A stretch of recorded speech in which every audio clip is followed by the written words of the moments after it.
There are 4 great dojutsus: the sharingan, the bakugan, the Rinnegan, and the saishugan. There are several other dojutsus that are random offshoots of the originals, but none of them can truly compare to the original 4.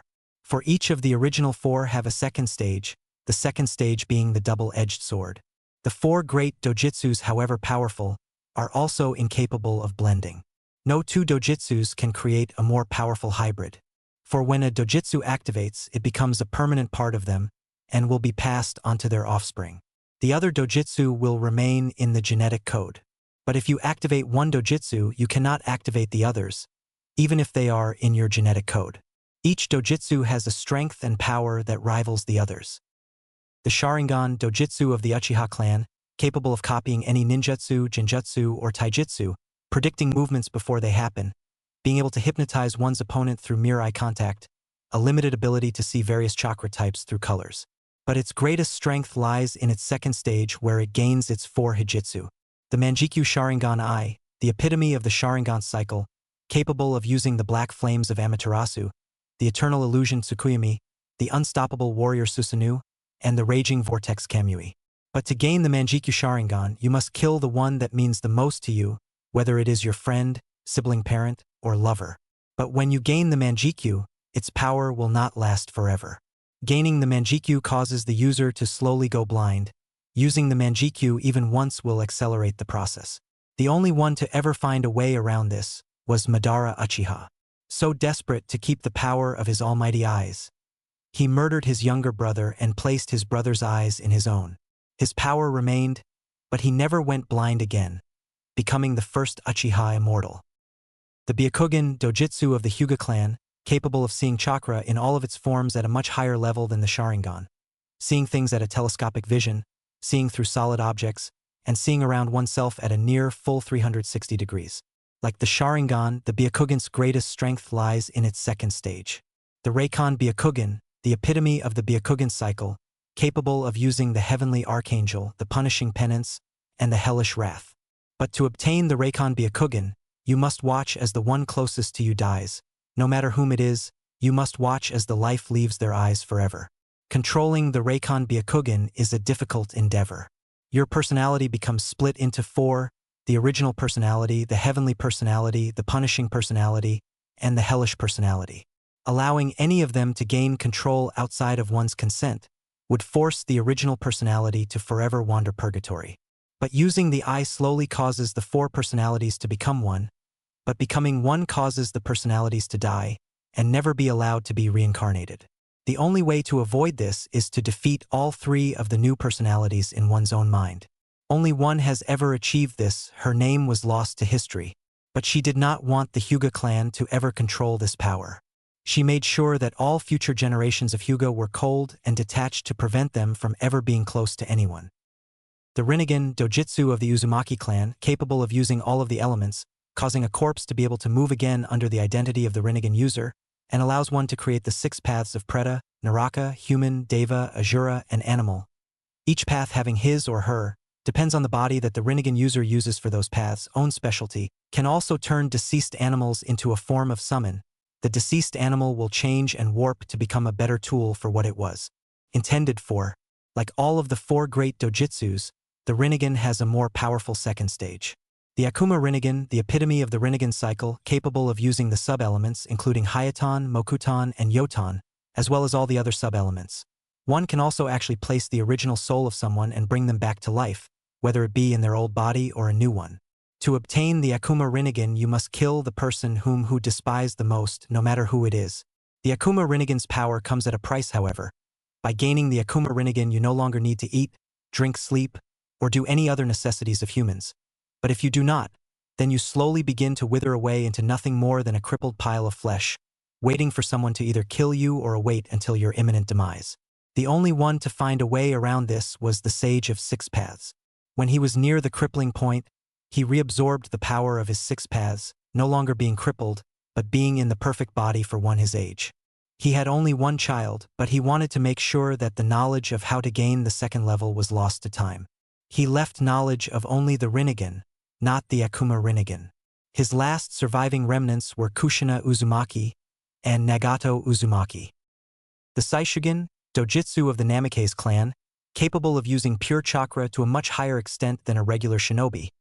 They usually become incapable of using any element outside of their natural affinities.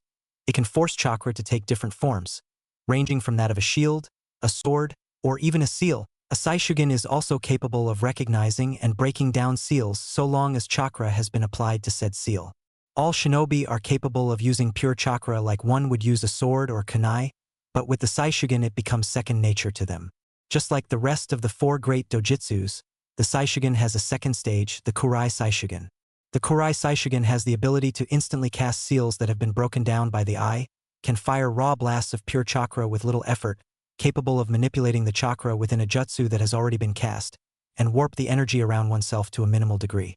To awaken this stage you must watch the person you despise most die. Watch as the last trace of life exits their body. The curse of this stage is that you are forever condemned to remember the faces of everyone you have killed or seen die, haunting your nightmares forever. To forget these haunting memories and prevent yourself from going insane, you must learn to let go of the past and find solace. One who succeeded in this endeavor was Minato Namikaze, the last of the Namikaze clan. Minato Namikaze created 2 extremely destructive techniques thanks to his saishugan, one that only another saishugan wielder could hope to use. He created the Hiraishin for his family's personal technique, and the Rinnegan, that only his sensei was able to master without the saishugan.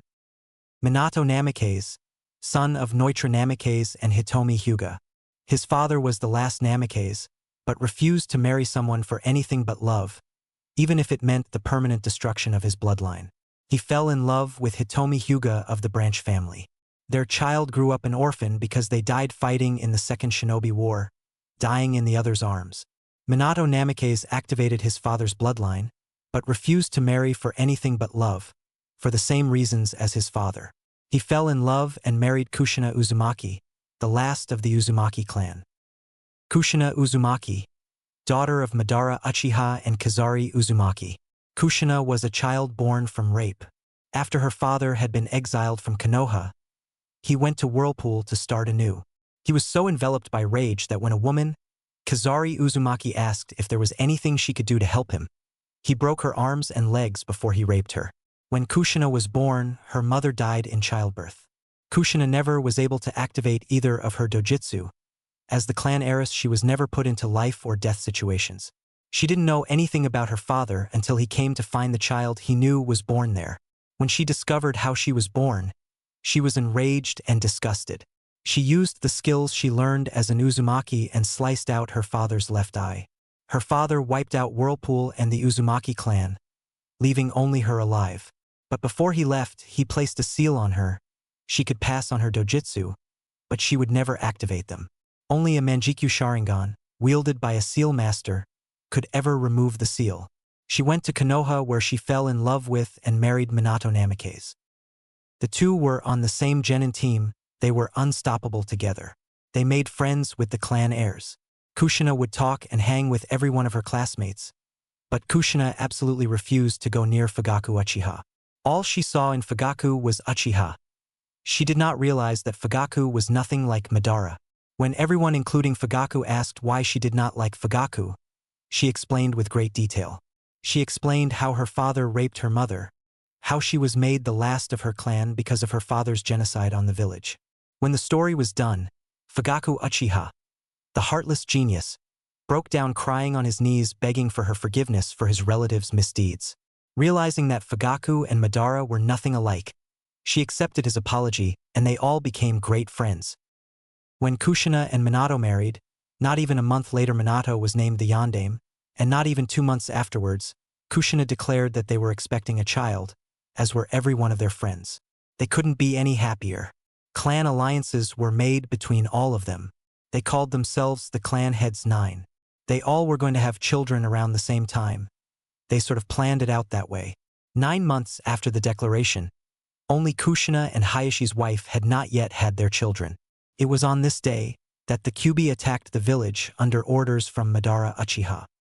The only way to stop the Kyuubi was to seal the demon, and the only thing that could hold the demon was a newborn child, and the only newborn that day was Naruto Uzumaki Namikaze. After the sealing, Minato died. Kushina was left in a coma, protected by the most trusted Hyugas. And Naruto became the unwilling host of the very demon his grandfather sent to destroy the village. This is where our story begins. Naruto Uzumaki had the capability to activate the Rinnegan, the Sharingan, the Bakugan, or the saishugan, but because of Kyuubi's chakra unintentionally leaking into his system, it stunted every possible chance for Naruto to activate his bloodlines. It remained his way no matter how many times he was in a life or death situation, no matter how many times he was beaten near death, his bloodlines never activated. All that changed during Naruto's first C-rank mission. During this mission, Naruto, thanks to the very demon who caused his suffering, had achieved once thought impossible. He was now the only living holder of the most powerful I bloodline to date. Behold Naruto of the 4 dojutsu. The beginning. It was supposed to be a simple C-rank, bring Tazuna the bridge builder to wave. They weren't supposed to be attacked by anyone other than bandits. They weren't supposed to fight ninja, but they did. They were fist attacked by the missing nin called the Demon Brothers. Then they were attacked by Zabuza Momochi. Kakashi-sensei had defeated him, but before he could finish him off, he was taken by a female hunter nin, who was really his accomplice. They had trained the whole week to fight Zabuza. They thought they were ready. They were not even close. On the bridge, surrounded by mirrors of ice, was Naruto Uzumaki, holding the dead body of his best friend. Is this the first time you have seen a loved one die in battle? Is this the first time your heart has been wrenched out of its chest? Spoke the false hunter nin. Naruto just stood there, holding the body of the last loyal male prodigy of the Uchiha clan. No, this was not the first time Naruto had seen a loved one die. This was not the first time he had his heart wrenched from his chest. Oh, how he remembered that incident well. It would forever haunt his memories, until his dying breath. Flashback. It was October 10th. Naruto was sitting out in the rain, holding the cold body of a young girl with sparkling blonde hair and piercing green eyes. Her name was Chiyo. She had taken a wound to her that was slowly and painfully killing her. The culprit, a tall blue-haired man, a former ANBU that specialized in assassinations, he had lost his wife in the Kyuubi attack, and hated Naruto for holding the monster. Ha ha ha ha ha ha. How does it feel, demon? To see someone close to you die? Feel my pain before I do the same to you, monster. Yelled the crazed shinobi. Naruto felt rage welled up inside of him. All the rage and hatred that he had hidden over the years was finally released. He wanted to kill the bastard. He tried to hurt him by killing an innocent. He would die. You bastard. I'll fucking kill you. Naruto ran at the man who was unaware of Naruto's attack. Naruto plunged the kunai that the man shoved into Chiyo's arm right into his heart. Naruto shoved the kunai deeper into his heart, staring into the eyes of the man that killed the person he cherished most. He hated the man. He had never hated anything, not hated anyone, more than he hated this man. He had endured Konoha's hatred towards him, so be it. But when he hurt Naruto's only friend, he would die. Naruto watched as the life slowly drained from the terrified and crazed eyes of the bastard shinobi. Join your family in hell, you son of a bitch. Naruto shoved the kunai one last bit into his heart, seeing the last bit of life drain from his eyes. Naruto stood up and ran back to Chiyo's side. No, Chiyo, don't die, please don't die. Don't leave me alone. Chiyo looked up at Naruto. Naruto, please. I don't think I can make it, Naruto, please. Kill me. Naruto was horrified. He couldn't possibly kill his precious person. Chiyo, please don't ask me to do that. We can still. Naruto. I'm dying. Please end this pain for me. Please. Naruto couldn't believe what Chiyo was asking him to do. But she was in pain. He couldn't stand that. So with great reluctance he raised the blood-stained kunai, Kami-sama, forgive me, and plunged it into her heart to give her a quick death. Naruto-kun. Naruto turned to see Chiyo's beautiful green eyes, seeing the life drain from them. Let me look into your eyes. Let me have the sight of our eyes be the last thing I see. Naruto never turned away, granting Chiyo her final wish. He watched as the life drained from his most cherished person, the one he had killed, to end her pain. Naruto swung his head back and roared to the thunderclouds as the rain pelted his tear-stained face. Nu! The lightning crashed around them as he roared in despair. Naruto, at 11 years old, would never forget what he had done. It would haunt his nightmares. forever. Flashback Kai.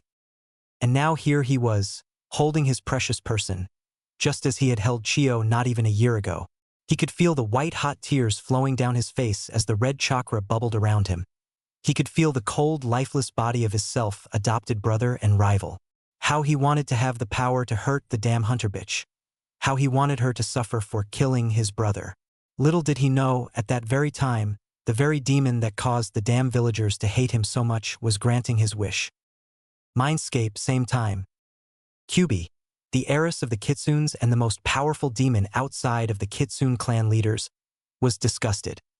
She had been imprisoned in the boy for over 12 years. When she woke up not even minutes ago, she looked at her host's life. She saw every beating that he had endured because that thrice-damned Uchiha had forced her to attack a village that she held no quarrel with. They condemn a child for something he did not control, all because of me. Kyubi sobbed to herself, loathing herself for hurting such an innocent soul. I will make it up to him. But how?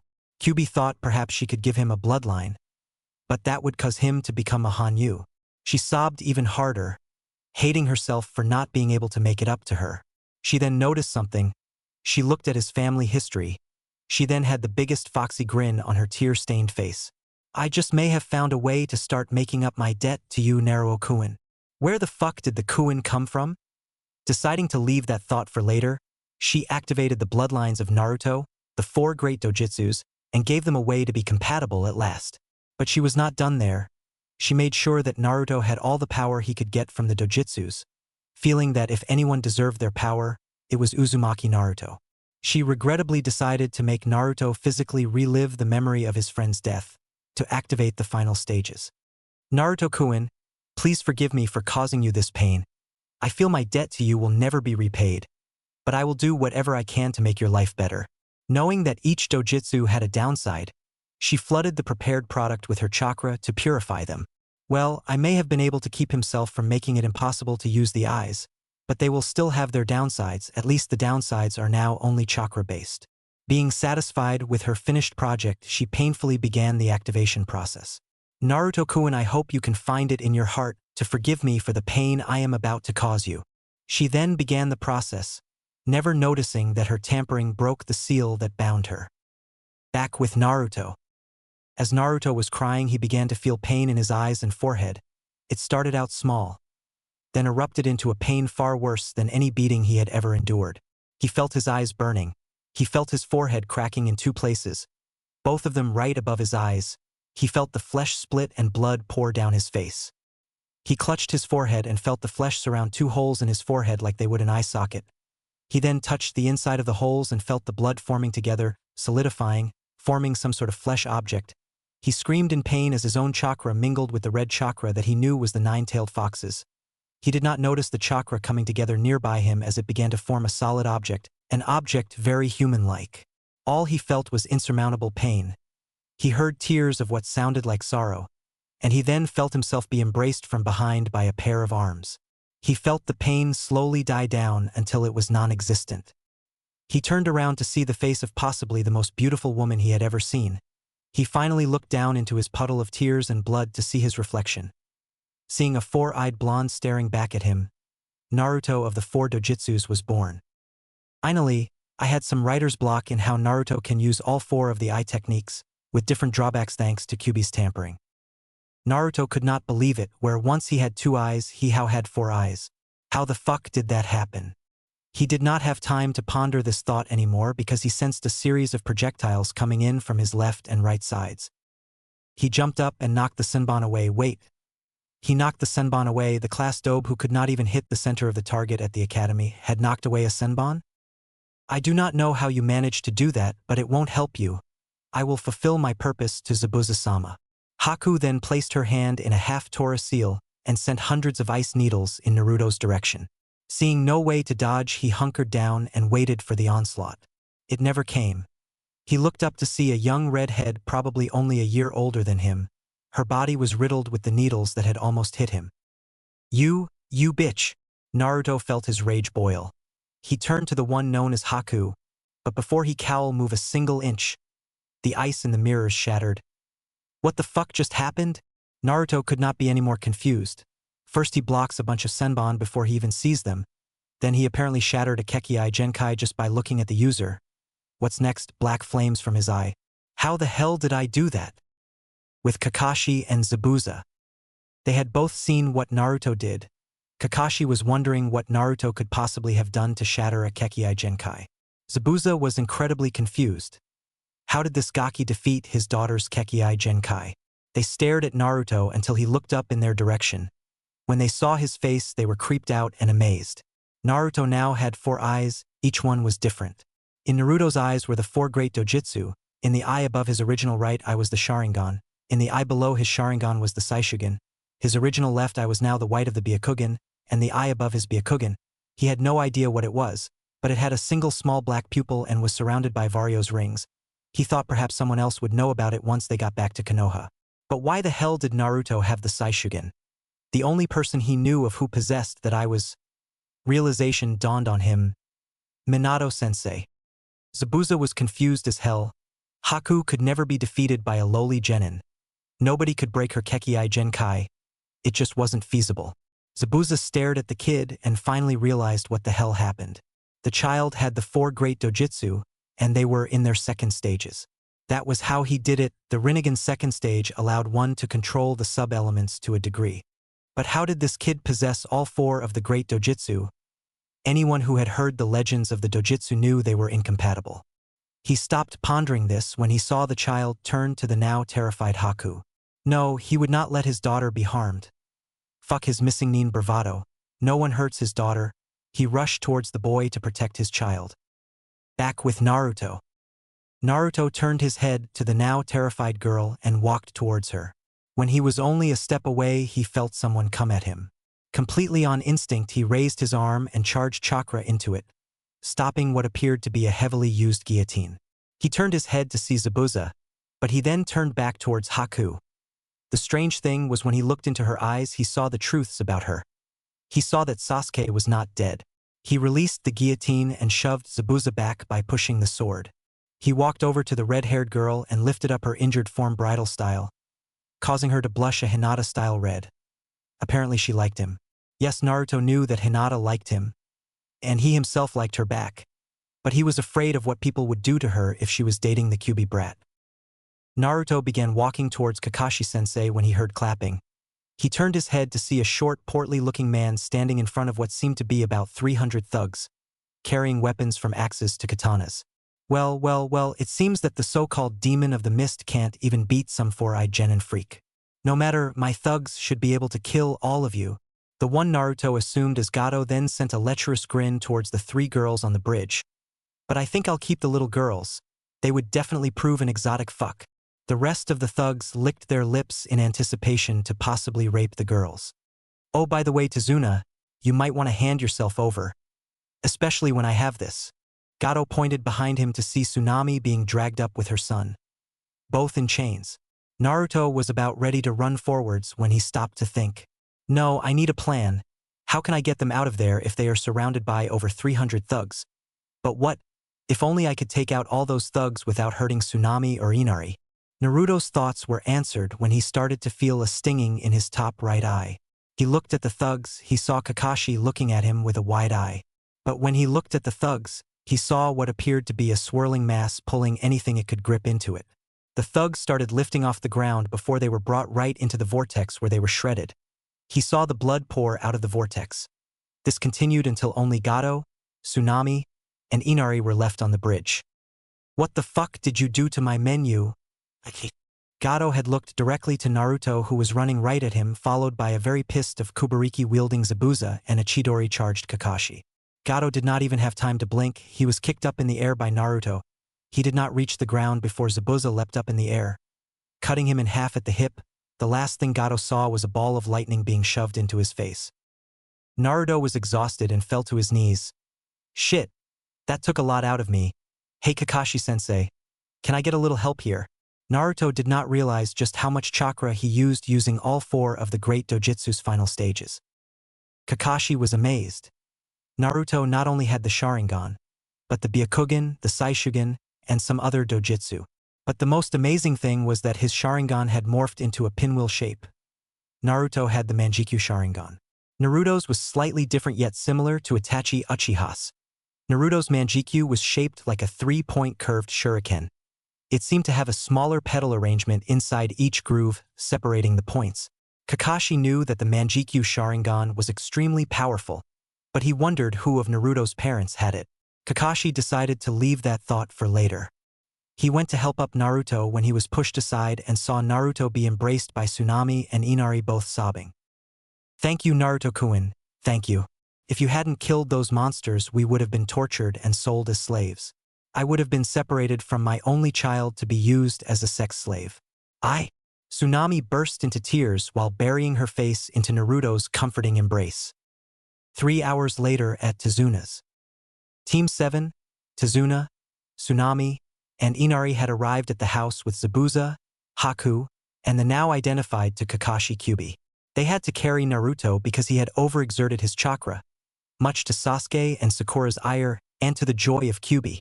They had just laid Naruto's exhausted form on the couch before the questions started. "Alright, Kakashi-sensei, why the hell does Naruto have 4 eyes? Why are the missing Nin that tried to kill us here, and who the fuck are you?" Sasuke was confused as ever seeing the Kyuubi. He was glad he activated his Sharingan, and was amazed that he held his own against the Hunter Nin.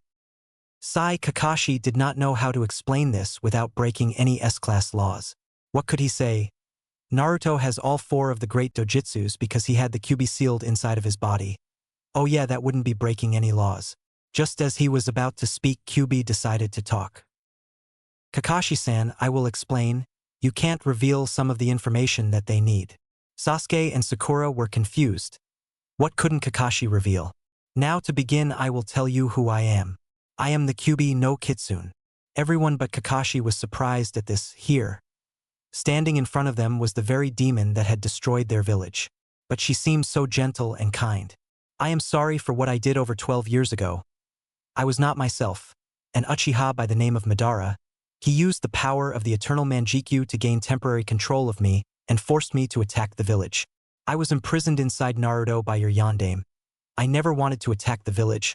I woke up after 12 years and viewed my host's life. How can humans treat their young so horribly? He was beaten to death on his 5th birthday. How can they be so cruel?" Kyuubi was sobbing with her face in her hands. Tsunami was trying her best to comfort her. Sasuke and Sakura were appalled. If Naruto was treated that badly, then why weren't there any scars? "Kakashi, if what she says is true, why aren't there any scars?" questioned Tezuna, appalled that someone could do something so despicable to a child. "The reason Naruto wears that jumpsuit is because it was layered with hundreds of genjutsu seals that never fade thanks to the special cloth in it. Naruto has scars covering every part of his body. He has been beaten by most of Konoha's population." Sasuke and Sakura were appalled. Naruto endured that. They went to Naruto's sleeping form and removed his bright orange jumpsuit. When they finished removing it, a shimmer went across Naruto's sleeping form to show hundreds of scars covering his whole body. Where Naruto's whisker marks were, there was a large scar in each place, carved in by a sharpened kunai knife. They looked at Naruto's chest to see a diagonal scar leading from the top of his left shoulder to right below his hip.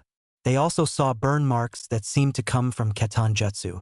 Most of the burns were just rough skin now, but when they turned Naruto onto his back, it looked like he had the Kyuubi no Kitsune carved into his back with white-hot kunai knives. They looked at his right arm to show that it had been cut off and then reattached at some point. Not being able to take any more, Sakura ran from the room with tears in her eyes, while Sasuke was shivering like a leaf. "Kakashi, is this how your village treats its heroes? He saved your village by holding this demon, no offense, in his navel, and they beat him for something he could not control. I am wondering if we should ever hire from Konoha again after seeing what they did to a child." Tezuna was seriously miffed. Here was a child no older than 12 that had been beaten because he was a prison for a monster. Narrow-minded fucks. GRNNG, everyone turned around to see that Naruto was now waking up. "My head hurts like hell, damn it." Sakura and Sasuke were staring at Naruto, and Haku was wearing a blush seeing Naruto's well-toned chest. "Why are you guys staring at me?" Sakura handed him a mirror. "Thanks, Sakura-san." Naruto looked into the mirror to see 4 eyes staring back at him. "I thought that was a dream." Naruto was now hyperventilating. Tsunami ran across the room and started rubbing her hand on his back, trying to calm him down. What the fuck happened to me? Naruto was saying his words in between breaths. Kyubi came forward and began to explain. As soon as the explanation was done, Naruto looked into Kyubi's eyes. He saw she was not lying. I forgive you. Then Naruto asked the question that everyone was wondering. Why the hell do I have 4 eyes? Everyone looked at Kyubi, who had on an uncomfortable grin. She then told everyone how she went through his DNA and found a way for the dojutsus to be compatible, as well as the fact his second stage now only caused the major downsides if he overexerted his chakra or used what was left of Kyubi's that was still in her body. At the end of it, Naruto did a very Hinata-like feint. Thump! Naruto woke up feeling well rested, but his head was still splitting. He would definitely have to figure out some way to use his new dojutsus without overdoing it. He was going to have a hard time finding an eye to hide them though. He could only imagine the villagers' reactions. Oh god, the demon shows its true colors. Let's kill him instead of understanding him while praising the man who made his life hell. Yeah, that would likely happen if he did not figure out some way to present this to the council. Unfortunately, without any living relatives, there was no way he could prove it. Little did Naruto know that the woman, who gave him life, was awaking from her 12-year coma. Heavily guarded Hyuga Hospital. Kushina Uzumaki was now waking up and opening her eyes after 12 years of hibernation due to birth stress. She did not know how long she was asleep. She thought she was asleep for a few days. I wonder where Minato-koi is. I can't believe I have been asleep for the past few days. She had thoughts of hugging her husband, hugging her child. Oh my god, Naruto, who has been breastfeeding him, I have to find. Her yelling was cut off when the door to her room opened with a shaky-looking man around his 40s, and he greatly resembled Hayashi. Hi, I just need to get out of here. Do you know where my son is? He was born a few days ago and I was wondering if... Could you please stop staring at me, it's kind... Kushina! The old man jumped at her and enveloped her in a bone-crushing hug. Whoa there, old-timer. I don't swing that way. Kushina was confused. This old guy knew her and seemed relieved to see her. Who the hell are you? Are you an older relative of Hayashi Baka? The old man seemed to gain a twitch in his forehead. Kushina. It's me. I'm Hayashi. Kushina could not believe it. Here was her old academy buddy Hayashi. In his 40s. The last she remembered, he was only 29 years old. She slowly calmed down and asked the question that was now eating away at her. Hayashi, how long have I been in a coma? Hayashi knew that Kushina would not take this well. Kushina, you have been in a coma for near 12 years. Kushina could not believe it. She could not believe it. She had been in a coma for almost 12 years. She had missed breastfeeding her son. She had missed his first birthday. She may have even missed him graduating from the academy if he decided to join. Only one word escaped her lips. Naruto. Back with Naruto. Techo, Naruto sneezed, completely waking him up. Someone must be talking about me. The thought of the villagers popped into his head. He seemed to suffer their ire even when he was out of the village. His thoughts of the villagers stopped when he felt the urge to use the toilet. Knowing that holding it would make it worse, he decided to get up, when suddenly realizing that he couldn't move. He panicked, thinking that he was going to be tortured in some way, tried to wiggle free to turn his head to the left and see the Kyubi. So he wasn't dreaming last night. He tried to move the other direction and looked to see Haku. Now Naruto was really confused. He had no idea what to do in this situation. He had 2 extremely beautiful girls snuggling under his blanket right up to his chest. He tried to move his hand when he brushed up against something, causing Haku to moan in her sleep. Shocked by the clearly pleasurable moan that Haku made, he looked under the low covers to find that while Haku wore a very thin silky nightgown, Kyubi was wearing absolutely nothing. He now saw how beautifully fair Haku-chan's skin was. It looked to be as pure as the fairest snow. There was not a single flaw in any part of her soft skin. Kyubi-chan's skin was also fairly beautiful. It had a slight tan to her skin tone. It looked like a beautiful burnt tan. It had a slightly rougher texture, but it felt so soft to the touch. Naruto was now subconsciously rubbing both of their skin, waking them up. Haku and Kyubi woke up to find Naruto stroking their skin. This knowledge caused them to blush before sending each other a mischievous grin. So Naruto thinks we feel nice. Why don't we return the favor? was the thought that both could see in the other's eyes. Naruto was unaware of what he was doing until he felt a hot breath on his ear coming from Haku. It sent such a pleasurable chill up his spine. Naruto-kun, does my soft, supple flesh feel good to you? The clearly sensual question was made even more sensual by Haku grinding her hips into Naruto's thigh, eliciting an even louder moan from her. What about me, Naruto-kun? Doesn't my flesh? Kyubi grabbed his hand that was rubbing her back and guided it to. Does my flesh please you? She guided it to her sternum right in between her impressive C-cups. She pushed his hand into both of her breasts, causing her to release a moan filled with ecstasy. Don't we please you? Both girls asked with a very sensual lust-filled look in their eyes. Naruto could not take it. He was used to getting beat up on his birthdays. He was used to eating poisoned food. He was even used to being stabbed near to death. This is not something he was used to. Two extremely hot girls were currently using his body as a pleasure toy. Running out of options, he did the first thing that came to mind. HHHHHHH. Naruto yelled, skyrocketed himself off the fold-up bed and onto the ceiling fan just above him. A trail of blood signified he was trying to contain a nosebleed. Haku and Kyubi looked at each other before bursting out laughing. It's true that they were attracted to the four-eyed blonde, but they did not expect their flirting to do that.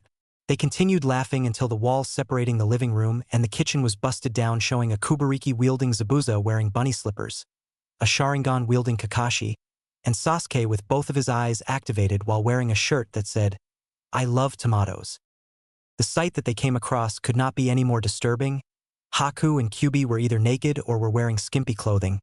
They were wrapped up in a blanket that looked like it had been recently thrown off, and Naruto was hanging from the ceiling, muttering about overly sensual girls and how he was not an Shigen. Zabuza was looking at his daughter and back at the twitching Naruto that had just been taken off the ceiling by a very proud-looking Kakashi. Haku, I think it's about time we had. Zabuza was dreading this. Why couldn't her mother do this? Oh, that's right. She was in Konoha waiting for them. The talk with Kakashi. Kakashi could not be any more proud of his student. He had gotten to sleep, not that kind of sleep, you pervs, with two absolutely stunning ladies. Well, technically one was an all-powerful demoness, but both girls seemed to have an attraction towards him. And with his new bloodlines, he could fall under the Clan Restoration Act, meaning multiple wives. Kushina-sama would so kill me for the way I am going to corrupt my student. He knew that Kushina would kick his ass for corrupting any children. With Kushina had just stopped bawling when she felt a strange sensation run up her spine.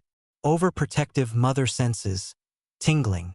At the mention of the word mother, she went back to bawling while Hayashi and his wife tried to calm her down.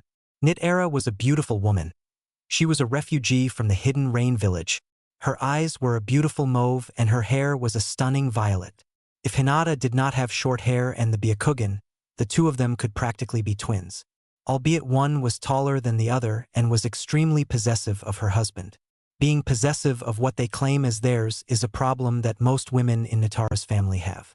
Hinata seemed to have carried that trait in regards to Naruto. Kushina had just been told about everything Naruto had endured, down to the last beating. She could not believe that her son lived through all that. Why didn't you take him in Hayashi? Why did an O1 take him in? Kushina was angry. The alliance between their clans stated that when one of their own was in trouble, the other would come to assist. Why did none of her friends take Naruto in?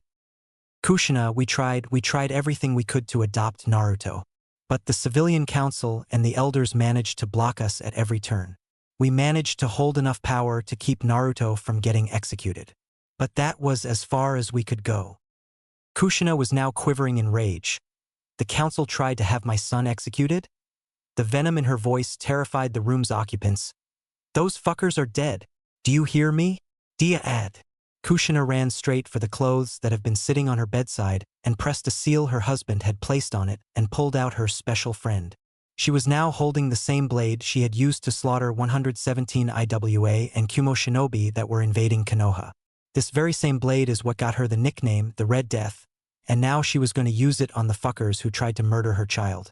She started walking right towards the door before she was grabbed by her arms by Rinnegan and Hayashi. Let go of me. I'm going to kill those bastards. Kushina was struggling from being in a coma for the past 12 years. No, Kushina, you can't go out here and kill. Fuck you, Hayashi. I can't believe you would allow these monsters to go on living after what they have done. Have you never wanted to hell my son? I have wanted to kill the fuckers who dare call themselves human beings for so long. The Hyuga elders and I, the branch house even, were ready to go out and kill half the village for what they did to Naruto. But before we could even leave the compound, Naruto found out about our plan. He begged Kushina. He begged us to not hurt the villagers. He begged on his hands and knees to forgive them. We wanted so badly to go out and kill every person who harmed him, Kushina. But we saw that doing that would only hurt him more than he already was. Kushina stopped struggling. She turned to face Hayashi. How? Kushina was confused. How could he stand them after what they have done? Kushina, this time it was Nit-Era who spoke. For some reason or another, he sees the village as precious to him. He often talks about how great his family must be, but he sometimes wonders if they abandoned him. If he saw you, his own mother, after so long, kill every villager who had ever wronged him, Naruto would go insane. He would more than likely run away from the village and hang himself for the dogs to eat before coming near you. The conflicting emotions just would not process properly in his brain. Kushina remained silent. She was right. If her child saw her do such a thing, his own mother, killing anyone he viewed as precious, he would kill himself to relieve him of his mental torment. Kushina broke into tears, thinking that she had failed as a mother in every way. Back with Naruto, Kakashi-sensei had just finished giving him the talk. Did sensei really have to use his damn perverted book for reference? He saw Haku walk out of the room with Zabuza before she started blushing tomato red at the sight of Naruto. Naruto was not faring much better. He could not even look in Kyuubi, Sakura's, Tsunami's, or Haku's directions without having to cover his nose to stifle a nosebleed. He walked into his room and decided to check out his wardrobe. He was still wearing the same Kill Me orange jumpsuit. He loved the jumpsuit, not because it was orange, but because it was the first and only gift he had ever received. He knew it was from Kurinai and Anko. The two of them always were looking out for him when he was a child. He knew that they thought he was cute. Every time he looked into their eyes, he saw a weird sparkle. The same time he saw, in Hinata-chan's eyes, the realization hit him: the Genjutsu Ice Queen and the Snake Mistress loved Naruto. But why? With Kurinai and Anko, Sachou, both of the beauties sitting at the table, sneezed. Whoa, someone must be talking about us, was Kurinai's reply. I wonder if it's Naruto-kun. Oh, bad Kurinai, he's 8 years younger than you.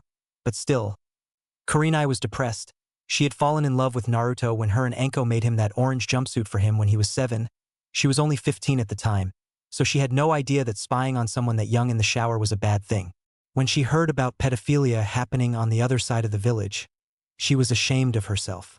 She tried to forget her feelings for Naruto, but she couldn't. She had fallen for the blonde fox boy. Anko was in the same boat. She remembered how she fell for the little Gaki who was 6 years her junior. She remembered that it was thanks to Naruto that she still had her innocence.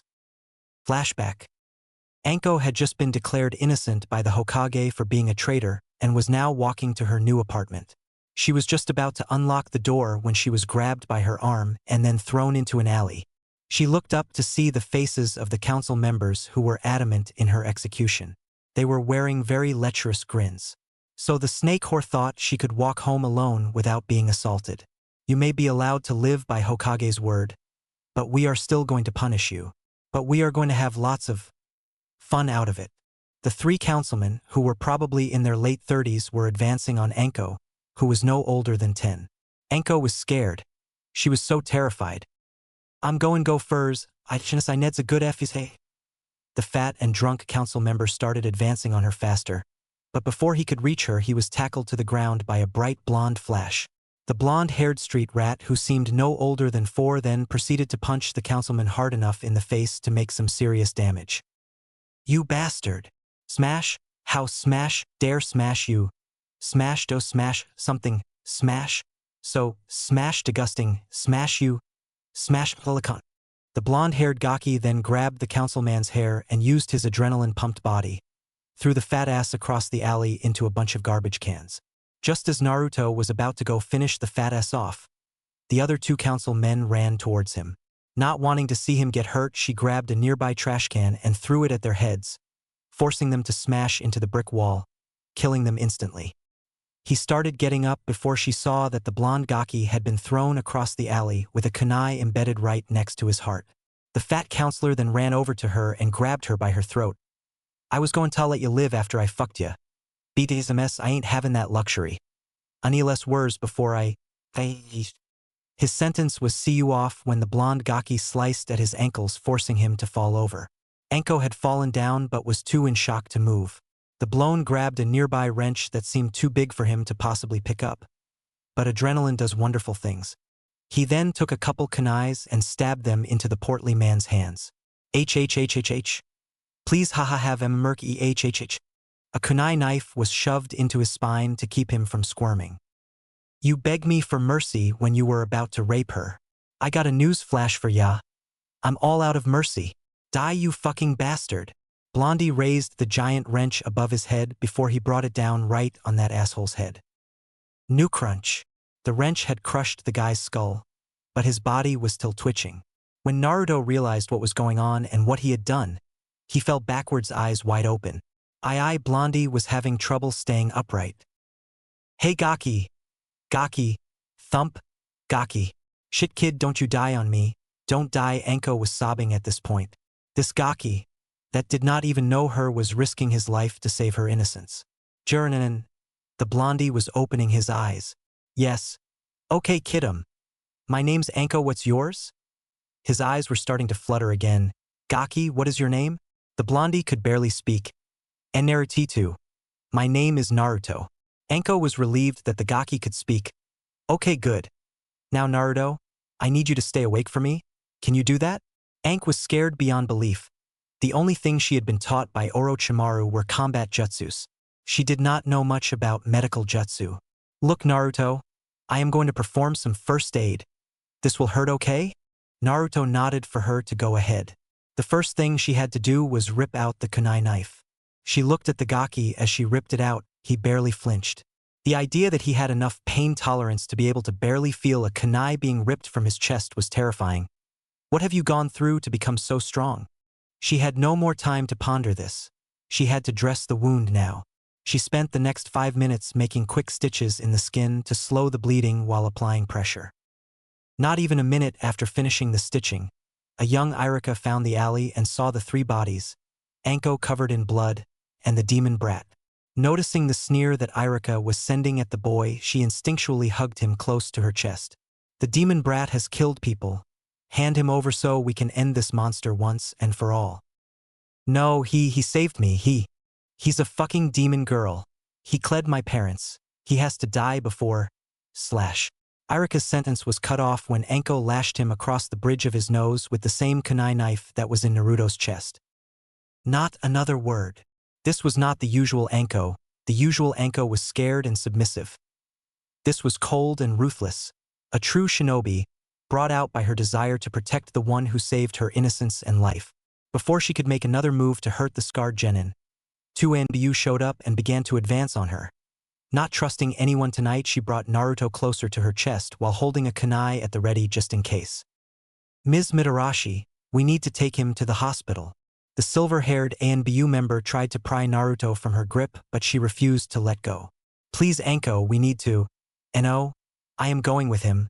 I am not letting him get hurt. The 2 ANBU looked at each other before nodding.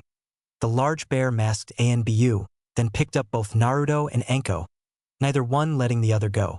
They then jumped off into the distance to the hospital. About halfway there, Naruto woke up and stared into the beautiful purplish tan eyes of Anko Mitarashi. Pretty, was all Naruto said before passing out again. Anko began to blush. Did he just call me pretty? She looked at the whisker marks of the poor Gaki. She felt a warm feeling in her chest. For the first time in months, Anko smiled. She snuggled into Naruto even more. Naruto-kun, yes Naruto-kun. The ANBU could only smile at this scene. Anko and Naruto, both outcasts looking for acceptance, it couldn't turn out any better. Kai. Anko could not help it. She had fallen for the Gaki the day he saved her innocence. She had so badly wanted to go up and tell the little Gaki how she felt. She knew Kurenai liked the kid as well, and she was curious as to why that was. "Kurenai," said Genjutsu mistress, turned her head. "Why do you like Naruto?" Kurenai blushed at this and looked away from her longtime friend.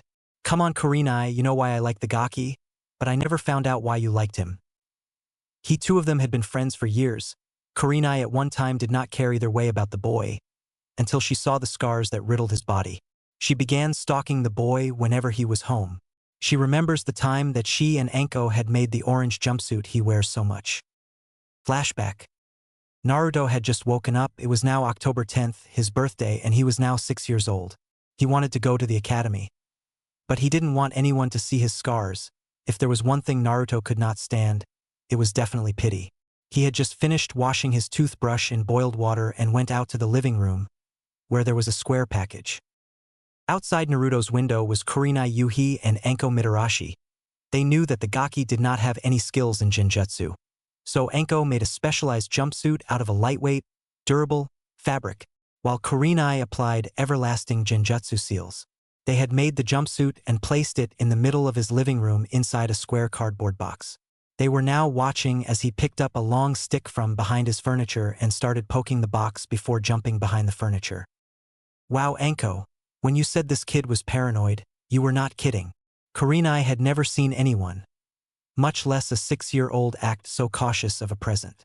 They watched him repeat the process at different angles until he went to the box, threw off the top, and ran back behind the furniture. He slowly walked towards the box with the jumpsuit in it. He pulled it out and then, just like a curious animal would, he played with it. Kurenai had to stifle a giggle that threatened to come out. When he was done playing with it, he decided to try and put it on. But then there was knocking at his door. He looked around for a place to hide it. The only place it could go is out the window.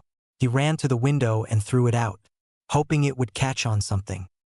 Kurenai and Anko were furious for a second seeing him throw it out the window, until they saw 3 old drunks barge into his house and destroy everything that he owned right before they tried to beat him. Unable to take any more, they jumped through the window and kicked all of the drunks' asses. They then went and grabbed Naruto and ran to the hospital. Late that night, they go back to check on Naruto in the hospital, only to find a trail of blood leading back to his apartment. They followed it all the way up to Naruto's apartment, to find him sleeping on the floor with the same jumpsuit that they had made. Kurenai was astounded. He risked blood loss for a gift. She saw him stir as he opened his eyes. He looked into her crimson orbs. He said a single word to describe the angel he saw: beautiful. Kurenai was blushing. The boy had just called her beautiful, but he wasn't being snide about it or trying to get into her pants. He said it because he genuinely thought that. Kai. They had both fallen hard for the Gaki, but they knew they could not share him. Unless he somehow came back from a mission with a Kekkei Genkai, he was going to be allowed only one wife. How lucky they were that that was the current case. With Naruto. Naruto was starting to get really confused. All evidence points that Kurenai Yuhi, the Ice Queen of Konoha, and Anko Mitarashi, the Snake Mistress, had the hots for him. Oh boy, if his assumptions were true, then he was going to have a heyday with Kakashi. He wondered how they would take his new look. He certainly hoped they did not hate him for the extra eyes. Naruto wondered if this new eye form would be passed on to his children, considering he ever had any. Little did he know that someone was determining that back in Konoha right this minute. Hokage's office. The Sandaime was currently battling the second greatest enemy to mankind, a creature far worse than any experiment created by the traitorous snake Sannin paperwork. He cursed whatever god. He was currently reading through the report that Team 7 had just sent via Messenger Eagle. The Sandaime was wondering how the council was going to take this. Yes, the council was the greatest enemy to mankind. Corrupted dumbass. Once they got wind of the fact that a bloodline user was coming to Konoha, they would be demanding her use as a breeding stock. Not to mention the fact that the old war would be demanding that the Kyuubi be turned over to him. He was currently rereading the report on what happened to Naruto. He began rubbing his temples after he finished. I'm getting too old for this shit. Suddenly the door to his office was slammed open. Lord Hokage-sama? I apologize for interrupting you, but we have news on that blood sample Kakashi-san sent us. Kakashi had sent a blood sample to Konoha a few days ago. Kakashi was wondering if Naruto's new condition would be passed on to his children. And I must say, sir, that it produced interesting results. Well, what have you discovered? Sarutobi was getting anxious. How the hell did Naruto have all 4 dojutsu running through his veins? Minato was the only one of Naruto's parents with an active dojutsu. Could Kushina have hidden hers too well? Sir, it would seem that the blood sample contains all 4 of the dojutsu. The difference being is that they are compatible. Apparently the major issue with dojutsu is that since they are dominant genes, one either becomes inactive or they never manifest. This is due to the fact that the human eye can only contain the chakra network for a single dojutsu. But the DNA sample shows that the DNA was altered in that the body managed to gain 2 extra eyes, and then placed a single dojutsu in each eye. And judging from the sample, this would be passed on as a fully dominant trait, all 4 dojutsu with all the strengths of the originals. We now have the most powerful dojutsu bloodline to be created from experimenting with dojutsu. Sarutobi was sitting there with his mouth wide open, the most powerful dojutsu bloodline thus far. Amazing, experiments with the bakugan over 80 years ago in mist created dojutsu that basically blinded the bakugan. Amazing that Naruto no could become the most powerful dojutsu shinobi. But that's not all, sir. It appears that Naruto has all the benefits of the dojutsu's second forms. But the drawbacks are far less than what their predecessors were. Sarutobi could barely keep himself conscious. Naruto could use the Manjikyu Sharingan without going blind, but what about the other dojutsu? What were their second forms? At this point, one more bit of shocking information and he would lose consciousness. Suddenly the door flew open revealing Nidera, wife of Hayashi Hyuga, Lord Hokage. Kushina woke up, thump. Nidera looked at the Sandame's desk to see him lying on the floor. What did I say? Back with Naruto. He was currently walking around town to see if he could not find a store that did custom clothes. He was having a difficult time not feeling uncomfortable because of all the stares being directed at him. Stares of admiration. This was new. Usually people were staring at him with hate-filled eyes. Finally he found a shop that made clothes and gear. He walked inside to see various cloths, anything you could find from silk to leather to cotton. He was now looking at a high-density fiber when someone tapped him on the shoulder. He spun around to see a man by the age of about 30 looking at him. What can I help you with, Sonny? We make custom clothes here. So if you can just tell me what you want and how much I can set something up for you. The man had an aura around him that Naruto calmed down around aura. Shit, Naruto had to ask Kyubi-chan about. Chan? Yeah. I was wondering if I could get this made. Naruto pulled out a sketch pad that had a drawing of a few sets of clothes. I would like 3 pairs of each. The materials I would like them made out of are on the page behind it. I would like the sketch pad back when you're done. How much will it cost? Naruto had been trying to get those designs made for a long time, but no store in Konoha would even let him in the front door. He had the money. It was finding someone who would help that was hard. For the hero of Wave, I'll make him free. You saved our country and helped rid us of that monster Gato. Wave will forever be in your debt. The man gave a low bow as if Naruto were his master. Naruto could not believe it. He was the hero of Wave. He wondered if that was the reason all those girls were staring at him. Well, shit. Sir, are you sure? Wave is still recovering from Gato's regime? Do you really want to do all this for free? Yes, I lost many a friend to that fuck Gato. You avenged their deaths for me. For that I am grateful. Giving you free clothes is the least I can do for you. As soon as Naruto handed him the designs, the man ran to the back to begin making them. Naruto then began walking through town until he found an old weapons shop. He decided that kunai knives weren't exactly the best weapon for other ranges of combat besides throwing. He went inside to find one of the most amazing assortments of weapons he had ever seen. He could only imagine what that girl who runs the weapon shop that he usually buys fro would do if she saw this place. On one shelf there were beautifully designed axes that could probably cut someone in half. On another shelf were staffs that could probably break someone's bones. He kept on looking around until he stopped at a door. Something seemed to call to him. He walked inside the door and found a completely new arrangement. Here were beautifully ornamented weapons that echoed a call of power. But only one weapon caught his eye. It was a beautiful curved sword. The handle curved towards the front, the pommel only covered one side. But the blade looked as if it was made of water. Yet the blade had a solid form. The blue that was the blade had odd ornamental designs all over it. Think water sword from Prince of Persia warrior within. He reached for it, it was calling to him. Just as he was ready to pick up the blade. And oh, don't touch it! But it was too late. Naruto had grabbed his sword. Nothing happened, but the sword felt. Right in his hands. The man was shocked. No one had ever been able to pick up that sword. Every other person had their arms sliced to bits by a whirlpool created by the blade. Sir, what is your name? If this child was who he thought he was, then the blade in fact was his. My name is Naruto Uzumaki. The man gasped, and Uzumaki yet lived. He had spent years in this country, waiting, hoping that an Uzumaki was still alive. Why do you ask, sir? My name is Toshiro Kusagana. My family originated in Whirlpool. We were the greatest weapon makers in all of the lands.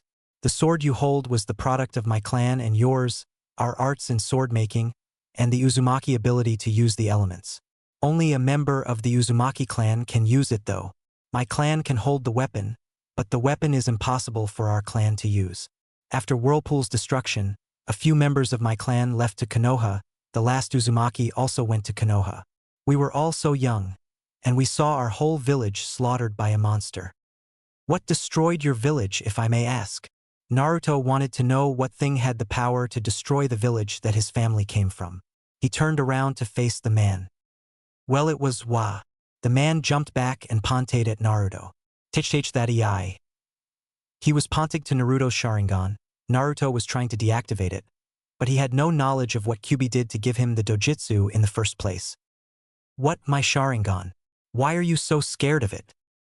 Because the one who destroyed our village, the one who raped the Uzumaki clan head, the one who killed all the Uzumakis leaving only his daughter alive, was Madara Uchiha. And if my assumptions are correct considering you wear a Konoha headband on your arm, your grandfather. Naruto was shocked. Was he really related to that man? And Madara Uchiha was a monster given human flesh. Was he really the son of one born from rape? Was he really the grandchild of the same man who forced Kyuubi-chan to attack his village? If he in fact was the grandchild of that monster, he would see to it that Madara Uchiha was destroyed. Once and for all. If I am related to him, can I ask you something? Who was his daughter? His daughter was the most dangerous member of the Uzumaki clan. She was only 9, but she managed to fight Madara Uchiha and remove one of his eyes. I only hope she is still alive. A question of my own, why do you have 4 eyes? Naruto then proceeded to tell him what happened. When the story was done, the man decided he would come to Konoha, if only to honor the alliance their clans possessed. Naruto was walking around town looking for a ramen stand. Ramen. He remembers when he first tried it. Ayam was such a sweet girl. She always stared at him while he was eating. It was certainly not uncommon for girls to stare at his whisker marks. He wondered what she was thinking right now. With Ayam. Ayam had just sneezed. I wonder who's talking about me. Maybe it's... No, it couldn't be Naruto. Ayam had a little crush on the blonde Gaki. She was 3 years his senior and she was falling for him hard. She fell for him about a month after she found him in an alley. Flashback. Ayam and her father were walking back to their shop. It was currently snowing. Ayam was only carrying a few bags while her father was lugging the cart that held the materials for the ramen. Ayam was only 8. She had no friends since she spent most if not all of her time working in the ramen stand since her mother died. He was walking past an alley when she heard a trash can fall over. She turned and looked to find a boy no older than 5 wearing only rags, huddled up in a pile of snow. Daddy, there's a boy here in the snow. Come quick. Her father ran to her side. They were only about 20 feet until they reached their stand, so he left the cart unchecked. When he got to where his daughter was, he had the most horrified face she had seen him ever wear. Ayam. Run to the stand and unlock the doors. I'll carry him inside. Ayam did as her father said and ran to the stand. When she opened the door, she turned on the heat, knowing the little boy would be freezing. Her father came in seconds later and placed him on the couch. Daddy. Why was the little boy in the snow with no clothes on? Won't his mom and dad be upset? Ayam did not know that the boy was an orphan, nor did she realize that he had been beaten and left in the middle of an alley to die. Tucci wanted to keep it that way for a while. Rinnegan, the little boy was waking up and began to open his eyes. Ayam and Tucci got closer to the boy to make sure he was okay. When he opened his eyes, he blinked them twice and then, H. He jumped off the couch and ran under the table shaking like a leaf, mostly out of fear. Ayam had never seen a boy so hurt before. He was only 3 years younger than her, and he looked like he had been beaten repeatedly. Daddy, why does that boy look like he has been beaten? He isn't even old enough to defend himself. Her father took her into another room and explained everything to her. When her father was done, she ran to the little boy, grabbed him out from under the table, and hugged him to her chest. Naruto was terrified. The little girl grabbed him and was now squeezing him. She's trying to choke me to death. Let me go. No, Ayam was trying her best to show the boy affection. Let me go. Naruto was sobbing. He was so afraid. No, I'm not going to hurt you. After 5 minutes of struggle, he finally gave in and let her hug him. He fell asleep in her embrace. Ayam just kept holding him to her while stroking his hair. She looked at the little boy her father called Naruto. She looked at the boy's lips and wondered what they felt like. She placed her finger on her own lips before feeling his. Her lips were soft, but his lips seemed chapped. She wondered what it would feel like if she kissed him. She got her lips closer to his before kissing him, waking him up. When she finished her 5-second-long kiss, she saw that his eyes were wide open and he had an enormous blush. She smiled at him, which sent him over the edge. Thump. Daddy. Naruto-kun is not moving. When her father got into the room, she explained what happened, causing her father to crack up laughing. Ayam remembered how the next day, Anbu came to their shop and ordered them to hand over Naruto. Her father refused, saying that unless Naruto got an apartment, he would be staying with them. A month later, a few drunks broke into the store while her father was out. She was so happy Naruto saved her that day. Flashback. Ayam was washing the dishes when the door to the stand was kicked open. 2 drunks came waddling in and destroyed the kitchen. Where is the demon brat? Tell us now, you fucking bitch. The less drunk of the 2 grabbed her throat and shoved her to a wall. Whi don we mak her wan tail uz, replied the other drunk with a lecherous grin on his face. The other drunk agreed and was about to start molesting her when he had a knife shoved into the arm he held her with. Don't you dare touch her, you fucking faggot. Naruto was severely pissed. He hated rapists and child molesters more than anything. The only person who was more dangerous than him was Jiraiya when it came to rapists and child molesters. Naruto ripped the knife out of the man's arm, making sure that the man could never use it again. He then charged at the other man and buried the blade in his ribcage, eliciting a drunken scream before he fell over from the pain. The other drunk, who was clutching his arm, ran towards the blonde, intent on killing him. Ayam took a nearby ladle and threw it at the man, hitting him in the head. The man turned around and ran towards Ayam, but he didn't make it 5 feet before Naruto hit the man in the knee with a bat they had brought in, forcing the knee to bend backwards. The man's head smashed hard enough into the ground to knock him unconscious. The other drunk grabbed Naruto and stabbed him right through the arm with a knife he had brought with him. He then began to advance on Ayam with a lecherous grin. I'm going to fuck ya, you fucking whore. The man grabbed Ayam by the hair and threw her to the ground while ripping off part of her shirt. The man started getting closer and was about ready to lick Ayam's face when someone grabbed his tongue. Ayam turned to see that it was Naruto. His next words terrified the drunk whose tongue he was holding. For trying to do dirty one so beautiful and clean, Naruto raised his head a bit so the drunk could look into his cold, merciless eyes. I'll rip your tongue out at the seam. Naruto yelled out the last part as he dug his fingers deeper into the drunk's mouth, before ripping his entire tongue right out. Ahahaha! The drunk had blood running down his mouth as he screamed before he was kicked in the face by Naruto, sending him headfirst into the oven, knocking him out cold. Ayam looked at the blood-covered blonde. He had risked his life to save hers. She had never met anyone who would ever do that for her besides her father. This boy, who she had barely known a month, who was terrified of getting a hug from her, had just risked his life for her. Ayam Ichiraku was in love with Naruto Uzumaki.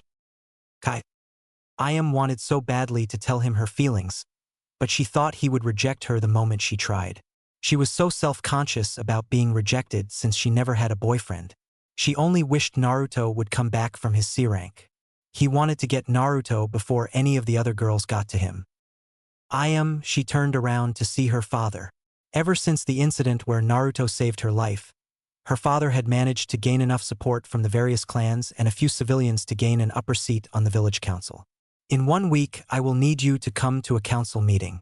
I know you usually hate them, but I think you will like this 1 inch. Why, father? Her father gave her a mischievous grin. You'll see. With Anko and Kurinai. Anko and Kurinai were talking about missions and about little things they knew about Naruto in between. They were about ready to leave when an ANBU came up to them. Kurinai Yuhi Anko Mitarashi, the Hokage has requested that in a week's time you be present at a council meeting. He knows how much you hate them, but he gave me this letter to give you too. After handing them the letter, he shined off. Kurinai and Anko looked at each other before looking at the letter. They both opened the letter and began reading. After finishing, they jumped up in the air, hugging each other in a fangirl squeal. The letter dropped to the ground, revealing its contents. Dear Anko and Kurinai, I realize how much both of you like Naruto, but neither of you will make a move on him for fear that you will hurt each other. Luckily, we have a solution to this problem. Naruto has a new bloodline. I expect to see both of you in the council meeting at week's end. Sincerely, Sarutobi. P.S. Do not rape Naruto when he walks through the gates. Hinata's room. Hinata was currently holding her Naruto plushie that she had made from stealing a bit of Naruto's hair. Okay, she stole about half the hair on his head. Hinata was absolutely in love with Naruto. Ever since she started the academy and she saw how much he struggled and how far he was willing to go to succeed. Her love was final when she had fallen and cut open her knee and Naruto came and tore off part of his t-shirt to bandage it. When he finished bandaging it, he kissed it better. She continuously stalked Naruto, even when he was in the showers. Hinata was about ready to raid Naruto's house for his used chopsticks when the door to her room opened. Standing there was her mother and father, both with sheepish grins on their faces. Hi Hinata. We have some interesting news for you I think you will like. Hinata knew that when her father said things like that, he went to great lengths to make sure it was good. We have set you up in an arranged marriage with Naruto Uzumaki. Waichao. Now I don't have Tio sneak into his house and feel him up when I'm horny. Realizing what she said and seeing the horrified look on her father's face, she blushed a new shade of red before fainting. She woke up hours later where her parents explained Naruto's current situation, shocking Hinata with realizations and disgusting her before her parents explained the points that disgusted her. When they were finished, they left the room, leaving an extremely happy Hinata to her sexual fantasies. Uchiha Compound. Suzuri Uchiha had a tanner complexion than most members of her family. She had beautiful long onyx hair. Her onyx-colored eyes were also very different from the rest of her family. Hers shined like a black jewel in the moonlight. She was tied with Tenten Kuzugana for Kunoichi of the Year. She ended up with a full Kunoichi team that were serious fangirls to Niji Hyuga, the rookie of last year's graduating class. Most girls were head over heels for the rookie of the year who was older than them. Suzuri was head over heels for the dobe who was younger than her. He fell in love with him the moment she saw his face and determined sky-blue eyes. Suzuri Uchiha was the genius of the now only dozen-member Uchiha clan. She was about 9 months older than Sasuke and only a year older than her crush Naruto Uzumaki. She had seen what many of her clan members did to Naruto. She was glad her brother Itachi had killed most of the clan. He left alive the Uchiha members that tried to help Naruto, which was about 12 members. She had killed her best friend that night when she tried to kill her to gain the Manjikyu. Her friend was also her cousin on her father's side. Her friend tried to murder her to gain the Manjikyu so she could kill Naruto to avenge the death of her mother in the Kyuubi attack. She killed her friend and gained the Manjikyu. She was 13 years old and was starting to lose the ability to see.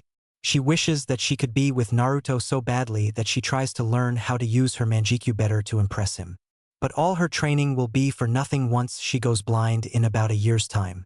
She was about ready to perform a few katan jutsu thinking that a fire show would impress Naruto. She was interrupted by her father. Suzuri, I have something to discuss with you that I think you will enjoy. Ever since the Uchiha purge, her father has become a lot less cold. He plays pranks every now and again but mostly settles for telling jokes and waking us up in odd ways. She wanted to kill her father for how he woke her up last time. He woke her up with a flick to the head and then cast a genjutsu of Naruto saying he loves her. She jumped out of bed and ran to Naruto to kiss him and drag him to bed where she would have made love to him for hours. But when she was about ready to touch him, she ended him running out the window and ended up landing in a pool her father conveniently placed outside her window. Yes, father. I wish for you to attend a council meeting in a week's time. I believe you will like the topic discussed there. Her father turned around to leave until, he threw her an object that was black in color. She caught it, only for it to explode in her face, releasing the nastiest stench she had ever smelt. Dad. You are so dead when I get my hands on you. Suzuri proceeded to run after her father, who was laughing like a maniac. With Yugao and Hana. Yugao Yuzuki and Hana Inuzuka were the best of friends. They, along with their two other best friends Kurinai and Anko, had a thing for the local Jinchuriki. Yugao and Hana were born on the same day. They hang out in all their free time, and most of their hanging out involves stalking Naruto. They both remember how they fell for the gaki. They thanked the heavens that the boy 6 years their junior did what he did. Flashback. Yugao and Hana just finished celebrating getting into ANBU. They were both 14 when they passed the test to get in. They were both on the same genin team with Heiei Gecko, who was just becoming jonin. They were now walking home after the party. They were about 4 blocks from their condo. They were surrounded by about 5 ANBU hopefuls who did not graduate. You girlies got some nerve rising through the ranks like that. Women should remain in their place, as are bitches. The leader of the group was only chunin, but they were currently too wasted to do much. Yeah. I think we ought to show you girls what happens to women who leave their place. One of the guys knocked them to the ground while the others pinned them. I'm going to rape you little girls until you beg us for more. The leader of the group was walking forwards about ready to undo his pants when he got a trash can lid smashed into the side of his face before it ricocheted off and hit the ones holding down Yugao. She kicked them off her before stabbing them in their arms to pin them. She then kicked off the ones holding down Hana. Hana proceeded to shove her new Kodachi into their arms. They got up to finish off the other guy when they saw him holding up one Naruto Uzumaki. So demon, you decided to help these young ladies from being raped. Well, guess what? No one stops me from having my fun. He was holding a kunai knife to Naruto's throat. Hana was wide-eyed. She saw that Naruto did in fact throw the trash can lid that hit the group's leader. But she had no idea how to help him now. Yugao was shocked. She had never liked the kid, seeing him only as the demon that killed her parents. But all her ideals changed when she saw Naruto throw that trash can lid that knocked the leader down. Now she was ashamed of herself for hating an innocent child. Neither of the two ANBU or his captor noticed him reach into his pants. Not even a second after he placed his hand in his pants did he rip out a kunai knife and shoved it into the man's groin. The man was now in serious pain. He saw that it was the demon brat who did it, but he decided to get rid of the two girls that humiliated him in the first place. He reached into his pouch to pull out an explosive note attached to a kunai. He threw it at the girls. Naruto noticed this and ran in front of the two girls. He got hit with the kunai as it exploded. Luckily, it was a low grade that the leader threw, so it did not kill him. Hana ran right to the injured boy's side with Yugao sliced off the leader's head. They saw him jump in front of a kunai to save them. He was certainly not a demon. At first, their affection for Naruto was only overprotective. But they continued stalking him and began to see not a boy, but a scarred man. They fell in love with the kid along with their friends Anko and Kurinai. They were about ready to go look for said persons when the same ANBU that dropped a letter off to Kurinai and Anko talked with them. He spoke for a bit before leaving a letter. The reactions and writings were the same as was with Kurinai and Anko. Sandame's office. Sarutobi was currently writing down various parentage, citizen, and clan forms. This was his type of paperwork. Ha ha ha. Let's see the council control me when I make these decisions. Sarutobi was as happy as Jiraiya at a mixed hot spring during a swimsuit contest. He decided that now was the perfect time to read his little orange book. 1 week later, Konoha Gates. Naruto was currently walking up to the village gates debating on whether or not to punch Zabuza or to slice him with his sword. When Zabuza saw his sword, he explained about the sword's great legends. The Mizuoni was apparently the finest water element sword to ever exist. It had a series of specialized hijitsu. The scrolls were brought to Konoha by Naruto's mother. But Zabuza was basically a fangirl when it came to the sword. He would not stop talking about the legends of the great Mizuoni. Finally, when they were about 20 feet from the main gates, he yelled at Zabuza. "I get it, the sword is awesome. Now shut the fuck up, you fanboy, before I shove the sword up your ass." Zabuza gasped. "How could you defile such a godly weapon by shoving it up my unworthy ass?" Haku was rubbing her temples at how annoying her father was when it came to legendary blades. She and Kyubi were always talking with each other. Most of the subject was on how to seduce Naruto. Naruto stopped sleeping after the third day of waking up with Haku and Kyubi sleeping in his tent. Naked. Now Naruto wasn't gay, he just held far too much respect for women to take advantage of them like that. He did not care how badly they wanted him, he was waiting until marriage, and the only way he was allowed to marry at 12 was if he had a new bloodline limit. Oh boy, is Naruto in the shit. But man, he is one lucky bastard. Toshiro had come with them and was carrying a special scroll that held his entire shop. He made a special seal on his shop that placed it in a storage scroll. It was about the same size as a summon scroll. Naruto was currently running through what Kyubi-chan had told him in regards to his dojutsu. His Manjikyu Sharingan would only cause him to go blind if he forced a Hijitsu technique when he had very little chakra. Naruto had figured out how to turn off his Sharingan after a week of chakra control exercises. He could use the Hijitsu of the Manjikyu only a set number of times a day with his chakra reserves. He could use Amaterasu 4 times, Tsukuyomi 6 times, Kamui 3 times, or Susanoo 2 times. After using the techniques, he should have enough left for a few jutsus, but not much. If it was passed on in his family, it would just be like how the Sharingan gains its tomos.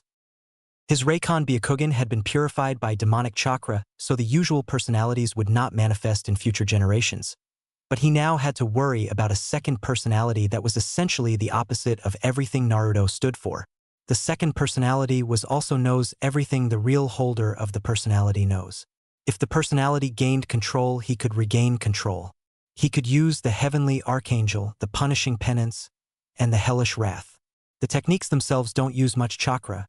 The Reikon Byakugan is now a stage gained through means similar to how the Sharingan gains tomos. The only difference in form in regards to the Byakugan and the Reikon Byakugan is that the pupil is far more visible. His Akuma Rinnegan was also purified. He will not wither away by not giving in to natural body functions. Kyubi decided to remove that strength, viewing that a human not giving in to what a body must do is basically a human calling themselves God. Naruto has been training with Haku-chan on Ice Element. When she wasn't trying to feel him up, Kyubi explained to Naruto the various paths. Naruto knew he would have to resort to the Rinnegan's darker powers, but would only use bodies if he found it ethically right. He had already created a new summon. It was a dead lizard when he found it. When he turned it into a summon, he accidentally put the original soul back in it. Luckily, it grew attached to him. He made the lizard his personal summon, until he gets an animal path. He could summon it via a seal on his palm that had the kanji for lizard. The difference between the Rinnegan and the Akuma Rinnegan is that while the regular Rinnegan is a metallic purple in color, the Akuma Rinnegan takes on a tan color with the color around the pupil being a golden brown, but in the golden brown it looked like fire was burning. Check profile.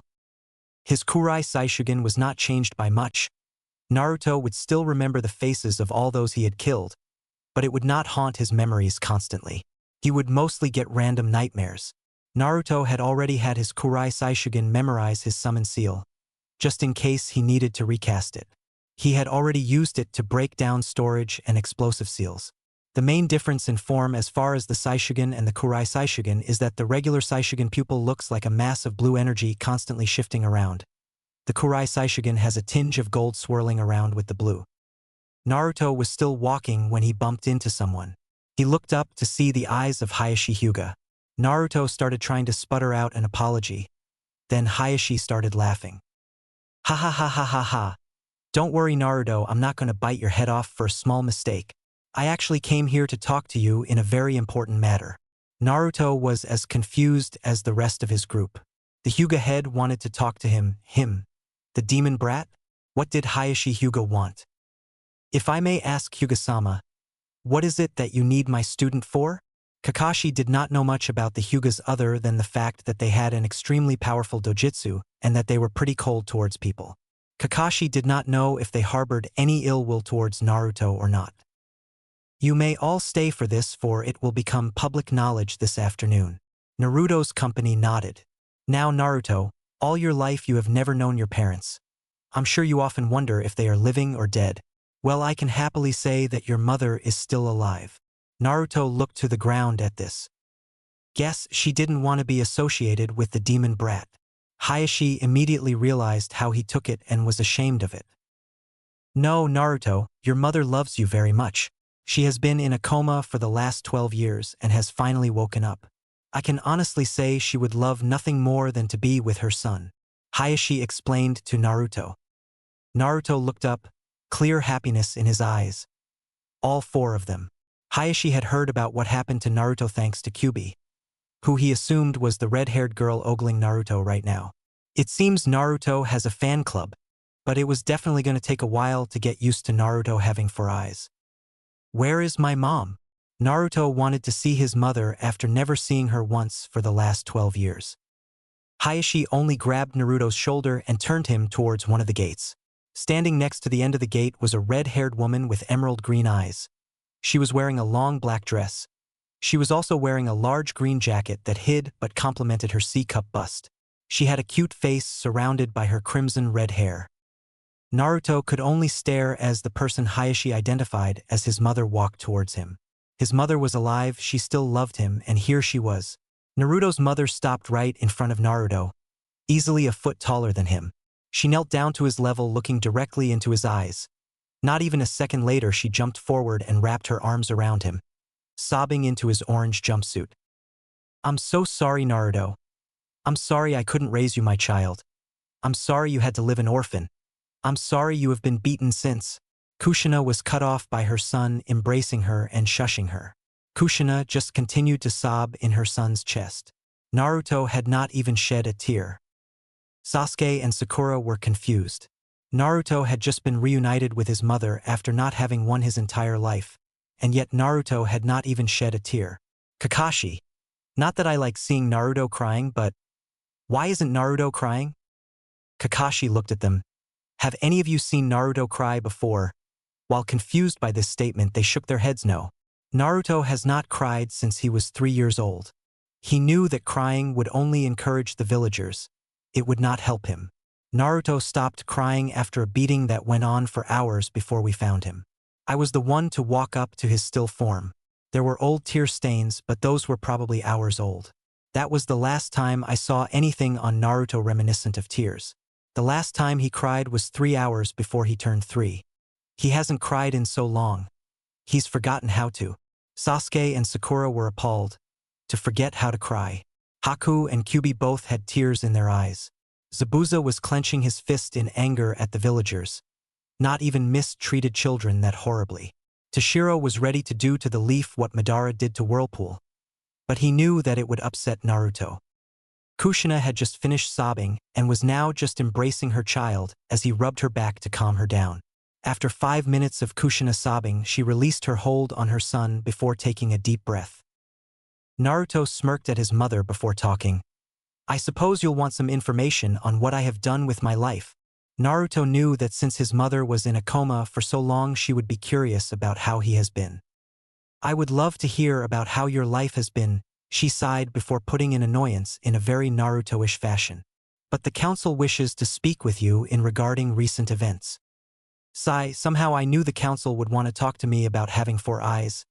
Gives them a reason to try and kill the demon brat. But I guess it's inevitable. So what are we waiting for? Let's go. Naruto stood up and grabbed his mother's hand, dragging her all the way to the Hokage Tower. Hayashi chuckled. Naruto was so much like his mother it wasn't even funny. He remembers when Kushina was so excited about Minato being named Yondaime that she basically dragged their whole graduating class down to Ichiraka Ramen. He noticed that they were almost out of sight, so he turned towards the rest of the group. Lord Hokage would also like those present to be present at the council meeting. Jiren and Hayashi chuckled at their downtrodden looks at having to be at a council meeting. Hayashi then began the trek to the Hokage Tower, followed by Team 7 and the newcomers. Things are going to get interesting. Council chambers. The council was currently discussing the topic of Naruto Uzumaki. There were 3 sides to the issue of said blonde. One side wanted Naruto killed to prevent the beast from gaining control. This side was dominated by most of the civilian council and the two elders. The civilian council was mostly made up of pompous fools who thought they could control shinobi affairs. They were the ones who set up the assassination attempt on Naruto when he was 3 and had a law passed that anyone who tried to adopt him would be executed. They couldn't get enough support to execute the child, so they decided to just settle for ruining his life. They viewed Naruto as a threat to their power. Another side run by Danzo wanted Naruto to be turned into a weapon. As soon as it was discovered that Naruto was a Jinchuriki, Danzo practically jumped out of his council seat and demanded he be placed in his root division. He was immediately shot down by the Hokage and all the clan heads, as well as a few civilian council members. He tried countless times afterwards to gain the Gaki as his personal weapon. Once he found about Naruto's new bloodlines, he was even more adamant. The last group was run by those who wanted Naruto to grow up as he see fit. This sect was run by the clan heads and a few of the civilian council. The civilians who managed to help keep Naruto safe were the Ichirakus, the Kuzuganas, and about 3 others. The clan council was completely for helping Naruto out of the hell that the civilians were forcing him to live. Most of the clan council has tried in some way, shape, or form to help the blonde demon container, only to be shot down by the civilian council. Since Naruto wasn't a shinobi at the time, they could not do much. The council was still discussing when the doors to the council chamber slammed open, revealing Naruto Uzumaki and a red-haired woman that seemed to make the clan council uneasy, as well as a few civilians. Standing next to Naruto Uzumaki was the last person you wanted to piss off. The Red Death Kushina Uzumaki. "Sorry, old man, we just got back a few minutes ago." Naruto was panting, so no one had seen his sudden transformation. "Learn some respect, Demon Br Crash."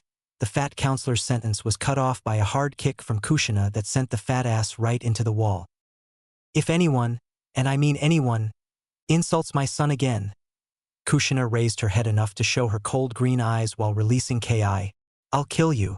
The civilian council was now completely terrified. Kushina Uzumaki was not one to piss off. Their fears were quelled when Tenten Kuzugana started talking. "Oh my god. You," pointing to Naruto, "are the son of the Red Death?"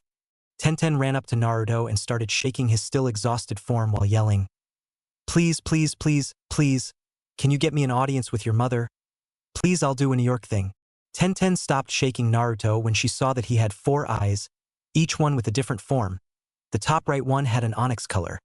The eye below it was Naruto's normal colored eye, just a bit lighter in shade.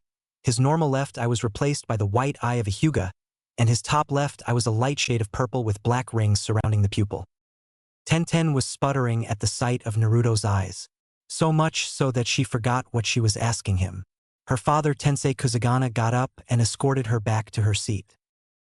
The discussions were about to begin when the door opened, revealing Hayashi Hyuga with Team 7 and 4 newcomers. One was a brown-haired male with a scar running down the side of his face. He was currently wearing a blacksmith suit while carrying a very big storage scroll in the same fashion as Jiraiya of the Sannin. The other was a large, well-built male with bandages covering most of his face and had a giant guillotine on his back. The next was a red-haired female that was wearing tight black short with black-colored short dress that had long slits on the side. For a shirt, she wore a tight-fitting shirt with long sleeves that went about 6 inches past her hands. She had her red hair in a fashion similar to the Hyuga genius Niji, the minor difference being that her bangs were let loose. The last person was a young ebony-haired girl wearing a long dress, but she had on an extremely tight shirt that showed off her belly button. She had on an open vest that only reached just below her armpits. Her hair was arranged in a bun. "Sorry we were late. Zabuza needed to check on something. Apparently his wife is in Konoha, and he needed to check the apartment complex she was in." Hayashi had met strange people, but Zabuza's wife certainly takes the cake. She looks like an older Haku, really. But she acted like Hinata when she was Naruto high. The thought scared him. Hinata may be shy, but when it came to Naruto, do not piss her off. The last person who made that mistake couldn't walk for a month and was pissing out blood for 3 weeks. "I need to make sure she is okay. She said she'd be here in." Zabukeun and the counselors looked out the door to see a black-haired woman with a small bump in her belly wearing a large dress walk in. "Zabukeun, only 3 more weeks until we get the tests back. Then we'll find out if it's a boy or girl." Everyone looked at Zabuza confused. "You could go to the hospital and find out the gender in 10 minutes. My wife's family has old traditions that she likes to follow. It's a little odd, but I still love her. Got a problem with that? Everyone noticeably shuddered. As we were saying, we are here to discuss the topic of Naruto Uzumaki. Naruto, Team 7, and the newcomers, I will call them newcomers until I separate them, left the room along with several people who also were brought by the council. Those who had been brought by council members were Hinata Hyuga, Suzuri Uchiha, Kurinai Yuhi, Anko Mitarashi, Hana Inazuka, Yugao Yuzuki, and Tenten Kuzugana. Naruto was feeling very uncomfortable right now. He was getting lecherous stares from Kyubi, Haku, Hinata, Anko, Kurinai, Yugao. Hana, Suzuri was noticeably having difficulty seeing him. Kyubi seemed to notice as well. Kyubi walked over to her and took her to the side. She did a few hand seals before placing her hand on Suzuri's forehead. Suzuri then fell asleep. Kyubi walked over to Naruto. Naruto-kun, I kind of need to speak to you in private. Kyubi sent a look at the glaring girls that immediately seemed to avert their gazes. It's extremely important to me. Naruto knew that Kyubi liked him, but right now she was being completely and totally serious. Naruto nodded his head and Kyubi led him to a closet. Before she opened the closet, she did a few hand seals that Naruto knew were genjutsu seals. She then touched the door with her pointer before opening it and dragging Naruto inside. Naruto closed his eyes at the sudden rush of air before it stopped. When Naruto opened his eyes, he expected to see the inside of a closet, but instead he saw a beautiful forest. The sky was a dark blue, showing that it was after dark. The moon itself was a beautiful shade of light yellow glow that shone through the clouds just passing above its bottom section. The ground was covered in beautiful lilies and roses of all shades. He turned around to see a great waterfall that ran into a clear blue lake. The lake was teeming with fish, and the rim of the lake was surrounded by water lilies and frog pads. The most beautiful thing, though, was the spiral rock that looked like it had a staircase going up the spiral. A snake-like arrangement of rocks led up to the spiral. Before Naruto could make any more observations, he was being dragged across the rocks and being led to the spiral. They ran up the spiral. When they got to the top, they admired the scenery for a bit. Kyubi-chan, where are we and why are we here? Naruto was severely confused. He had never seen such a beautiful place. It echoed with a natural beauty that no one's hand could ever achieve. Kyubi looked at him in the eyes with the softest and most loving expression he had ever seen. Naruto-kun, 12 years ago I was taken from here. This is the kitsune realm. The reason why I brought you here was to give you my love. Naruto was shocked and confused now. How could bringing him here possibly show him love? When I awoke from being sealed inside of you, I saw your life. I saw all of your torment. I saw how many times you were beaten. I saw how at the moment you turned 3 you forced yourself to never cry again. I saw who you were, and I fell in love with you. I have lived for over 107 years. I was never able to fall for any of my kind. But due to me being the heir to the Kitsune family, I must choose a husband. I must choose a mate. Kyubi sighed before continuing. Naruto, Kyubi is only my title, my name that was given to me by my mother and father. A name to a kitsune is extremely valuable. We keep our names a secret to all. We are identified by our accomplishments or titles until we tell one person our name. The one whom we tell our name to will become our mate. They will become the only person that we may make love to, the only one whose children we can bear. Naruto Uzumaki, I ask you, as I give you my name, will you have me? Naruto was shocked. The Kyubi was asking him to be her husband. Naruto did not know what to do. He opened his mouth only to have Kyubi's finger be placed on his mouth. Naruto-kun, I will tell you my name, but the choice to become my mate is yours. You will have 3 days to decide on what you wish to do. If you say yes, I am yours. If you say no, you may never speak my name to anyone. Naruto nodded his head in understanding, thanking Kami that he did not have to decide right then. Naruto-kun, she pressed her body to his. My name. She brought her head next to his ear and whispered, is Kisi. Naruto blacked out as they were pulled out of the Kitsune realm. With Naruto and Kisi had just returned to the room and only a minute passed there. They walked back with their group. Naruto saw Suzuri waking up and went over to her to see what was going on. Suzuri POV. Suzuri had just woken up from that jutsu that the red-haired girl placed on her. The girl said she knew she had a hard time seeing. She said she could fix it. Suzuri was so desperate to impress Naruto-kun that she risked her sai to achieve it. She began to open her eyes, expecting to see things blurrily. Instead, she saw things just as, if not more clearly than before she gained the manjikyu. She looked up to see Naruto walking towards her. General POV. Naruto was walking towards Suzuri. He wanted to know how she was doing. He saw less and less of her as the years went by. He was curious as to how she was doing. "Hey Suzuri, how are you doing?" Suzuri looked at Naruto and noticed that he had the black onyx eye of a sharingan user in the eye above his usual right eye, now believing her earlier conversation with her father. "Hey Naruto-kun, can I talk to you about your sharingan?" Suzuri wanted to absolutely ravish him until he was tired from making love so much, but thanks to her older brother Itachi's training, she was able to quell that desire. It did not do anything to quell the desire she had for Naruto. "Sure. I have some questions of my own." The two sat down and conversed on various sharingan secrets. Naruto was astounded that she had the Manjikyu sharingan. Then Naruto asked the question that was eating away at him. "How are we related?" Suzuri expected something like this. Luckily, her father told her of his mother's heritage. He refused to tell her about his father's heritage. Yet, "Naruto-kun, the relationship between us is extremely distant. Our relation is about 1/200 of our gene pool. We are so distantly related we can't even be considered cousins." Much to her relief, she did not think she could go on living if she could not be with Naruto because blood relation was too close. "But my father knew about your mother's heritage. He decided to tell me knowing that I would be able to tell you, although I would have to explain a little history to you." Naruto nodded his head. "Okay, we will have to start off with the Uchiha clan over 100 years ago. The Uchiha clan was enemies with the Senju clan of the forest. We were rivals in all things. Back then, it was the strongest of the clan who led it. During that time, we had a few separate branches of the clan.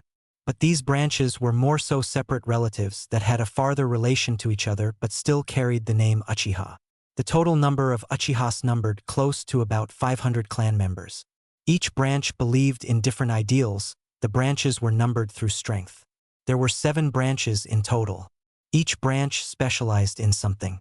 The 7th branch specialized in armed combat. In terms of close combat, they had no equals within the clan.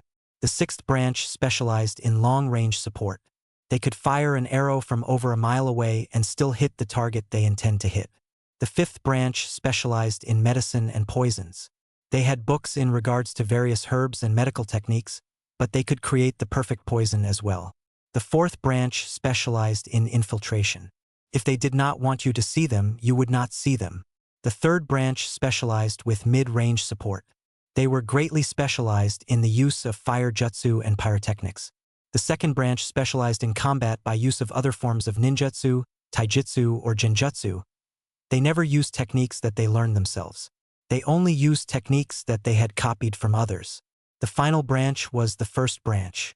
They were the only branch to implement parts of all the other branches into their combat. The 7th through 2nd branches were essentially separate clans of Uchiha, and the 1st branch was the binding agreement of them. But the 1st branch was extremely possessive of the sharingan. They believed that breeding within the clan would produce perfect offspring. The leaders of the 1st branch copulated. The two of them were never apart, and they had known each other since the beginning of their lives.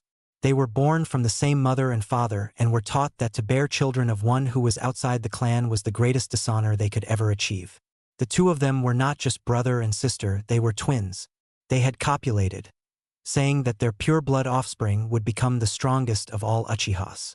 Their first birthing bore 2 sons. The first of the twins was named Madara Uchiha. Naruto clenched his fist at the name. The second twin was Izuna Uchiha. The two of them were named as the beginning of a future Uchiha clan. 9 months after the birth of their sons, a member of the 7th branch offered their child, a girl by the name of Eiju Uchiha, to be the bride of one of the 2 twins.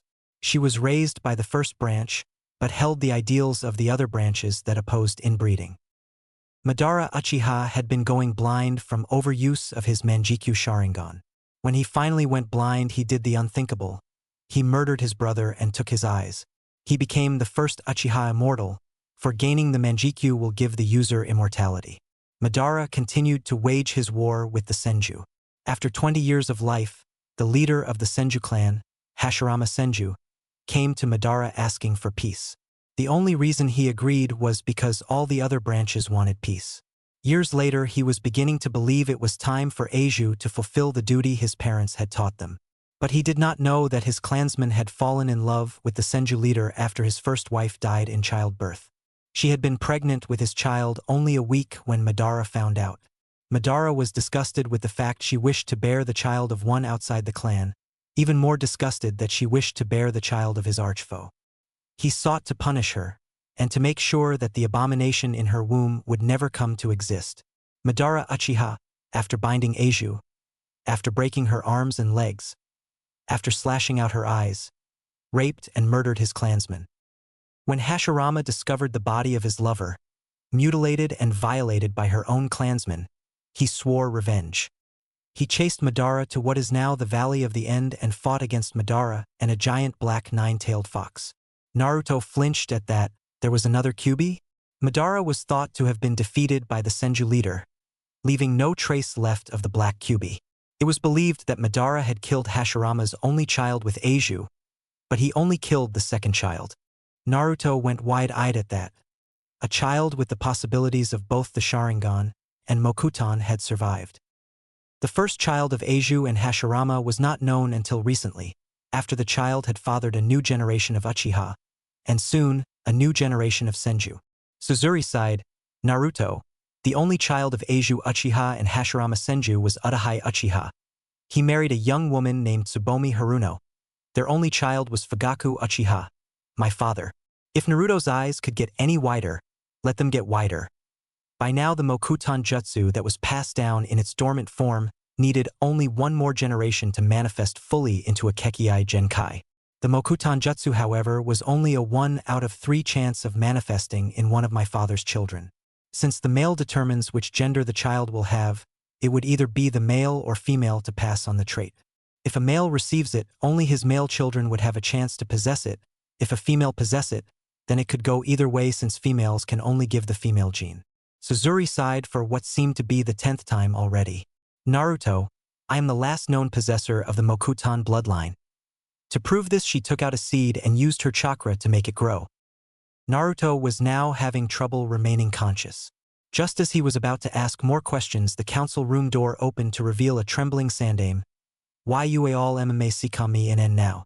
Not caring that the Sandame was trembling, everyone got up and walked into the council chambers, only to reveal that the walls were now covered in blood and the floors littered with the bodies of most of the civilian council, the 3 elders, and a large group of rude Anbiyu.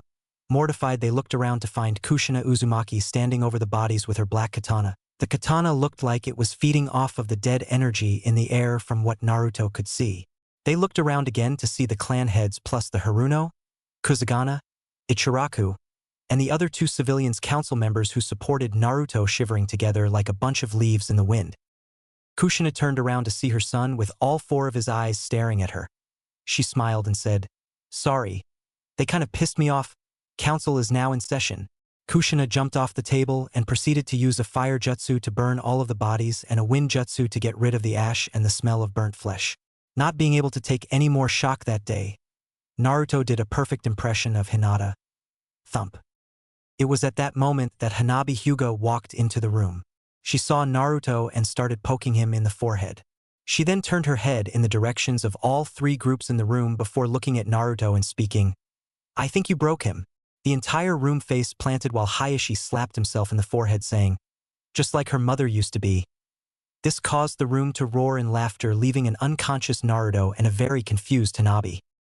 Naruto had just woken up from his shock-induced coma. The last thing Naruto remembered was walking into the council chambers to see his mother standing over a bunch of dead bodies.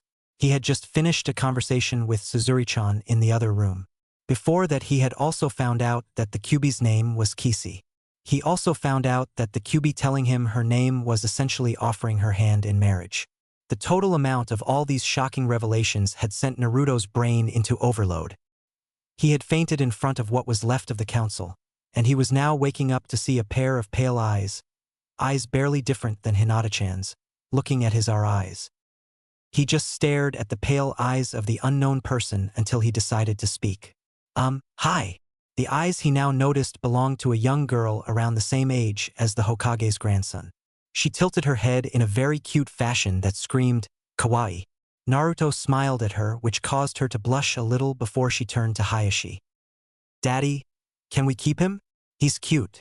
The young girl started petting Naruto's fuzzy hair and smiled an adorable smile before she was lifted off of Naruto's chest by her father, causing her to pout. Naruto got up and brushed himself off before he looked back at the council room. All the counselors that were not killed by his overly bloodthirsty mother were now sitting down with their guests standing right behind them. He noticed that Zabuza was now taking a seat at the table. There were several spaces open in the council room.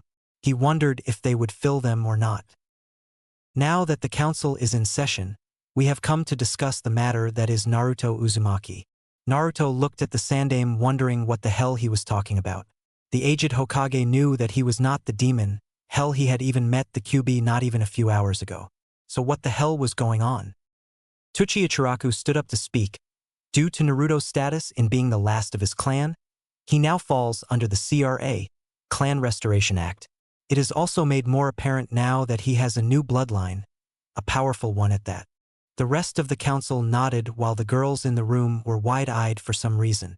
Naruto was severely confused, so he decided to start asking questions. Hey old man, what do you mean new bloodline? I don't know if my new abilities can be considered new or not. And what is the CRA? And how exactly do I file under it? Hell, I didn't even know I was a part of a clan. The counselors only chuckled at Naruto's ignorance, and the girls in the room looked at him with a mischievous glint in their eyes. Naruto, he turned to look at his mother, who was scratching the back of her head much like he usually did. I believe you will want to sit down for this one. It will definitely be a shock to you. Naruto decided to listen to his mother and went to sit down until his mother stopped him. Naruto, your seat is over there. Naruto looked to where she was pointing. His seat was right in between Fugaku and Hayashi. Deciding to listen to his mother, he walked over to the seat and sat down. He noticed that Fugaku and Hayashi were planning something. And boy, did he have a bad feeling about this whole thing. He looked around, seeing the mischievous glints in many of the council's eyes. Naruto kept looking around until Sandaime began to speak. Naruto, we are here to discuss your new condition, Kyuubi's freedom, as well as a few contracts that have been put in place by many of the council as well.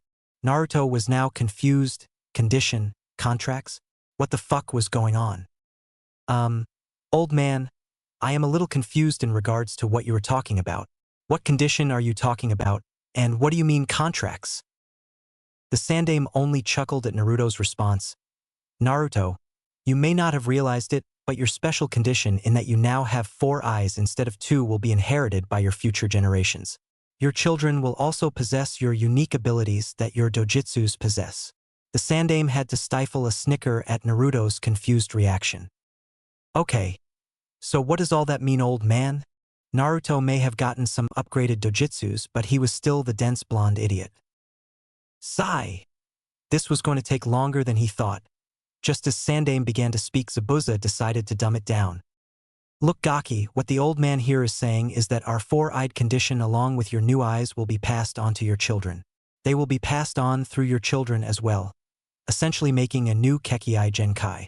Naruto seemed to get the dumbed-down version better. Zabuza only hoped his daughter could get the Gaki to smarten up a bit more. Oh, okay. But what do you mean by contracts? As far as I know, I do not owe anybody anything. Naruto was really confused.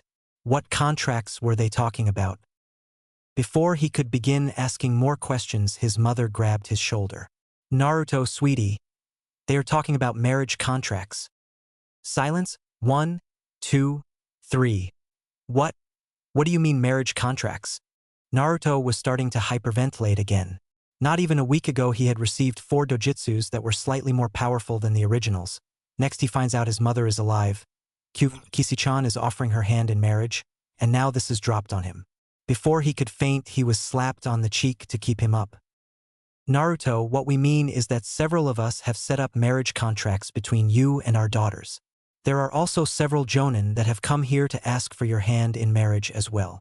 Naruto looked around to see Hana, Yugao, Kurinai, and Anko with smirks in his direction. The The counselors that had proposed the contracts with their daughters were Fugaku, Hayashi, Tuchi. Some officially made a contract for Hana, while Sarutobi made a contract for each of the jonin who asked to marry Naruto. The next bomb was dropped when Zabuza made a contract, since he was now made counselor due to his wife's bloodline. Naruto was trembling, he was confused and scared. Kisi-chan had just asked for his hand in marriage not even a half an hour ago. Well, Naruto, all we need now is your signature on these contracts, and then we are officially done. Sandaime was very happy. He knew there were many villagers who disliked Naruto. He thought perhaps Naruto would jump up and scream hallelujah for his good fortune at the moment. He did not expect Naruto's reaction. Naruto stood up. Most of the council thought that he would immediately sign the contracts. They did not expect him to look up and begin walking towards the council doors. Before he left the room, he turned around. I am not rejecting the offers, nor am I accepting them. I just need time to think. Naruto walked out of the council chambers, leaving several very stunned clan heads. Most boys in his position would accept the proposition without a second thought. Kushina looked at the counselors before she spoke. I will check on him and see what's up. She ran out of the room to follow her distressed child while the council began to deliberate. They did not get 2 sentences in before Tenten spoke up. Daddy, why didn't you put in a contract for me to marry Naruto? Tenten knew that getting married to Naruto would allow her to possibly train under Kushina Uzumaki. She wondered if her father was just late putting the contract in. Tenten, I did not put in your name to be possibly married to Naruto, because I see no reason as to why you would want to be married to him. Her father had not put her in because he knew she did not genuinely love Naruto. The thing that all of those who were placed on the contract had in common was that they already loved Naruto. Tenten got wide-eyed at that. There were 8 girls who loved Naruto, but she so wanted to be trained by Kushina. But Daddy, I think that over time I could come to love him. Surely you could. Her father stuck his hand up, silencing her. Tenten, I know the reason you want to marry Naruto is to be trained by Kushina Uzumaki, but I do not see that as a valid reason as to why you should marry Naruto. If you need any more proof as to why you should not marry Naruto, just look at the reasons that those who signed the contract love Naruto. The Kusagana head looked at the 8 girls in the room who had been placed in the contract. They looked at each other until Hinata stepped forward. Ah, Hinata, would you please tell us why you love Naruto? Hinata timidly nodded before speaking. I love Naruto Keikuin, because he is strong-willed and never gives up. The first time I met Naruto was on our first D-Day at the academy. He did not give up even though the TT teachers were so cruel to him. My love for Naruto only grew when he went out of his way to help me when I was injured. He used part of his own shirt to bandage a scrape I had. When he was finished he kissed it be better. I love Naruto-kun, and your reasons for wanting to marry him are shallow. Hinata sent a glare at Tenten, who noticeably flinched. Suzuri decided to step forward. Tenten, I love Naruto because he endured pain. He took every beating that members of my own clan gave him. I saw him take beatings from villagers, genin, chunin, jonin, even a few ANBU. I love him because out of all the villagers in Konoha, he is the only one who is strong enough to endure this village and still keep a smile on his face. He lost his innocence, not that kind of innocence, before he was kicked out of the orphanage. My father tried so many times to adopt him, but every attempt was blocked by the civilian council. Tenten looked down as Ayam walked up. I love Naruto-kun because of what he did and had to endure. I found him half buried in the snow with little more than rags on. I noticed he had been recently beaten and asked my father about it. When he finished explaining to me, I ran into the room we had left him in and embraced him in a hug. Me hugging him absolutely terrified him. We let him stay in our house until the Sandaime could get him an apartment. A month later, a couple of drunks broke into our house and attempted to rape me. Naruto-kun risked his life to stop them. That was the night I fell in love with him. Enko stepped forward next. I had just been deemed innocent by the Sandaime for the crimes Orochimaru committed. I had been attacked by 3 civilian council members and they were going to rape me. Just as they were about to rip off my clothes, Naruto came out of nowhere and beat the shit out of the drunk one of the group. The other 2 tried to attack him from behind, but I threw a trash can at them, causing them to smash into the wall, killing them. I was about to help Naruto when he was thrown across the alley with a kunai in his chest. The counselor he was fighting tried to rape me. He was then brought to the ground when Naruto cut his legs. After the man was brought to his knees, Naruto killed him. He then fell over due to lack of blood. A genin tried to take Naruto, seeing him as a demon. I cut that chunin across the face until Anbu arrived and took us to the hospital. Tenten was shocked. Kurinai stepped forward next. I fell for Naruto-kun when we made him his first set of clothing that wasn't made out of rags. He was so cautious of the box that we had his present in. When he finally opened it, he was so adorable in how he played with it. But a few drunks barged into the room. He threw it out a window and returned for the jumpsuit even though he was severely injured. He was dedicated and extremely grateful. I watched him for a while, not knowing that my affections towards him had blossomed into love. Yugao and Hana stepped up next. Yugao spoke. I used to hate Naruto, and I only saw him as the demon that murdered my family. But when he saved me and Hana from being raped by a bunch of failed ANBU, my views changed. He had knocked down a few with a trash can lid before shoving a kunai into the leader's area. The men in the room noticeably winced until Hana continued with the story. He had stabbed the leader in the groin. He began to walk off until he noticed an explosive tag was coming at us. He selflessly jumped in the way of the tag. He injured himself to save our lives, when we always ignored his. Tenten winced again, not knowing that Naruto had risked his life. The next to speak was Haku. Tenten, I may have just met Naruto, but out of all the human beings I have met in my entire life, Naruto has the purest of hearts. For the past week, Kyubi and I, note everyone in the council had to be told about Kyubi, have basically thrown ourselves at him. He always declined and his answer was always the same. I hold too much respect for women to do that outside of wedlock. That showed me how pure his heart was. My love for him only grew when I saw his scars. Tenten looked at her in confusion. Naruto-kun has a diagonal scar running across his chest. He has the Kyubi's fox form carved onto his back. He even has had his arm chopped off several times. I have grown to love him for his pure heart and his resolve. Tenten looked down until her father spoke. So tell me, Tenten, why do you wish to marry Naruto? Why do you love him? Her father placed great emphasis on the love part. Tenten thought for a minute, knowing she did not love him. She only wished to marry him so she could be trained by Kushina Uzumaki. Man, did she feel shallow. The council looked as Tenten sat back down, satisfied that she had made the right choice. Now that that portion is over, we only need Naruto to sign the contracts. We also need to discuss the topic of Kyubi. Sarutobi looked around to find that the Kyubi was not in the room. Well, shit. With Naruto. Naruto did not know what to do. He had just found out that his mother was alive, that she was in a coma for the past 12 years. Then he is offered Kishi's hand in marriage. He would have agreed to it that night. But then the council as well as several jonin had set up several marriage contracts. He knew absolutely nothing on how kitsunes view partnership. So he was currently sitting on the fourth's head. The same question running through his mind. What should I do? He sat there for a while pondering everything that had happened so far. A new bloodline, his mother is alive. Kishi along with 8 other girls offer their hand in marriage. He was about to get up to continue his walk until he sensed. Sensed? Since when is he able to sense anything outside of his natural danger sense? He turned around to see the concerned face of his mother. Naruto, sweetie, what's wrong? Kushina was worried about her child. She saw him walk right out of the council room when the contracts with several girls who dearly loved him were made open. Any other guy would have been running around town like a maniac. So why did Naruto seem conflicted? Naruto stared at his mother for a few minutes until he tilted his head in a way that told her to sit down. Kushina complied and sat next to her only child. They sat there for a few minutes until Naruto broke the silence. I don't know what to do.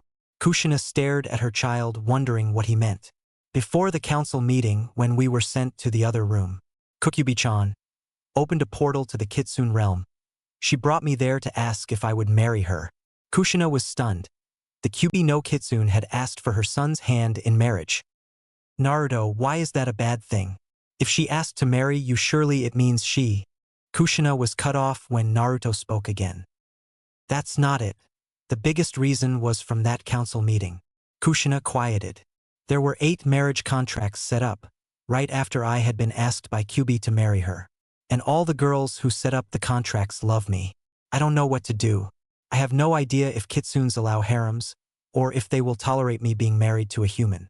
Plus, if a harem is not allowed, then I am essentially hurting all of those girls who have their hearts set on me. It's like I can't win. Kushina now understood what Naruto meant. He cared for each and every one of the girls, maybe not to the extent of love. But he cared about them enough to not want to hurt them. Kushina sighed, not knowing what to do. Naruto was too conflicted and Kushina was too watchful of her son to notice that someone had been watching them the whole time. With Kisi had tears in her eyes. While she was no longer sealed within Naruto, she was still connected to him. She read his thoughts. She was both happy and upset. She was happy that Naruto was thinking about her over himself, but she was upset that the conflict in him was causing him such pain. She stood up. She had fully decided that there was no human, kitsune, or any other being in the whole world that could ever compare themselves to Naruto. She walked out of the bush she was hiding behind and walked up to the conflicted blonde. Back with Naruto. Naruto was sitting there, still confused about Kisi-chan, the marriage contracts, his new bloodline. He continued to sit there with his mother next to him until he felt a hand on his shoulder. He turned around to stare into the beautiful amber eyes of Kisi until he felt a pair of warm lips touch his own. He sat there shocked until Kisi pulled her lips away.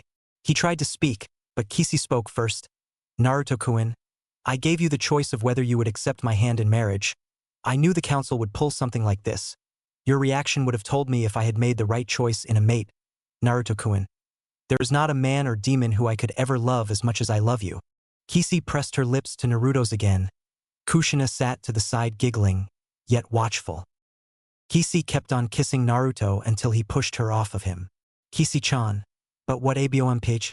His argument was stopped by Kisi locking lips with him again. She was much more passionate. Her moaning into his mouth was clear proof of that. They separated again with a trail of saliva connecting their mouths. Naruto, a kitsune law states that when a kitsune has chosen their mate, they can set terms that they find necessary. This can be challenged, but I know that we will make their challenges against our terms moot. Kisi got off of Naruto and began walking back to the council chambers before she turned around back to Naruto. So what is your answer? Naruto was about to reply, good. She began walking back, leaving a confused Naruto and a giggling Kushina. Naruto had no idea what happened. How did she know what I was going to say? He let those thoughts plague his mind for a bit until his mother let out a full-blown laugh. He stared at her for a moment before laughing himself. After a few minutes of laughing, they got up and started back to the council chamber, knowing that it was about to get more interesting in Konoha.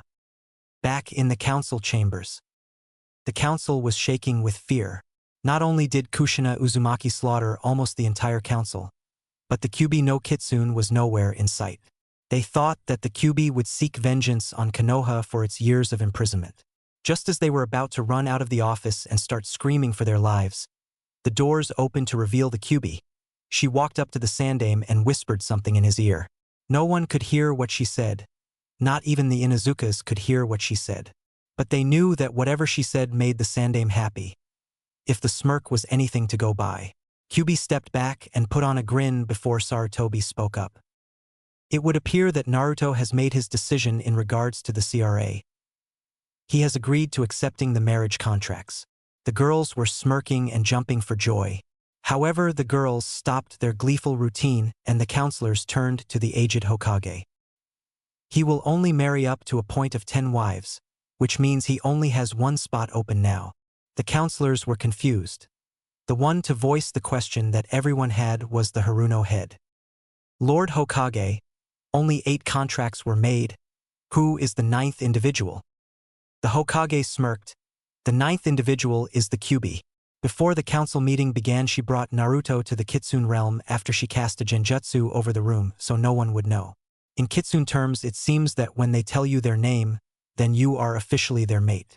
Kyubi told only Naruto her name. He will officially be inaugurated as her mate tonight when they return to the Kitsune realm. But beside the point, Naruto now only has one spot open for his harem. Naruto will be here in a few minutes to sign the contracts. Besides the signing of the contracts and the final pieces of paperwork, this meeting is adjourned. All of the girls/women who had been placed in Naruto's harem were ecstatic. They were going to be married to the man they loved. They were talking about future plans when the door opened to reveal a giggling Kushina and a blushing Naruto. All the girls looked to Kushina and then to Naruto only to see him blush even more when they looked at him. Kushina walked over to the girls. I just thought it would be fun to tease him on the possibilities of a harem. Naruto blushed tomato red before he decided to sit down and start signing the contracts. Time skip, 3 hours later. Naruto was currently reading through the final contract. This was the contract that stated that Hana Inuzuka, Hakuma Mochi, Hinata Hyuga, Enko Mitarashi, Kurinai Yuhi, Yugao Yuzuki, Suzuri Uchiha, Aya Michiraku, Kisi Kitsune, and one more person to be added at a later date, were officially betrothed to Naruto Uzumaki. He read the contract, read it a few more times before he signed the paper in blood. The contract would be placed in the Uzumaki Namikaze compound and would be kept under lock and key. He was about to fall asleep when Kisi tapped him on the shoulder. He turned around to look into her amber eyes. It's time. Naruto immediately woke up knowing that the fact of him being married to Kisi-chan or not was about to be decided.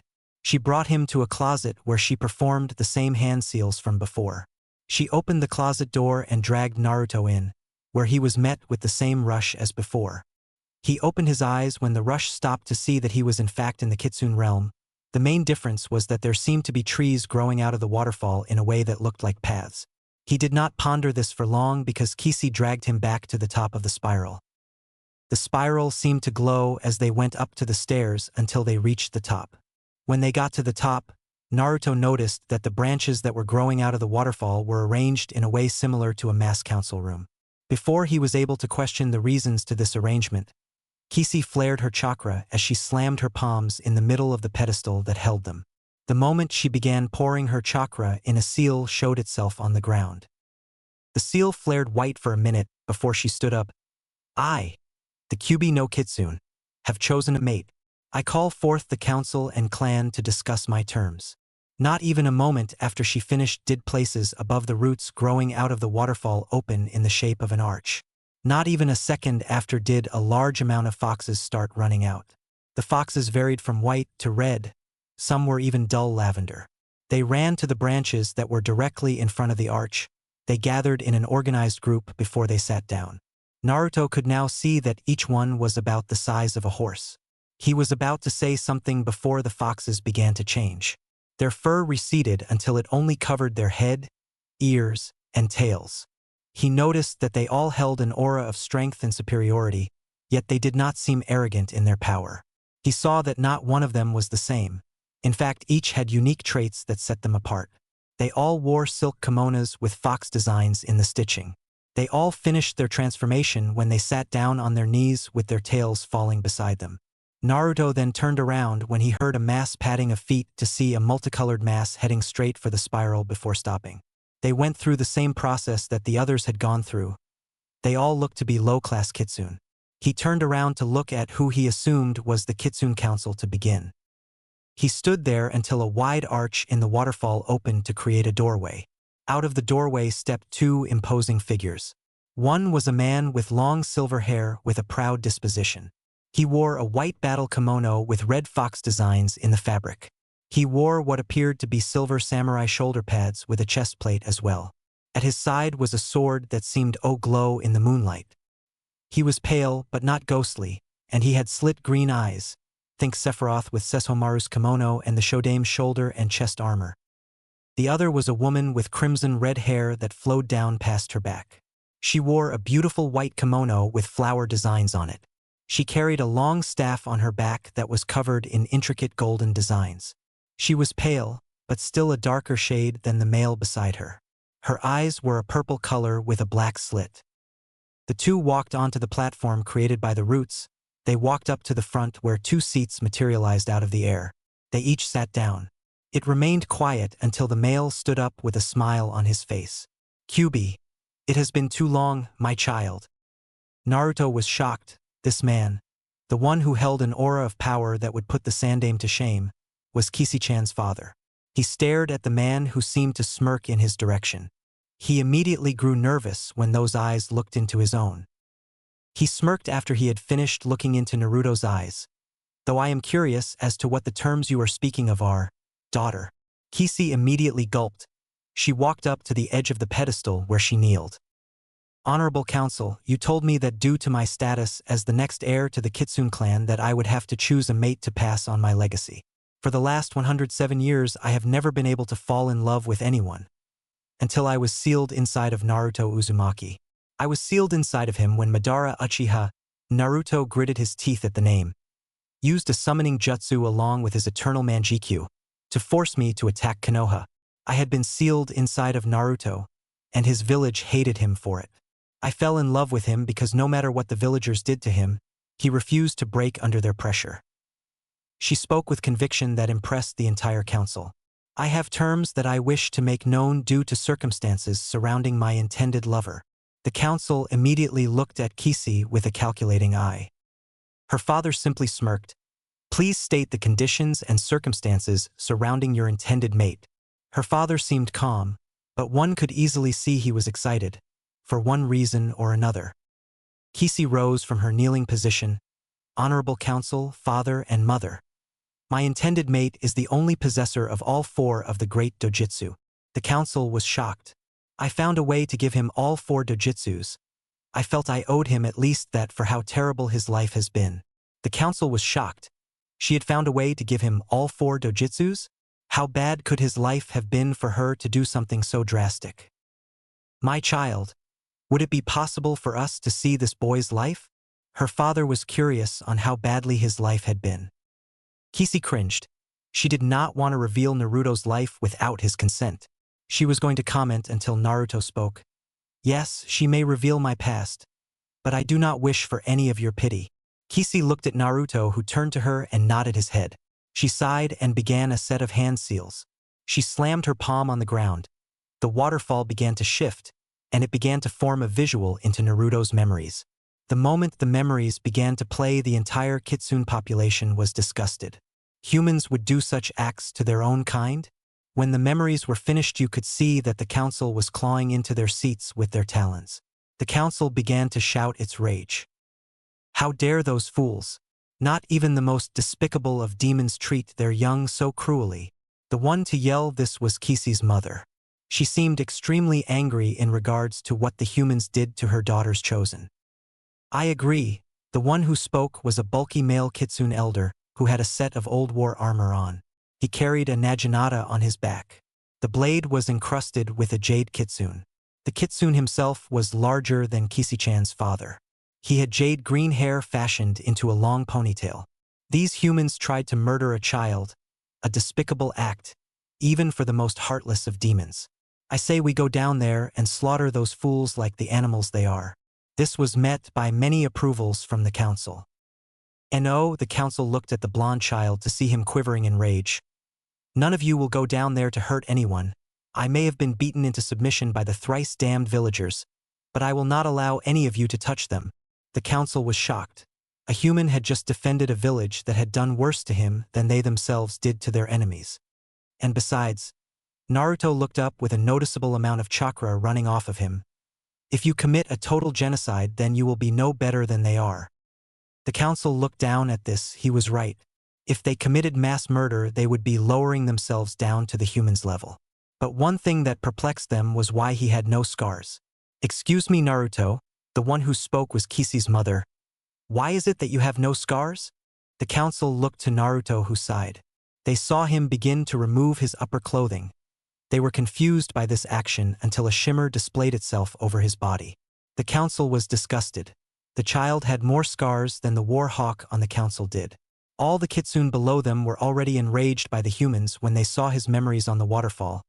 When they saw the scars, they began to wonder why they did not wipe them out. The council stared at Naruto's scars until they noticed his eyes. All four of them. Kisi's father smirked. So that's how you gave him all four bloodlines. He must have already had them in his system.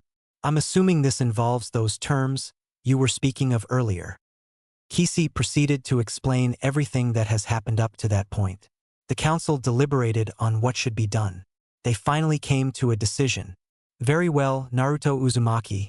As of this moment, you are now married to the heiress, Kitsune. An official ceremony will be held. But before we officially inaugurate this ceremony, is there any of the Kitsune clan who wishes to object to this marriage? None of the Kitsune clan seemed to challenge the marriage. Just as the council was about to begin the official ceremony, someone spoke up. I object. The council turned towards the one who spoke and sneered. The one who spoke was considered the disgrace to the Kitsune family. He had committed more crimes in his life than they cared to remember. Kishi and Naruto turned around. Kishi noticeably shook with rage at the sight of the Kitsune. He was a tall Kitsune who wore a black sweeper coat. His pants were noticeably made out of the hide of some other demon, something considered despicable by Kitsune ethics. He had black hair that was pulled back. He had a pair of black combat boots. Like all the Kitsune that he had seen so far minus Kishi-chan, he carried a weapon. His weapon appeared to be a club, but it looked to be made out of bones. His face had a large slash mark across his left eye. His eyes were a different color, one was a dark purple, and the other was a sickly yellow. He also had a large scar running from the corner of his mouth to his left ear. His smirk showed his long fangs. But the thing that Naruto noticed was that this Kitsune was a black Kyuubi. The council grew incredibly impatient with this Kitsune. For what reason do you wish to challenge my daughter's marriage to this young man? Kishi-chan's father was not happy. Honorable Kitsune-sama, honorable council, my fellow Kitsunes, why should we allow the marriage between the heiress and a human?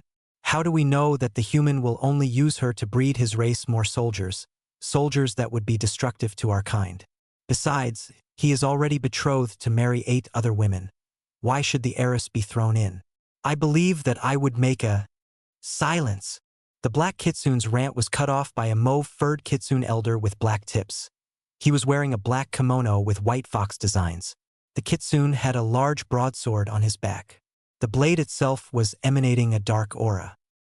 The Kitsune elder spoke. I will not hear another word otaku, corruption. You have shown all of us that you are incapable of being a proper mate. This will be the 7th time you have argued against a female Kitsune's choice of a mate, and every time you challenge the chosen for the girl's hand in marriage. You then kill the chosen, mate with the vixen, and then once you feel she has no more use, you then kill her. Due to Kitsune law, we cannot interfere with that, but I refuse to allow you to do this again. The elder was extremely angry. He absolutely despised the corrupted Kitsune. But Lord Ankaku, darkness. Kitsune law states that we are allowed to challenge for the vixen's hand in marriage. I merely thought that I would make a much better choice for them, and I killed the vixens because they dissatisfied me. All the vixens were shaking in rage. How dare that bastard? And as it is my right to ask for this challenge, he looked up to the pedestal right into Naruto's 4 eyes. I challenge Naruto Uzumaki for Kyuubi's hand in marriage. Kishi gripped his hand tightly. Naruto looked at her and asked, what would happen if I refused the challenge? Kishi looked at Naruto. She then looked down. If you refuse the challenge, then I am automatically married to him. Naruto understood and looked back to Odaku. Odaku, I accept your challenge. Naruto began walking down the spiral, thinking. He knew that this Kitsune was equal in power to Kishi-chan. And the fact that he was a black Kitsune brought up something that Suzuri said. She said that the Shodame fought against Madara and a black Kyuubi. He wondered if this was the same Kitsune. He did not have time to ponder this, for almost as soon as he began to walk down, he was walking across the stepping stones that led to the spiral. He looked to see the gold and purple eyes of Odaku as he brought out his bone club, which was covered in blood. You know, human, this club has killed 6 chosen Kitsune, but it has never tasted the blood of a human chosen before. Plus, it has never tasted the blood of one who possesses all 4 great dojutsu. I can't think of a better opponent in the form of a human. Odaku was getting testy, but he wanted to enjoy this as much as he could. I will not allow you to do to Kishi-chan what you have done to all the other vixens who you forced yourself upon. I understand this is a fight to the death. I intend to end you for your sins, Odaku. Odaku only smirked as Naruto placed his hands in a seal. His eyes were closed and chakra was swirling around him. Not even a second later his eyes shot open, revealing that his dojutsu had their first stage fully active. Odaku then placed his hands in the serpent's seal where a black chakra swirled around him. He also closed his eyes, and not a moment later his eyes shot open to reveal they were glowing the same color as what the eyes were. The council stood as Kitsune-sama stepped onto the pedestal with his wife. The match between Naruto Uzumaki and Odaku Hajime. Not even a second after that did Naruto and Odaku launch themselves at each other, weapons drawn and eyes locked. The fight between the Sind Kyuubi and the gifted Chigon was about to begin. Last time on Naruto of the 4 dojutsu, Odaku only smirked as Naruto placed his hands in a seal. His eyes were closed and chakra was swirling around him. Not even a second later his eyes shot open, revealing that his dojutsu had their first stage fully active. Odaku then placed his hands in the serpent's seal where a black chakra swirled around him. He also closed his eyes, and not a moment later his eyes shot open to reveal they were glowing the same color as what the eyes were. The council stood as Kitsune-sama stepped onto the pedestal with his wife. The match between Naruto Uzumaki and Odaku Hajime. Not even a second after that did Naruto and Odaku launch themselves at each other, weapons drawn and eyes locked. The fight between the Sind Kyuubi and the gifted Chigon was about to begin. Chapter 1. Kisi watched as a fellow kitsune, and the man she loved, fought for her hand. It did not matter if Odaku won, he would never have her as a mate. But the likelihood of Naruto surviving his fight with the Dark Kyuubi was extremely slim. She knew that she could kill Odaku, but Naruto had never fought a kitsune before. Kisi looked back to the field as Naruto and Odaku slammed their weapons into each other. Naruto versus Odaku. Clang, Naruto's Mizuoni and Odaku's Bone Club were clashing with each other. Odaku smirked and sent a tail at Naruto. Seeing this, he pushed off of the Bone Club with his Mizuoni to gain some distance. The tail pierced into the ground right where he was standing. He sighed in relief. Gotta thank Zabuza for those quick sword lessons. Taking up his Mizuoni, he charged back at the Black Kyuubi. Odaku easily parried his blade with his own claws, sending Naruto tumbling forward. Odaku took this moment to smash the club into Naruto. The club was blocked by Mizuoni. The two clashed their swords together until Odaku raised 3 tails to impale Naruto. Shooting them forward, he aimed each one at a point to make sure the blonde could not escape. He was only a few feet away. Naruto saw the tails coming straight at him. He mentally panicked. What the fuck am I going to do? I can't escape this one. Think, Naruto, think. How the hell are you going to get rid of those tails before they hit you? Naruto thought about this and inwardly smirked. Odaku was only a foot away when Naruto screamed, "Kamui!" Odaku immediately felt extreme pain in where his 3 tails were. He jumped back to see that half of the 3 tails were gone. The stumps bleeding where the rest of the tails once attached. He cringed as he looked back at Naruto. Right where his tails were aiming, there were small vortexes. Each one had a piece of his tail sticking out of it. The vortexes seemed to be pulling it in. Odaku snarled at the blonde before he jumped at him. Naruto blocked the strike with a cross block before he sent his foot out, burying it in Odaku's chest. The Black Kyuubi stepped back, not expecting his kick to be that strong. Odaku was distracted long enough for Naruto to pull out his Mizuoni and jumped over Odaku. Odaku watched as Naruto brought the sword down, slashing him across his back. Age. Odaku lurched forward, feeling something else, not just the slash across his back. He turned back around to see that the blade was pulling on something. It was devouring the water in his body. He stood up and turned towards the blonde. His disposition did not betray his thoughts. How the hell can this human possibly be a match for me? I have lived for over 500 years, and never once has a human been able to do this to me. Odaku was so caught up in his thoughts that he never noticed the 3 Fuma shuriken coming at him until the last second. With Kisi and the council, all of them were astounded. Naruto had never once before fought a kitsune, but here he was, standing against the most bloodthirsty Kyuubi in the history of the clan. Kisi was smiling. Her Naruto-kun was beating the shit out of Odaku. She always hated how Odaku would kill his mates if they ever dissatisfied him. And it absolutely disgusted her how he would basically humiliate them as he claimed them. Lord Kitsune was intrigued when Naruto used smaller Kamui to get rid of a few of Odaku's tails. He never liked Odaku. He often wondered why they allowed him to remain in the clan, for he did not really follow kitsune customs and laws. Kishi smirked seeing Naruto use Mizuoni's ability to devour water without even knowing how to do it. She absolutely loved that about him. It just meant she could have more fun with him when they decided to mate. The council was also impressed. They smirked seeing the 3 Fuma head straight for Odaku, but went wide-eyed at what happened next. Back to fight. Odaku had enough. He placed his hands in the horse seal and released a large mass of chakra. The chakra began to melt away at the ground around him. Odaku's physical form noticeably changed. His ears became more pointed, the bones in his tails became more noticeable, and his claws turned onyx black. His skin began to turn a sickly green color. His eyes remained the same, minus the part where their whole eye became the same color as their pupil. The tails that had been destroyed by Kamui were now healing. The bones in the tail grew to the same length as what the original tails were, but no flesh or skin grew to cover the bones. His bottom canines grew until they were pointing out from his mouth. Naruto was visibly shaking. His second stage Byakugan may not be active, but his regular Byakugan was more than enough to say that what Odaku had become was far stronger than what he was dealing with before. Odaku looked up and smirked. His voice was noticeably different. "How do you like the new look, human?" He launched himself at Naruto at speeds that were far faster than Naruto was used to. Naruto was sent sprawling 20 feet away from where he was standing when he was backhanded by Odaku. He barely had enough time to dodge the club before it smashed into the ground. He parried a strike sent by one of Odaku's bone tails. Naruto was shit scared right now.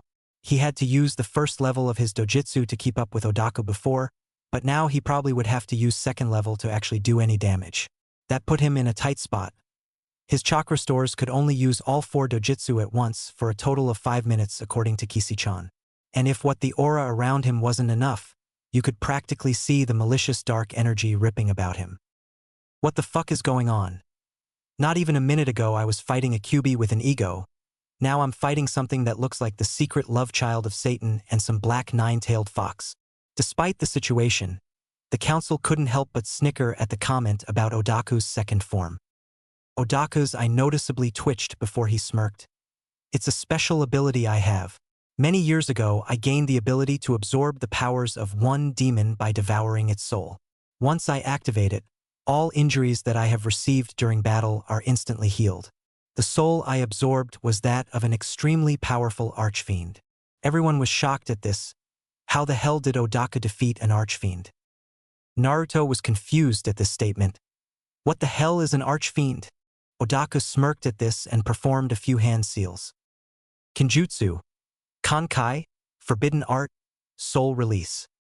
At that moment an ether began to manifest itself. It began to take a physical form. What everyone noticed was that there seemed to be a bunch of chains surrounding the form.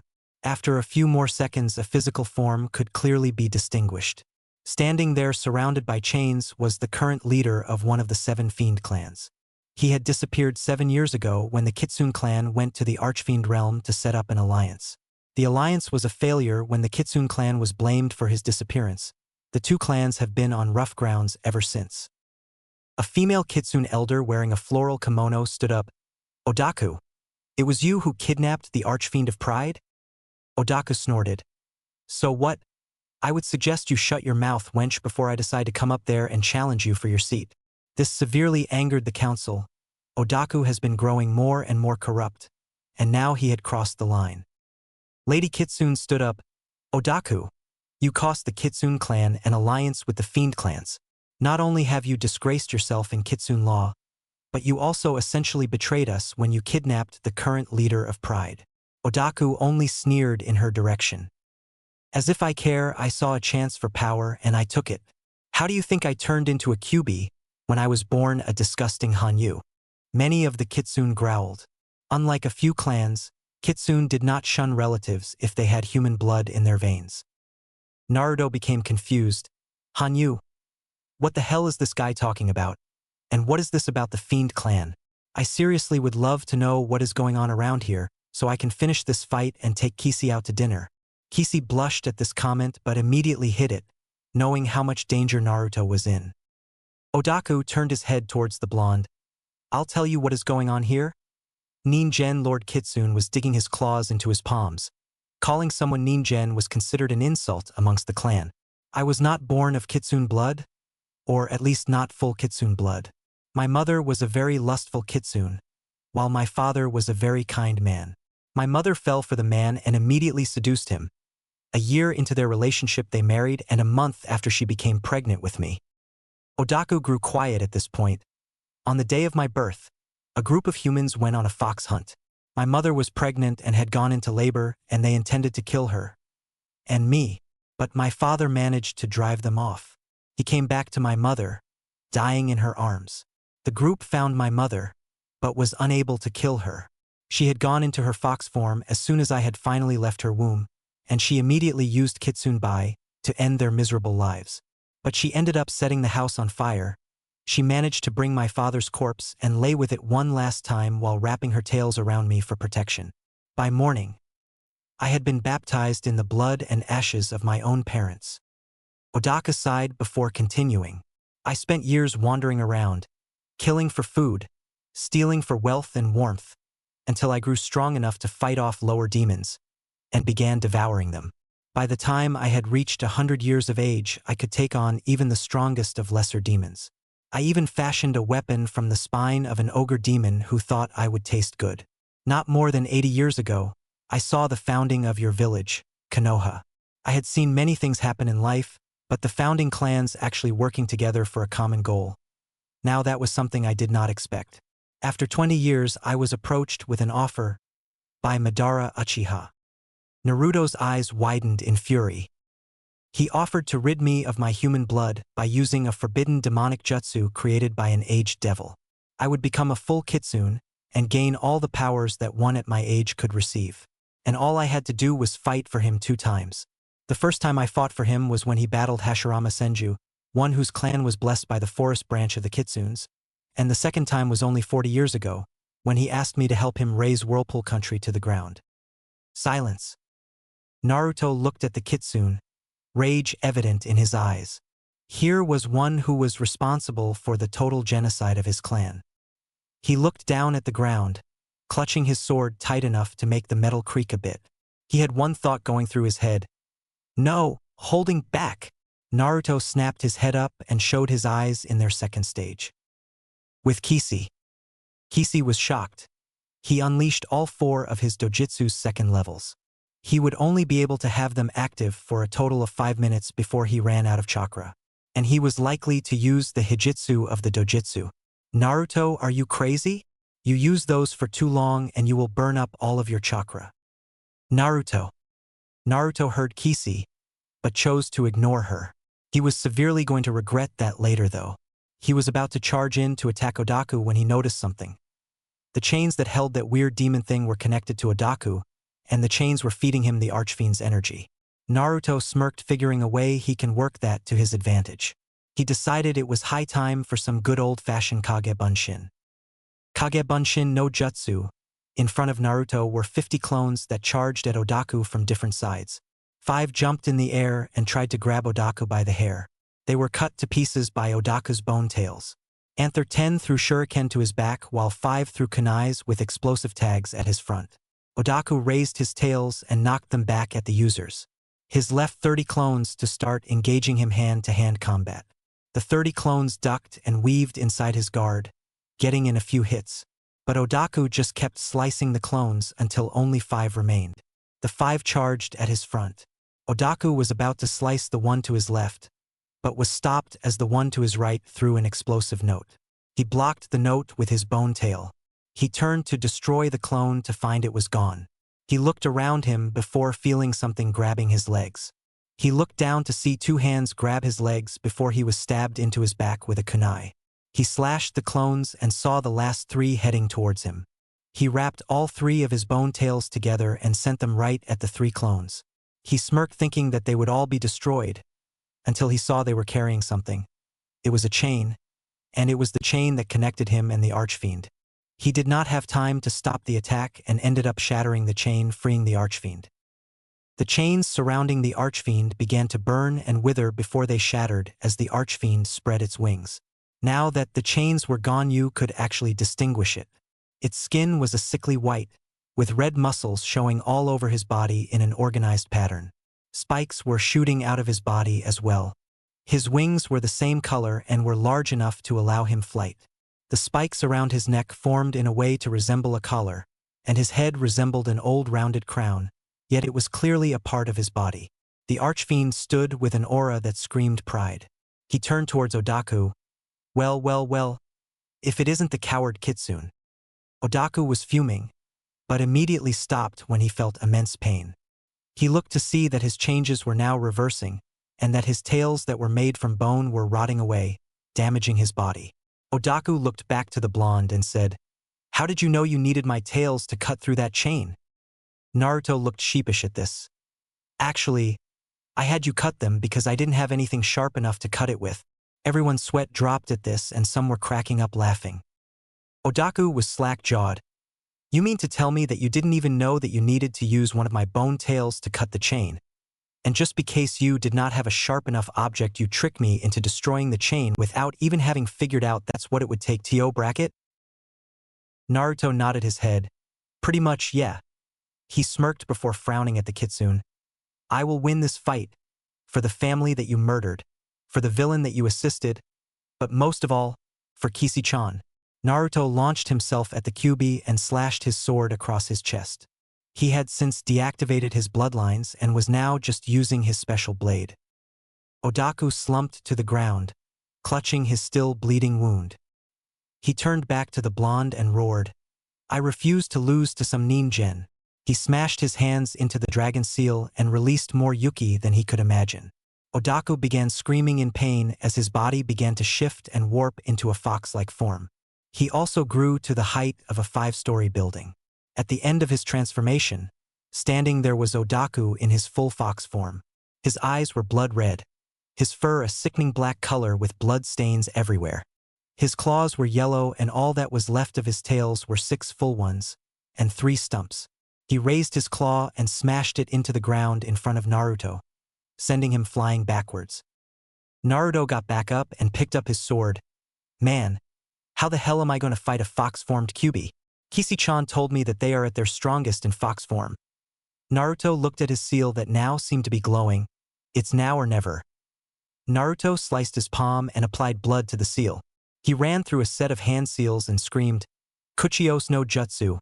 A large puff of white smoke filled the area to reveal a giant lizard with spikes covering its entire back. Its eyes were that of the Rinnegan, but it felt as if it had a soul. The lizard also had total of 8 legs. The lizard looked up to Naruto and actually spoke. "Naruto, what do you want? I hope I can fight this time. You haven't let me out to play since you brought me back to life." Naruto looked at the lizard in the eyes. "Armorous, I need you to get me close enough to Odaku over there, so I can finish him off." The newly named Armorous smirked before he turned his head back to Odaku. "All right, Naruto, hold on." Armorous ran at the giant fox and bit into its front leg. The fox screamed in pain before trying to bite the lizard, only to end up with thorns in its mouth. Armorous smirked and tackled Odaku to get him some more room for Naruto to finish him. He finally managed to get an open window opportunity. "Naruto, finish him, now." Naruto jumped off of Armorous' head and ran straight across Odaku's snout. He pulled out the Mizuoni and jumped up in the air. The blade began to glow and he swung it above his head, aiming right for the point in between Odaku's eyes. He swung his sword and screamed, "Suetun! Swishoha!" A large tidal wave came out of the blade before it began to spin and spiral into a drill. Naruto swung the sword one last time as the blade plowed into the area in between Odaku's eyes, drilling a hole right into the brain cavity. Odaku screamed in pain. That last attack may not have hit his brain, but it hurt like a bitch. He fell back as Naruto landed back on his snout. He began snarling, not being able to talk in fox form. Naruto jumped onto the tip of his snout and began preparing hand seals. "This is the end, Odaku." Naruto finished the hand seals and yelled, "Katan! Fenikusu Bakuden." Naruto blew out a plume of fire the size of an elephant as it began to form a bird-like shape. It finished forming and was revealed to be a phoenix. It screeched as it flew forward. Time seemed to slow for Odaku as the final thoughts went through his head. "This is how I die." Naruto placed his hands in a serpent seal, just as the phoenix entered the brain cavity. Katsu. Boom! Odaku lurched back as the phoenix detonated in his head. His eyes began to burn and his mouth was now on fire. He lurched back as his chest began to burn. Not even a second later his eyes began shooting out flames as his mouth was shooting out fire. Using what little breath he had left, he roared his anguish and pain and finally was silenced. He slumped to the ground dead. Naruto jumped off of the body as it began to crumble from being burnt. He looked back before giving a satisfied snort. Is it hot around here or what? He began walking back to the spiral when he felt something behind him. He turned around and was barely able to dodge a bone club being aimed right at him. Naruto looked back to see that Odaku was climbing out of the ashes. Naruto was shocked. He sent an explosive fireball into the guy's skull. How the hell does someone survive that? How the hell are you still alive after that? Odaku gave a smirk, clearly not feeling well. Didn't you hear my story? I grew up devouring other demons. One of those demons had the ability to be reborn 3 times. I gained that ability as well when I devoured his remains. Odaku tried to move but immediately collapsed when his leg began to convulse. Damn it, I may be able to give myself a second chance at life, but I still have a good amount of the injuries. A group of kitsune with swords drawn surrounded Odaku. Odaku, for the crimes of kidnapping, murder, and violation of the laws of nature, you are to be condemned for execution as decreed by the council and Lord and Lady Kitsune. Odaku only smirked. I don't think so. Odaku placed his hands in a bird seal and immediately disappeared in a flash of dark flames. The kitsune ran to the place he was to only find a single black kitsune tail. Lord Kitsune smashed his hand into the ground. Damn it! I forgot he knew that trick. Kisi looked at her in a way that did not betray the question. That Kisi was Shippo Senku? It allows you to escape any situation by transporting them to nearest safe location, all at the cost of 1 tail. This leaves Odaku at the level of a 5-tailed fox, making him much easier to handle in the future. Especially at the fact hat once you lose your tail. You lose it and its power for good. Kisi was happy for that. She looked back at her Naruto-kun and smiled. He had just beaten a QB-level opponent, dropped that opponent's power by a large amount and found out what happened to the Archfiend of Pride. She was about to begin walking down when she heard clapping. She turned her head and was shocked to find that the Archfiend of Pride was clapping, and not in an insulting way. The Archfiend of Pride walked up to Naruto while still clapping. I must say I'm impressed. You fought off an opponent that far surpassed you in strength and abilities, and managed to free me from his grasp. The Archfiend scratched the back of his head. The only reason that fool managed to gain my powers was because he had backup. I cursed those damn traitors to our clan. The Archfiend was now releasing a mass of energy that was starting to scare Naruto. Noticing this, he stopped. My apologies, Naruto, but where are my manners? Since I know your name, it only seems right that I give you mine. The Archfiend stepped back and took a respectful bow. Think how Agnes bows and Devil May Cry for. I am Shingai Uja, leader of the Fiend Clan of Pride. He got up from his bow and stared at the still terrified Naruto. And I must say that even as proud as I am, I can't help but envy your ability to be able to defeat an opponent that I could not. Shingai turned towards the Kitsune Council. I wish to propose a proper alliance between our 2 clans, and I believe Naruto will suffice for the alliance. He turned back to look at a wide-eyed Naruto. What? I'm sorry, but please tell me this isn't going to happen every time I save someone's life. Seriously, if people want me to start marrying people just to pay back being saved, then I will stop saving people. Naruto heard chuckling coming from the Archfiend. No, Naruto, fiends do not marry, nor can we reproduce. While I admit that we do have sexual desires that must be fulfilled from time to time, we do not marry our own kind off. No, what we mean by an alliance is that since you will be married to the heiress of the Kitsune clan, we will give you something to assert you as the binding of the alliance. Your first child with the heiress will have the strengths of the fiends and the Kitsune, but unfortunately, your child will not possess any of your bloodlines. This is the case only with your first child. This alliance also applies to Konoha, as well as any villages and countries that they are allied with. Naruto was breathing a sigh of relief, not wanting to have to fill that open position on the contract. He already had someone in mind. Kisi came running in and glomped Naruto. You idiot! Don't you ever do that again. Hear me? Naruto rapidly nodded his head. Kisi smiled before capturing his lips in a passionate kiss. Naruto was wide-eyed and was rapidly looking around at the snickering kitsune around him. 5 minutes later, Kisi needed fresh air. Seeing all the kitsunes snickering around her, she blushed before burying her head in Naruto's chest. Naruto wanted to scream, "Kawaii," but thought it would only make things worse for him. They got up and walked towards Lady and Lord Kitsune.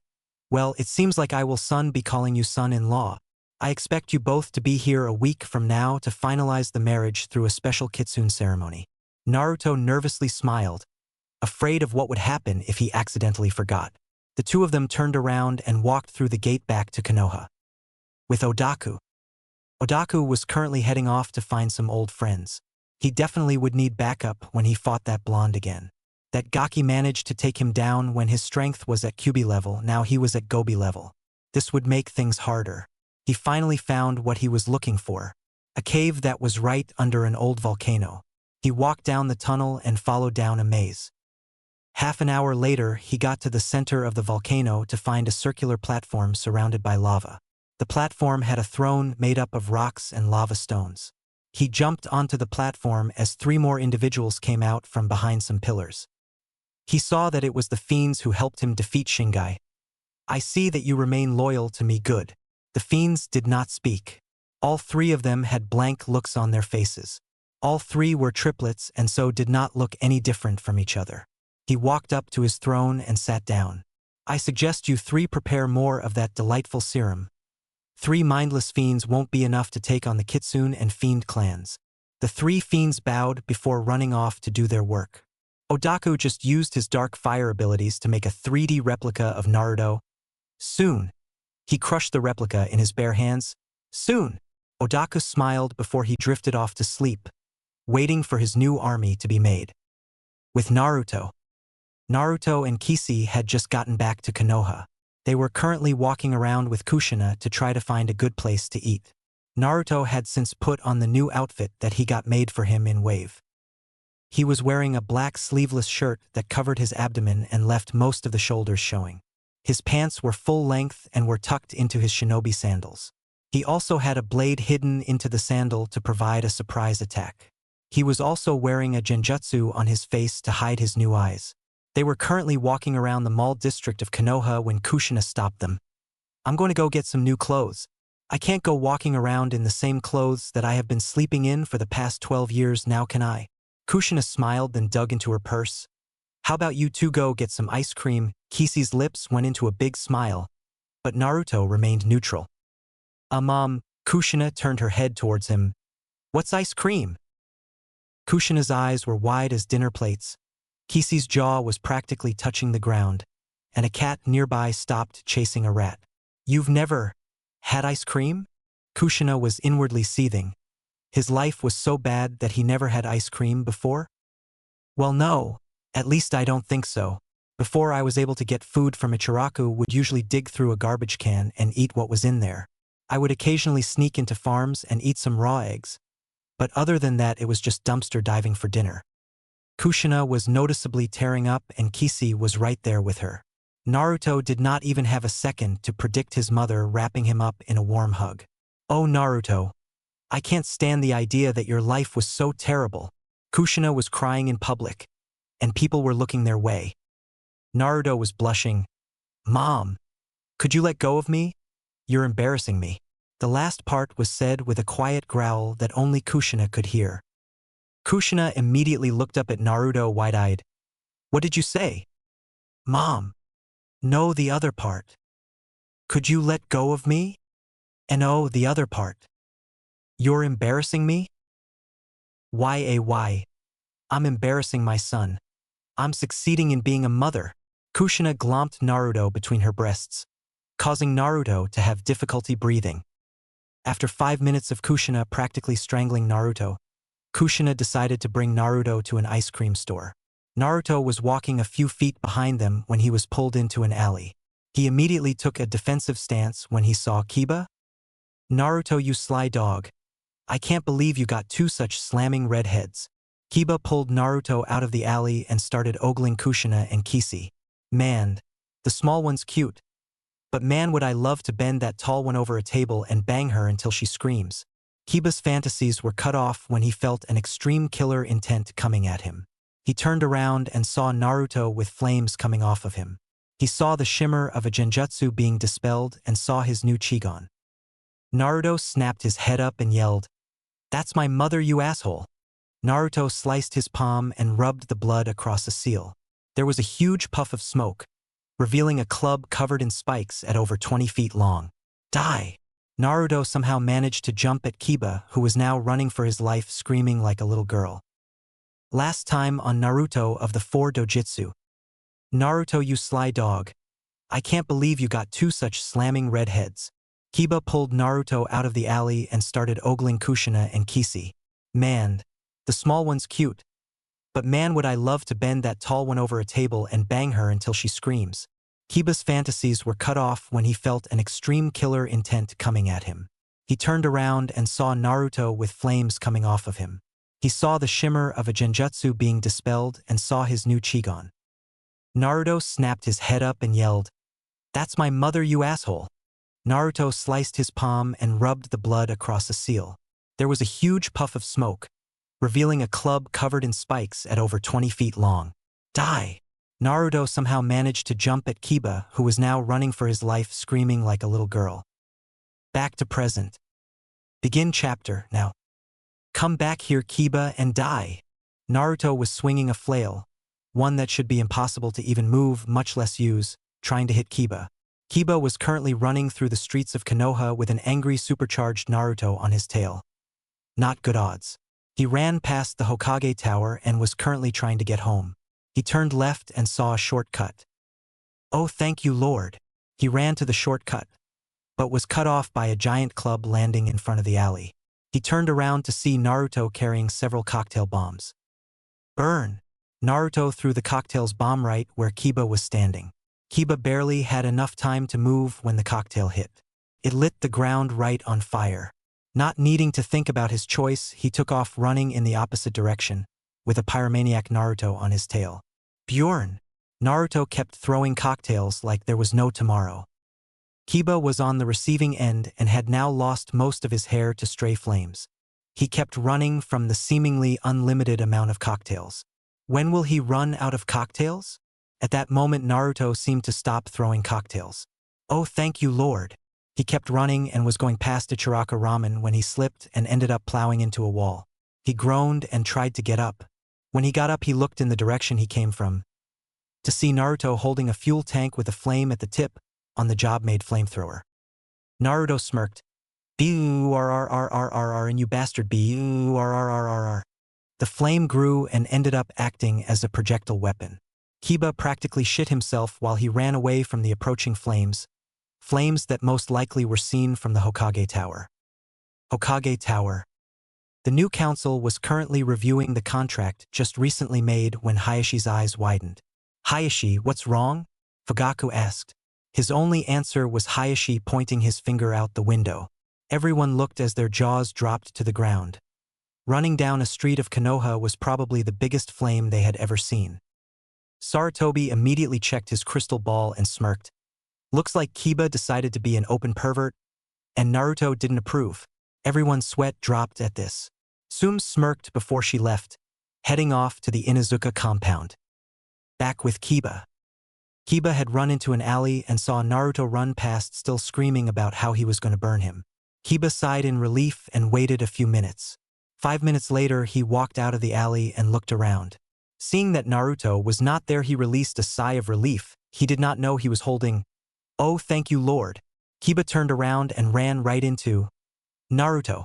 Kiba immediately stepped back, seeing the evil glint in his eyes. All 4 of them. Oh, you got to be kidding me. Kiba took off running with Naruto, throwing just about any pointy object you could think of at him. Where the hell is he getting this stuff? Kiba did not have time to ponder this as he saw a giant spinning saw blade coming right at him. He turned a sharp corner and ran down the length of the river. He looked back to see Naruto holding a giant-ass spear covered in minor explosive notes. Thinking fast, he waited until Naruto threw the spear. Boom! The spear hit right where Kiba was standing.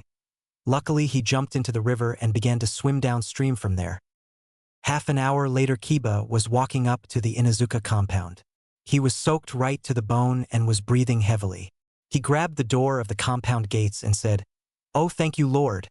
He pulled on the gate to find it locked. He began to panic and began banging on the door. He was about ready to use Getsuga when he heard, "Oh, Kiba." Kiba turned around and looked into the 4 eyes of Naruto. He whimpered before he started clawing at the gates of the compound like a scared dog. Naruto got closer. He pulled out a pair of combat sticks and started to twirl them. Kiba stared at Naruto. Aaggggggghhhe. Kiba's screams of pain were heard all over Konoha, and the Inuzuka family was getting a front seat show. Camera room. Sum winced at the beating Kiba took. "I don't think a leg is supposed to bend that way." Kiba screamed on the camera.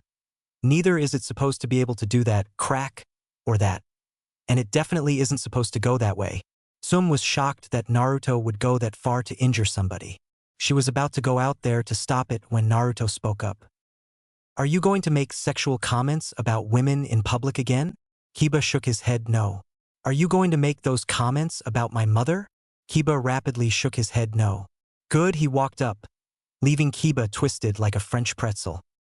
Sum could only laugh at the predicament her son was in.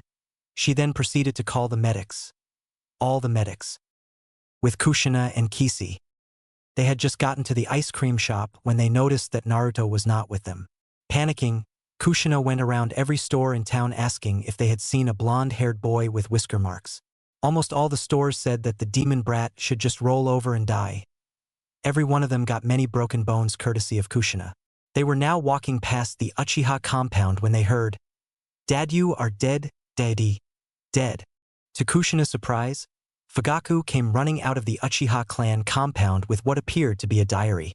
Following behind was Suzuri with her will-o-wisp manjikyu blaring with Amaterasu flames coming out of them.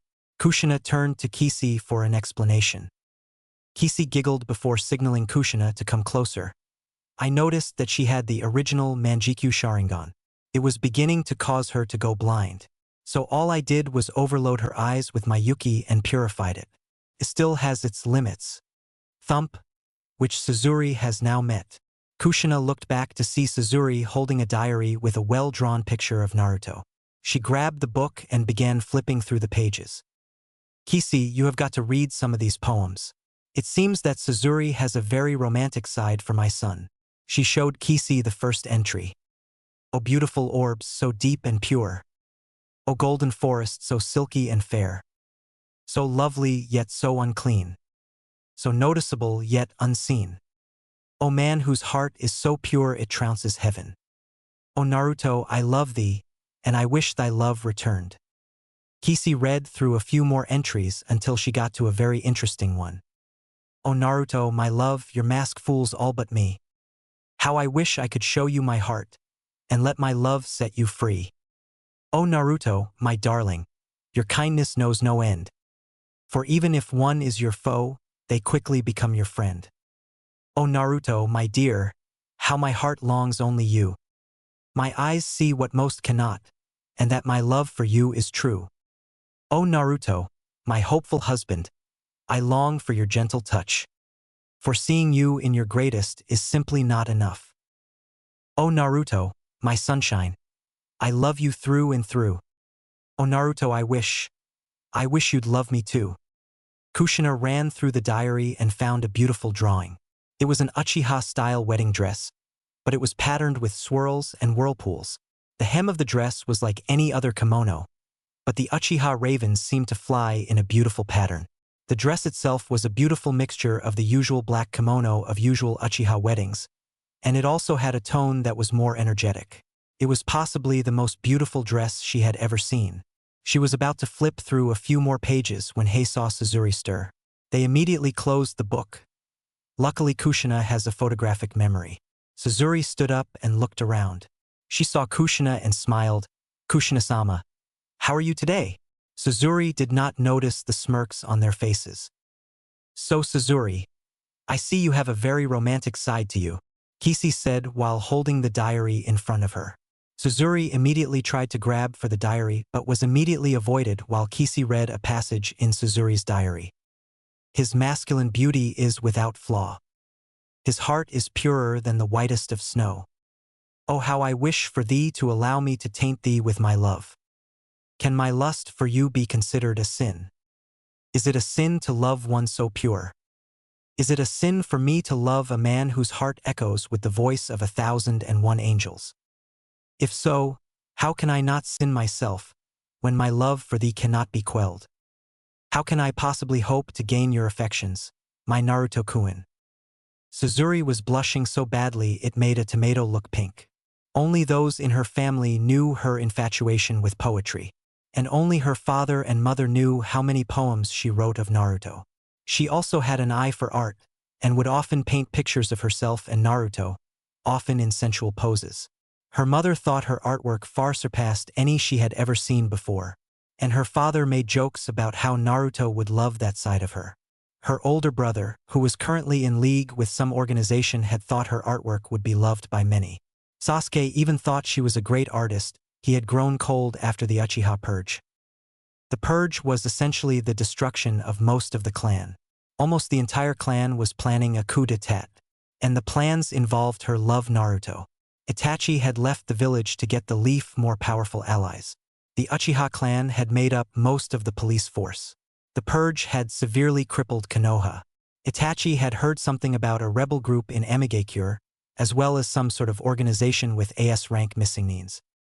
She looked back to a smiling Kisi who was handing her book back. She smiled knowing she was only playing around. Now if only her father would stop going so far with his pranks. She waved to them as they parted and left to go pack her things. She was moving into the Namikaze compound. With Anko, Kurinai, Yugao, and Hana. The 4 Jonin babes were packing up their own stuff so they could move into the Namikaze compound. They had just finished packing up the rest of their stuff and were now heading off to the Namikaze district. They were only a few blocks away when they saw Kushina with Kisi. Kushina-sama? How are you? Where's Naruto-kun? Kurinai was wondering where the blonde Gaki was. She wanted to get to know him better. That's the problem, we can't find him. One minute we were walking to the ice cream stand so he could try out ice cream, the next minute he was gone. I honestly have no idea where he is. Kushina was getting worried. She had been looking for Naruto for over an hour. She was about to go to the Hokage Tower to find him when… Ha ha ha ha ha. Kushina, you have got to see this video. It may look painful, but I swear it is worth it. Kushina turned around to see Tsum walking up holding her gut. They then proceeded to walk to the Namikaze compound after the girls assured her that Naruto would be fine. They plugged in the video and watched. About halfway through they were wincing and laughing at Kiba's despair. Kushina was wondering what it is Kiba did to deserve that, at least until the end of the video. A www. My son cares? YAA. Kushina was doing a happy dance inside her head and releasing a fangirl scream in the real world. She immediately stopped her motherly happiness. Hen Tsum tapped her shoulder. She blushed before looking at the girls. Okay girls. I think we ought to get you all to your rooms. Kushina grabbed the girls and started bringing them to each of their individual rooms. Each room had a different extra feature to it that was specially placed by Naruto yesterday when he got back from the kitsune realm. Anko's room was outfitted with several dartboards with senbon and kunai sets. She also had a dartboard with Orochimaru's face on it. She had a bed whose posts looked like snakes coiled together. And at the side of her bed was a large fish tank with a beautiful-looking snake. She went up to the snake and noticed that it had Rinnegan eyes. She smiled seeing that Naruto entrusted her with something so beautiful. It looked at her and said, Anko-sama, my name is Serpos. Naruto-sama specially ordered me to be your personal Rinnegan summon. He went to a great extent to make sure that each and every one of you was protected. He did not give everyone a summon beast, but you seem to use summon beats in your fighting style, so he decided to give you me. I have not yet begun my metamorphosis into a true summon yet.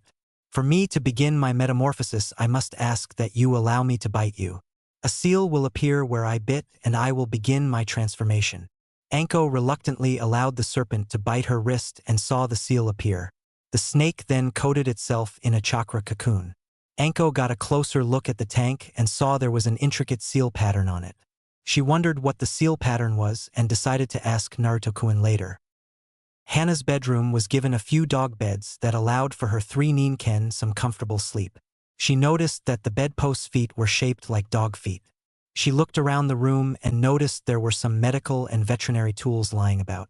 It warmed her heart to know that Naruto put so much effort into the room. She turned around and saw the Inuzuka clan crest of a dog's paw with the Inuzuka face marks on either side. She looked around one more time before she saw a security seal over each window and over the door. She smiled seeing how much Naruto cared and left the room. Yugao's room was given several weapon racks where she could put her katanas. She also saw there were several cat images. She smiled seeing as she loved cats. She walked around the room and found several beautifully made blades that she had never seen in Konoha, but were clearly made by the hands of a Kusagana. She wondered where Naruto had found these blades, but decided that she could ask him later. She looked around and found a note. Third wall on the right, 3 feet from corner, 5 feet from floor. She decided to go to that spot and found a small button that you would have to actually be looking for to find. She pressed it and the wall began to part. Think how a garganta opens in Bleach. She walked inside to find several ANBU masks as well as a few more beautifully made weapons. One caught her eye though. It was a beautiful double-blade katana, Katage Suba from Final Fantasy Advent Children. She looked at the handle and found a trigger. She pressed it and the 2 swords separated. She twirled them around for good measure and then reattached them. She smiled and left the room. Kurinai's room was given a romantic feel to it. There were several places to hold candles, and there was a stone bowl that had red sakura petals floating in the water. She looked around and saw the beautiful red curtains that surrounded her bed. She found a few Genjutsu scrolls hat she had wanted for so long. She went to the other side of the room and found a picture of teammate framed. Hinata was smiling and was holding a pair of bunny ears behind Kiba's head. Kiba was smirking and was giving the thumbs up. Shino was stoic as ever, but one could notice a clear blush of embarrassment. Kurinai herself was smiling and had her hand on Hinata's shoulder. She saw another picture of her wearing a beautiful sundress. She had asked Naruto to take the picture because she wanted to look nice for a family reunion. Her cousin Asuma teased her about it for weeks. She went over to the side of her bed and found a beautiful oriental dagger with a red lacing coming off of the handle. She quickly put the dagger down and ran out of the room to thank Naruto when he got home. With Naruto had just finished up with getting a few things for the rest of the rooms for the girls and was now heading back to the compound. He hoped Anko liked the serpent. He found the snake near death on the side of the road and decided to save the little bugger. Apparently the village dislikes snakes as much as it dislikes foxes. He was just outside of the Namikaze compound and looked up. The house was large. It was huge. The house had a Western/Oriental design to it. The front of the compound had a beautifully made natural-looking fountain. The fountain had several koi fish in it. He looked off to the side and saw that the doors had been opened recently. He smiled and knew that his mother was there. He hoped she wasn't too angry about him running off. He walked up to the door following the path which was surrounded on both sides by sakura trees. He opened the door and was immediately glomped by Hana, Anko, Yugao, and Kurinai. Thank you, Naruto-kun. I love the weapon assortment. Where did you find the weapons? Yugao was hugging him while practically drooling at the thought of more weapons. I love what you did with my room, Naruto. The red curtains are just beautiful. Kurinai was hugging his left arm. You sure know how to make a woman happy, by the way. What's with the seals on the snake cage? Anko was happy, but still wanted answers. You thought about the Haimaru triplets. You're sweet. Hana was crushing his throat, she was hugging him so hard. C can't BB breathe. Naruto was having a hard time breathing, trying to keep the objects he brought home from breaking. The girls immediately got off of him while blushing up a storm. Okay. First of all, you are all very welcome. Now to answer Yugao's question, it was my friend Toshiro Kusagana. He lives in the small house over on the other side of the compound. And the seals on the snake cage? Well, I think it would be easier to explain everything to you if I gave you a visual of the seal itself. He walked over to a door and opened it. The girls followed him as he entered. They were amazed at the sight of all the fish tanks. They walked up to one of the tanks. They looked inside and saw an 8-legged lizard that had spikes covering its back. They also noted it had Rinnegan eyes. Kisi showed me a seal that can place the summon creatures in a small, yet manageable size by applying a specialized seal that directly connects to them to the place you wish to put them. I had a very hard time understanding it until she actually demonstrated it for me. I gave Anko Serpos because she uses her summon creatures in combat. I didn't give each of you one because Yugao already has a contract with the Panthers, Hana has the Haimaru triplets, and if what Ojiji told me is true, Kurenai has no talent in summoning. No offense, Naichan. Kurenai blushed. Besides, from what I heard, Orochimaru has the snake contract, so he could probably set up orders for the other snakes to kill Anko-chan. Hana decided to ask a question. How many summon animals can you have? I can have as many as I want so long as I can either use their body as a summoning tool.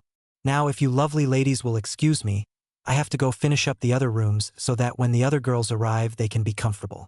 Naruto grabbed his bag and led the girls out of the room which they now noticed was labeled summons. He went upstairs and began to work on the rest of the rooms. The girls were about ready to head upstairs when they heard knocking on the door. Kurenai went to open it and found Haku, Hinata, Suzuri, and I am out on the porch. Hello Kurenai, how are you? Where's Naruto-kun? I want to show him how great I am with my manjikyu. Suzuri immediately started jumping around for joy at being engaged and soon to be married to Naruto. She was currently carrying a scroll that few knew had a bunch of art materials. Kei Kurenai-sensei, is Naruto-kun here? Hinata was carrying a bag, and Kurenai noticed that there were several handcuffs in it. Oh boy. Kurenai knew Hinata was a closet pervert. Hell, she had to follow Hinata around most of the time to keep her from raping Naruto. Sure, she didn't manage to keep her from feeling him up, but hey, no one's perfect. Haku started looking around the house and saw the summons room. Hey, what's in there? Haku wanted to know as much about Naruto as she could. Yugao answered, that's the room that he keeps his Rinnegan summons in. I am going to ask him if I can put my family's summon scroll in there as well. Yugao thought that it would be the best place to put the panther scroll. Suzuri spoke up. I also have my great-grandmother's raven and crow scroll contract. Only I and my kids will be able to sign it for some reason. Suzuri suspected that it had something to do with the fact that she had Mokutan.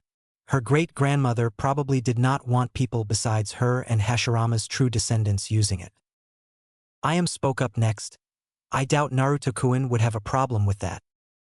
Hey girls, everyone looked up the staircase to see Naruto. I finished your rooms. I hope you guys like them. Oh, by the way, you can put the summon scrolls in the summons room if you want. Naruto walked off to his room to finish up in there. The girls began to walk upstairs until they heard knocking at the door. Haku went to get it this time.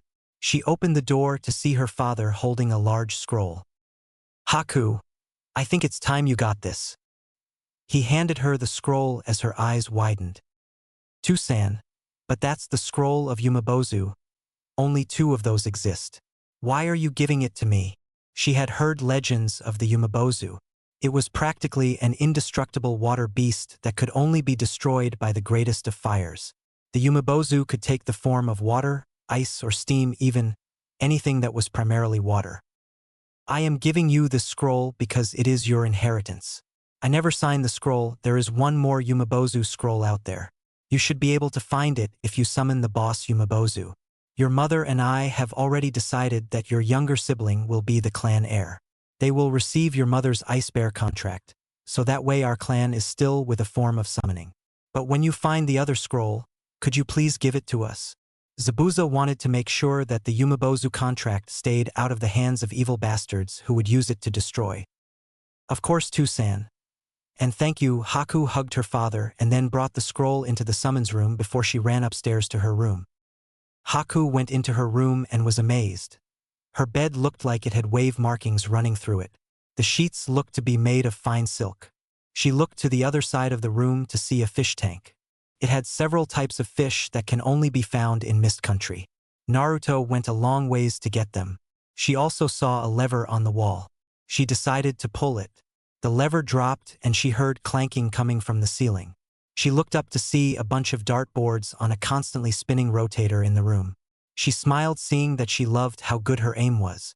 She walked around the room and found a beautiful sculpture. The sculpture itself was made out of what appeared to be ice. At a closer glance, it was revealed to be made out of crystal. The sculpture was of a siren, the mythical creature, not the thing on a police cruiser. It was absolutely beautiful. She smiled before she ran out the room looking for Naruto. Suzuri found her room right next to Haku's. She opened the door and found a bed that had beautiful flame carvings in it. She noticed that the Uchiha fan was on a cloth above her bed. She looked around a bit more and found a bunch of canvases covered in cloth. She took off the cloth of the first one and found the painting she made of her and Naruto dancing in a rain of sakura blossoms. She smiled, knowing her father told Naruto to bring these. She looked around and found a bunch of blank canvases. She also found a great amount of paint and stencils. She turned towards the wall and found something that made her cry in happiness. It was a beautifully made shelf that had a ginger tone to the wood. She looked at the carvings on it and found that the shelf couldn't be more than a day old. She smiled, knowing Naruto probably put a lot of effort into her room. She looked to her window to find a hanging garden. She turned back towards her bed and noticed that on her side bureau was a beautiful bonsai tree. She took a closer look and noticed that it was a rare type of bonsai tree. She smiled at the fact that Naruto did something so romantic. She ran out of the room and ran into Haku as they both came out. Hinata found her room next to Kurina's and Anko. She opened the door and immediately shed tears of joy. In her room was a beautiful bed with soft covers and a beautiful small pond. Naruto knew that Hinata loved water walking, so he spent hours with his Kage Bunshin building a small pond. She noticed that there were special lilies in the pond that naturally filtered filth and waste. She looked to see a beautiful set of lavender-colored flowers. She turned towards her right and noticed her collection of pressed flowers. She looked closer to see a perfectly preserved lavender flower in a crystal. There was a note next to it that said, "A gift from an old friend, Guren." Hinata teared up even more after that. She knew how much her old friend Guren cared about her. The two had met a year after she was almost kidnapped by a chunin. She had come to Konoha to live a new life. She had gone into ANBU by the time she was 14. That was when Hinata was 8. She was happy that Guren still cared about her. She placed the crystallized flower on her bureau and ran out the door. Ayam walked into her room and found everything to be beautiful. She may not be a shinobi, but she still liked to work out. Naruto had placed 3 punching bags in the room as well as a few more bits of workout equipment. But Naruto definitely thought about her other needs. She looked at the other side of the room to see her bed. It had a beautiful oriental design in the wood, and the sheets looked soft as silk. She looked at her ceiling and saw that it had a beautiful chandelier hanging from the ceiling. She saw that her window looked over the backyard. It was truly a beautiful sight. It wasn't surprising that it was not very extravagant. While she had known Naruto for years, she never actually thought about telling him her likes and dislikes, afraid that he would reject her because of it. She was so happy that she ran out of the room to see Hinata looking at Haku and Suzuri, who were lip-locking. Haku and Suzuri jumped back. "Oh, come on." They both screamed at the same time. Hinata was trying extremely hard not to laugh, but Ayam had no such control.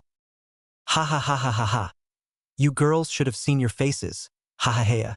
Ayam was clutching her stomach because she was laughing so hard. Hinata finally couldn't take it and laughed until she was in the same position as Ayam. Suzuri and Haku looked at each other before they too started to laugh.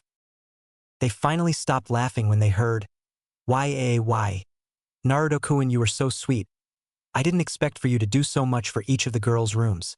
I knew you were very romantic, but you certainly outdid yourself this time. Come on, let's see my room." The girls turned around to see Kisi dragging Naruto their direction. They then noticed the other bedroom door. They wondered what Naruto did to her room to make her feel special. "Okay, on the count of 3, 1. She grabbed the door handle. 2. She turned the knob. 3. She opened the door and immediately looked inside. Kisi had tears in her eyes. In the room was a bed with foxes carved into the wood.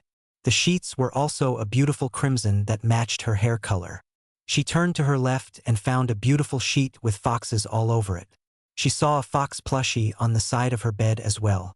She looked around to see a beautiful garden in her room. She also saw a special man-made waterfall that was giving the plants just the right amount of water. She looked to her wall and saw something she thought she would never have: her mother's sword. It was a beautiful sharpened katana with a black sheath and handle. The guard was a beautiful gold color. She cried tears of joy at the fact that she finally had been bestowed a weapon. In kitsune terms, it meant that they were finally an adult. She turned towards Naruto, grabbed him by his shirt, and smashed her lips against his. She kept on lip-locking with him, not allowing him to breathe. When she finally let up, he was unconscious. She looked back at the girls to see them staring at her with wide eyes. She nervously smiled and picked Naruto up. She was about to walk out of the room when a black flash appeared right in front of her. She looked back at the flash to find a small fiend standing there. The fiend spoke. Lord Archfiend and the Archfiend Council wish to speak with both you and Naruto-sama. He looked behind him to see several terrified girls. Kisi sighed. Okay. Better get this alliance over and done with. She grabbed the fiend's hand and they disappeared in a puff of black. Fiend Realm. Kisi and Naruto, who was still unconscious, had just been transported to the Fiend Realm. They were now standing in front of the High Council of the Archfiends. Naruto was waking up a minute after their arrival. He groaned as he opened his eyes. The first thing he saw was a fiend standing right in front of him. Holy Isachidi! What the fuck? Is this hell? He looked to see a flaming gate. New, Kisi-chan. You killed me out of happiness with your kiss of love. Such a cruel way to die. The fiend's sweat dropped at the performance while Kisi chuckled. Naruto-kun, you're not dead. We just came here to finalize the alliance with the Fiend clan. Naruto breathed a sigh of relief after that. He got up and followed Kisi-chan through the flaming gate to the Fiend world. Oh boy, was this going to be fun. Naruto and Kisi entered the gates of the Fiend realm.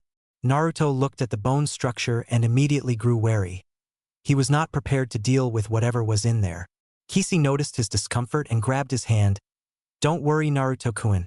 The Fiend clan is a noble clan. They won't attack anyone that has been invited into the Fiend realm. It's just not their way. Naruto smiled as he followed Kisi through the doorway. When they got to the other side, Naruto was nervous. Again. Every 5 feet was some sort of demonic creature. But what confused him was that there were many that resembled other living demons. Kisi, said Kitsune, turned her head. Why do these fiends look like other demons? Kisi had a thoughtful look on her face before she smiled. Naruto-kun, the Fiend clan doesn't reproduce. I'm sure you remember the Archfiend of Pride saying that. Naruto nodded his head. The Fiend clan grows by taking the souls of those who have committed sin and turning them into fiends. They have no previous memory of their past lives but generally follow what sins they committed and do what they can to prevent those sins from happening. Naruto looked confused. Okay, so it's basically reincarnation. And even though they have not committed sin, they do what they can to prevent the sins they represent from ever happening. Unfortunately, the Fiend clan can't do everything, especially since they have much to do as one of the 4 elder clans. Naruto was shocked. Elder clan? Kisi. What is an elder clan? Kisi looked at Naruto before she sighed. The 4 elder clans are the creators of the 4 great dojutsu. I don't know which clan created which dojutsu, but the 4 elder clans are the Fiend, Dragon, Phoenix, and Wolf clans. The Kitsune clan is just as old as them, but we are not honored enough by them to be considered an elder clan. Kisi looked down. Ever since she became a Kyuubi, she had been trying to get the clan elder status. But she failed miserably every time, because no one knew how one gained elder status. Naruto looked at Kisi before he rubbed her back. Hey, don't worry. I'll help your clan any way I can to achieve elder status. I promise. Kisi just stared at Naruto before she smiled. Naruto let her rest her head on his shoulder as the two kept walking behind the messenger fiend. It wasn't long before they arrived in front of a set of black doors. The doors looked to be old, but still sturdy. The fiend escorting them walked up to the doors and opened them. He turned around and waved his claw. Naruto and Kisi followed as the fiend held the door open for them. When they looked inside, they were both amazed and frightened. Naruto more so than Kisi. The entire hallway was lined with statues of various fiends. As they walked up the hall, they noticed that each one had a set of dates and one of the 7 sins. They wondered what that meant.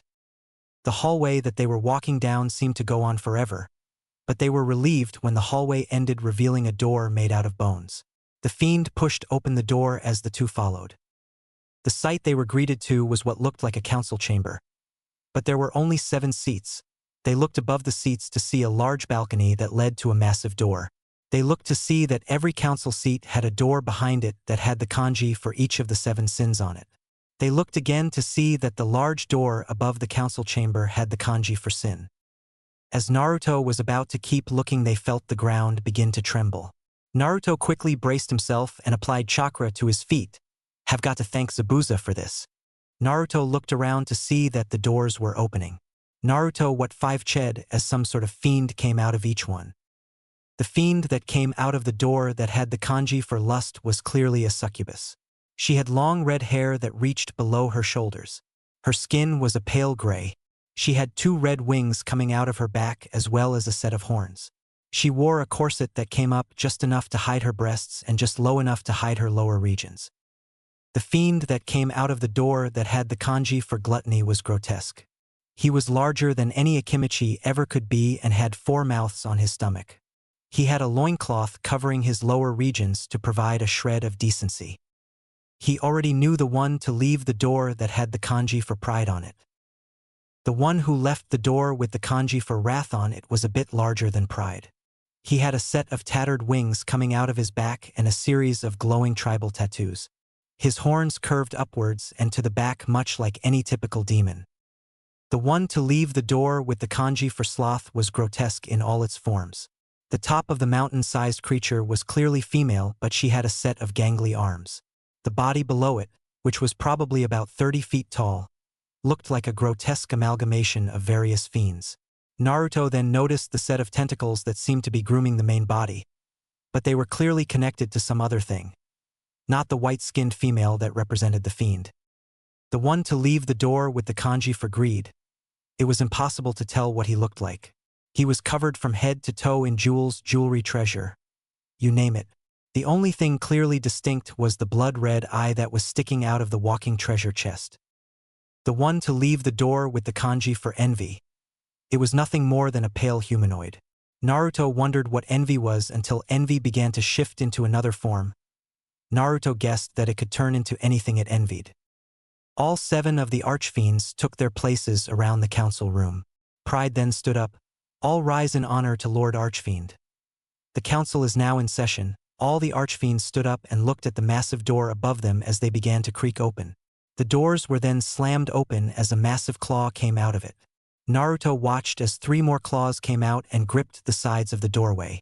The next thing to reveal itself was a large amount of tendrils that latched onto the side of the balcony and began to hang over the balcony itself.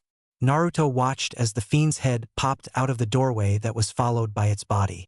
The fiend looked around and snorted as a bunch of black smoke came out of its back. The fiend latched its lower arms onto the balcony and crossed the other ones over its chest. Let the council begin. The fiend spoke in many voices that seemed to shift randomly from the softness of a child to the coldness of a demon. The one to speak was the Archfiend of Pride, Lord Archfiend. As you know, I was kidnapped by a member of the Kitsune clan, by the name of Odaku. He managed to capture me with the help of 3 lesser fiends. In my arrogance, I thought I could defeat all 4 of them. But due to my prideful nature and not seeing what could not be seen, I was defeated and merged with the Shadow Kitsune. It has also been stated that were it not for Naruto Uzumaki, the betrothed to the heiress of the Kitsune clan, I would still be merged with Odaku. The other fiends began conversing with each other while Lord Archfiend scratched his chin. And what do you propose we do, Pride? The Archfiend looked to its master. My Lord Archfiend, I wish for us to properly unify the alliance with the Kitsune clan, with Naruto as the catalyst. The council roared in outrage. The first one to speak was Wrath. You would give this mortal that honor? Are you a fool, Pride? You know what that entails. Pride looked to Wrath. I understand what it entails, Wrath. I will stand by my suggestion. The next to speak was Lust. Please, tell us, Pride. Why do you wish to give this delightful specimen that honor? Kisi glared at Lust as Pride answered. He is a pure soul, yet he carries more pain in his heart than any other. His village spites him for being their savior, and yet he remains loyal to them. I doubt there is anyone who could ever be more worthy than him to receive the honor I believe he should gain. Everyone looked at Naruto, wondering what he meant. Lord Archfiend spoke. Boy, would you please touch my tendril? Naruto was confused by what he meant. Pride decided to clarify. Lord Archfiend wishes to see your life and allow the other Archfiends to see as well, please. Naruto gulped and walked up to the tendril that snaked its way across the floor and stopped in front of Naruto. He watched as other tendrils touched the back of the heads of the other Archfiends. Naruto swallowed one last time and touched the tendril. The Archfiends threw their heads back as the memories came rushing into their heads. They saw every beating, every hateful glare, the love of his friends, and his gaining of the 4 dojutsu. By the end of it, the Archfiends were screaming in rage, while Lord Archfiend looked at Naruto with a widened eye. Gluttony was retching food from his stomach from every mouth. Lust was screeching like banshee. Sloth swatted away one of her tendrils. Greed was throwing around some of his treasures as more of him was revealed to be nothing more than a skeleton with a massive red eye. Pride was tightening his grip on his massive blade. Wrath made 2 blades appear out of nowhere, and envy was shifting between dozens of forms, but each one turned back into Naruto. The Archfiendess began screaming in outrage at the humans. And another fact. The first to speak was Wrath. Those despicable Rinnegan. How dare they do such horrid things to a child no less. Lord Archfiend, I propose we burn that wretched village to the ground. The other Archfiends were all agreeing until every Archfiend turned their head towards Naruto as his genjutsu dropped, revealing his 4 eyes. Lord Archfiend raised a flaming eyebrow when he saw and heard his reaction. Boy, why do you wish to allow them life? The other Archfiends were curious as well, but the Archfiend of Pride only smirked, knowing the answer. An eye for an eye makes the whole world go blind. Annihilating them like rats will only prove to them I am a monster, as they say. If I killed everyone who wronged me, then no one would learn that I am not what they claim me to be. I will not allow any of you to lower yourselves to their level. Naruto spoke with such conviction that all the other Archfiends were stunned. Ha ha ha ha ha ha ha ha ha. In all my millennium of life I have never seen such a noble soul. As such I also agree with Pride. Any objections? The Archfiend Council was silent. Not a moment later Greed finally spoke up. Cece child, how is it you possess the 4 great dojutsu? The Archfiend Council looked at Naruto as Kisi stepped forward. Not more than a few weeks ago, I had woken up after being sealed inside of him by his own father. Naruto already knows, get over it. After I had viewed his life, I was so ashamed that I had allowed myself to be manipulated by Madara Uchiha. I had to make it up to him somehow. I was willing to give him a lesser bloodline. But the process would have turned him into a Hanyu. I didn't want him to be scorned by his village any more than he already was. I almost lost hope in helping him when I looked at his DNA. He has the possibilities of all 4 dojutsu in his blood. So I used what was already there, made some slight alterations, and gave him what is rightfully his. The Archfiends looked at Kisi before Lust spoke up. So, you gave your new lover power. I wonder if there was any ulterior motive to this. Kisi turned her head to the succubus. No, I fell in love with him because of his pure heart. I didn't do it for any other reason. I would still love him if he was weak. So long as his heart remains pure, mine will only belong to him. The pride of envy took Kisi's form. I envy your devotion. Envy then switched to Naruto's form. And I envy his pureness of heart. He then switched back to his normal form. Gluttony spoke up. Still, you have essentially done what we have tried to for years. Brought all 4 of the great dojutsu into one Rinnegan. The other Archfiends began speaking to each other, agreeing with Gluttony. Greed spoke next. That is true. This changes everything. Naruto was confused. What did joining the 4 dojutsu accomplish? Surely it couldn't be that amazing. Not to offend any of you, but what is the big deal of joining the 4 dojutsu into one human? The Archfiends looked at him before Sloth spoke. The 4 great dojutsu are the pure embodiments of the 4 great elder clans: Fiend, Wolf, Dragon, and Phoenix. We have been trying to finalize an alliance between the 4 elder clans for centuries. But because of several factors, we are not able to finalize this alliance. We thought perhaps we could use a human to finalize the alliance, but to do that the human would have to wield the 4 great dojutsu. But that has not been possible to accomplish until now. Sloth looked at Naruto with a lazy expression. What exactly does that mean? Pride spoke up.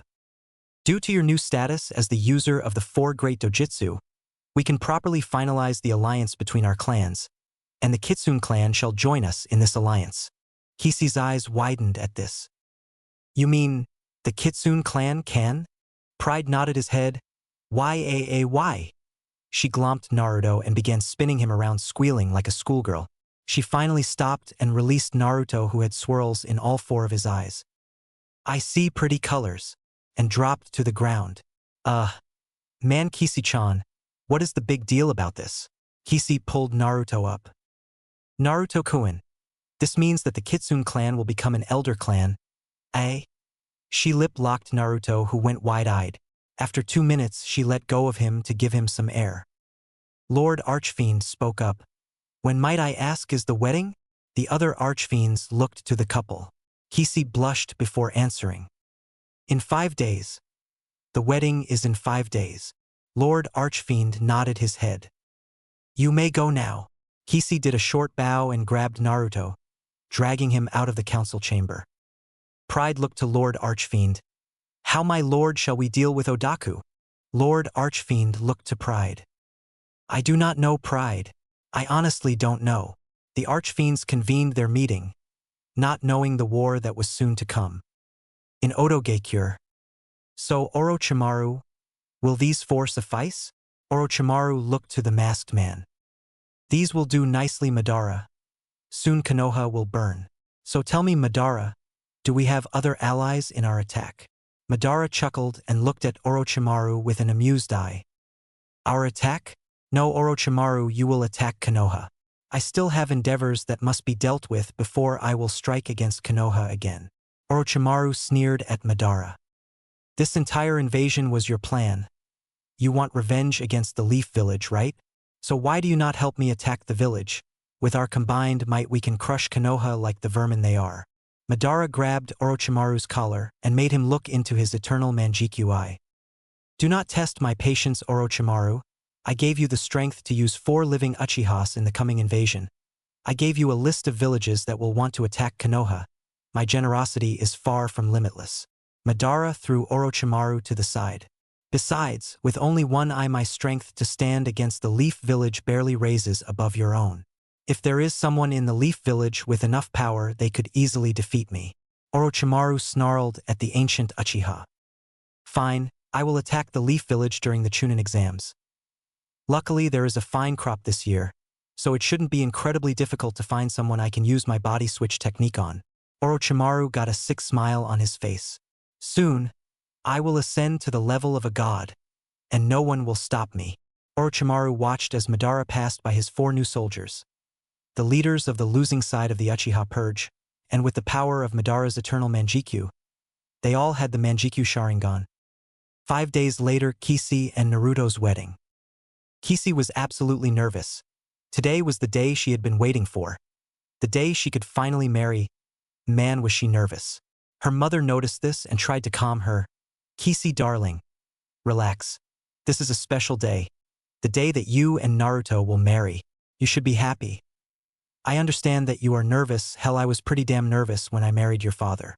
But the honeymoon afterwards was well worth it. Oh, your father was such a gentleman. And great in bed too. Kishi blushed a shade of red and started to gag.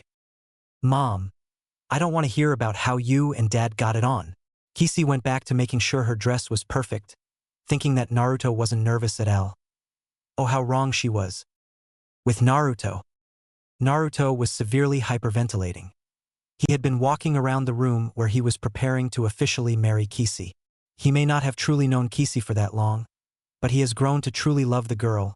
On top of that, he had to deal with 8 more weddings, 9 more if that last place on the contract was filled. Kushina was trying her hardest to calm her son, but after 20 minutes of him going through several what-ifs, she finally snapped. Naruto was still babbling. What if at the last minute she decides that she doesn't love me? What if she only wants to use me to bring her family status and doesn't love me in the first place? What if? Slap. Naruto looked to see his mother had a massive tick mark in her forehead. Naruto, don't you think it would be pretty damn pointless for the Kitsune clan to arrange all this for the wedding if Kishi was just going to pull something like that? Kishi truly loves you, and I can't even begin to tell you how much. I have only seen love like what she feels in Minato's eyes. Naruto began to calm down a bit but was still hyperventilating. Kushina shook her head with an amused grin on her face. She reached into her purse and took out a paper bag. Here, use this. Naruto grabbed the paper bag and started repeatedly breathing in it. Kushina got an amused smirk on her face. Don't worry, Naruto, the best part is the consummation of the marriage. I already set up a nice place in Fire Country where you two can go on your honeymoon. Just don't give me grandkids. Yet, Naruto went bug-eyed at Kushina and began breathing faster. After a few moments of this, his eyes rolled into the back of his head, and he fainted. Kushina looked at her son. Maybe that wasn't the best idea. 3 hours later. After Kushina had woken up Naruto, they proceeded to the main marriage hall in the Kitsune Palace. The entire palace was made up of trees and stones, each part carved with kitsune markings. The marriage hall had wooden seats that looked like they grew out of the ground. At the altar was Naruto with his best man Sasuke. Naruto was wearing a black kimono with a red floral design on it. Sasuke was wearing a black kimono with a pink sakura petal design. Naruto looked around. Many people from Konoha had come to the wedding, including all of his fiancées, their parents, and most of Wave Country. Naruto looked to the balconies above the lower seats to see all 4 heads of the elder clans in their human forms. But there were definitely distinctions amongst them. Naruto looked in the front row to see his and Kishi's mother with tissues. Naruto wanted to look around more, but he heard the piano playing. Naruto looked towards the aisle as Kishi walked up to the altar. She was wearing a beautiful white kimono with a floral pattern. She was also carrying her katana as regarded in kitsune customs. Naruto smiled, knowing that this wedding would be the first of many, and he planned to make each one special. I am not going to go through the fluffiness of the wedding because I feel like I am going to puke, so I am just going to skip it. Got a problem? Get over it. After the ceremonies, Naruto and Kishi spoke with the 4 elder clan leaders. Lord Archfiend, who went by the name of Fusen, wore a standard ceremonial samurai armor. His hair was onyx black with streaks of red that continuously shifted in his hair. The hair was swept back, but partially parted to look similar to a set of horns. The head of the Dragon Clan, who went by the name of Ryujin, wore a ceremonial kimono with a set of samurai shoulder pads. His white hair was swept back but was spiky where it swept back. On his hip was a katana with a black sheath. His hair was in parts that partially resembled dragon horns. The head of the Phoenix Clan, who went by the name of Fennecow, wore a crimson feathered kimono with flame designs perfectly etched into the feathers. Her hair was long and was in a flame-like color. She had a single scroll with her. The head of the Wolf Clan, who went by the name of Yurufu, was wearing an earthen kimono. She had long onyx and silver hair that seemed a bit feral in places. She had a scroll with her like Fennecow. Ryujin walked up to Naruto and smiled. Well, it seems that our 4 great clans can finally be allied. He turned his head towards Kishi. And we finally have the Kitsune clan as one of the elders. Yurufu walked up and slapped her hand on Naruto's back. Yeah, and on top of that we have several new allies, Konoha, Wave, and a few others if this kid gets us a few more allies. Fusen walked up. I hope that you two can be together forever. But enough of that. I believe it is time for the gifts. Fennecow walked up to Kishi. This is a list of fire techniques from the Phoenix clan. They are far more powerful than regular fire attacks. The only ones who are able to learn these techniques are Naruto's fiancés, you and your future children, and Naruto himself, of course. She placed the scroll in Kishi's hands. Yurufu walked up to Naruto. This is a summoning scroll for the Northern Wolves. After hearing of Naruto's nobility, they requested that one of his brides be allowed to summon them. They will be incredibly dangerous in battle, but your bride must pass their test. Naruto nodded as he took the contract, bowing as he did it. Ryujin walked up in between Naruto and Kishi. Please hold out your arms. They did so. Ryujin then went through a series of hand seals before his left hand turned red. While his right one turned white, Ryujin no Onkai, he grabbed Kishi's arm with the hand that glowed red, while he grabbed Naruto's arm with the one that glowed white. The energy in the hands traced over their arms as it formed into a dragon that wrapped around their arm. He let go of them as the markings continued to smoke. You are now capable of summoning a dragon of your primary affinity. Use them well. The last one to walk up was Fusen. He pulled out a knife and cut his palm. He then pulled out a brush and dabbed it in the blood. Please show your left shoulder.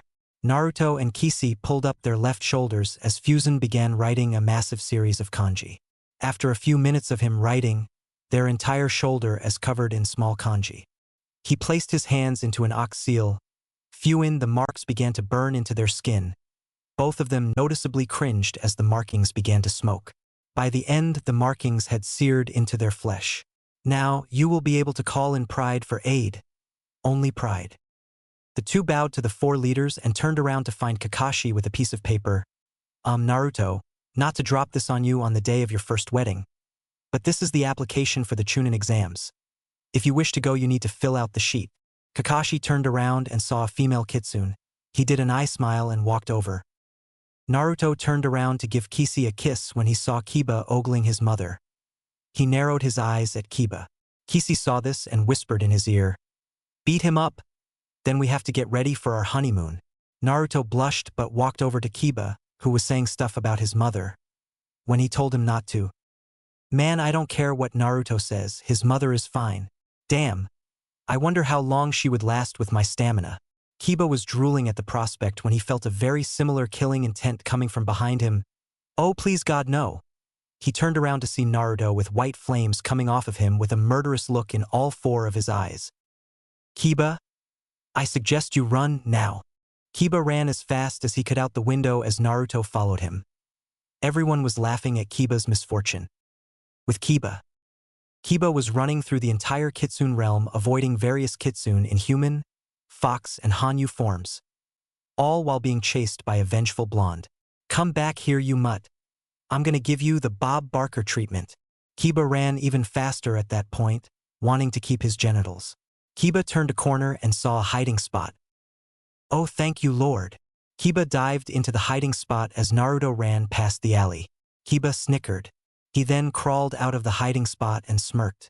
He turned around, and Naruto was smirking at him with a sadistic twitch in his eye, and an active manjikyu. "If there is a god, they hate me." Kiba turned around, and ran screaming as Naruto started firing off Amaterasu. "Burn!" Kiba dived behind a dumpster. "Burn!" Kiba started climbing the wall as Naruto burnt the dumpster.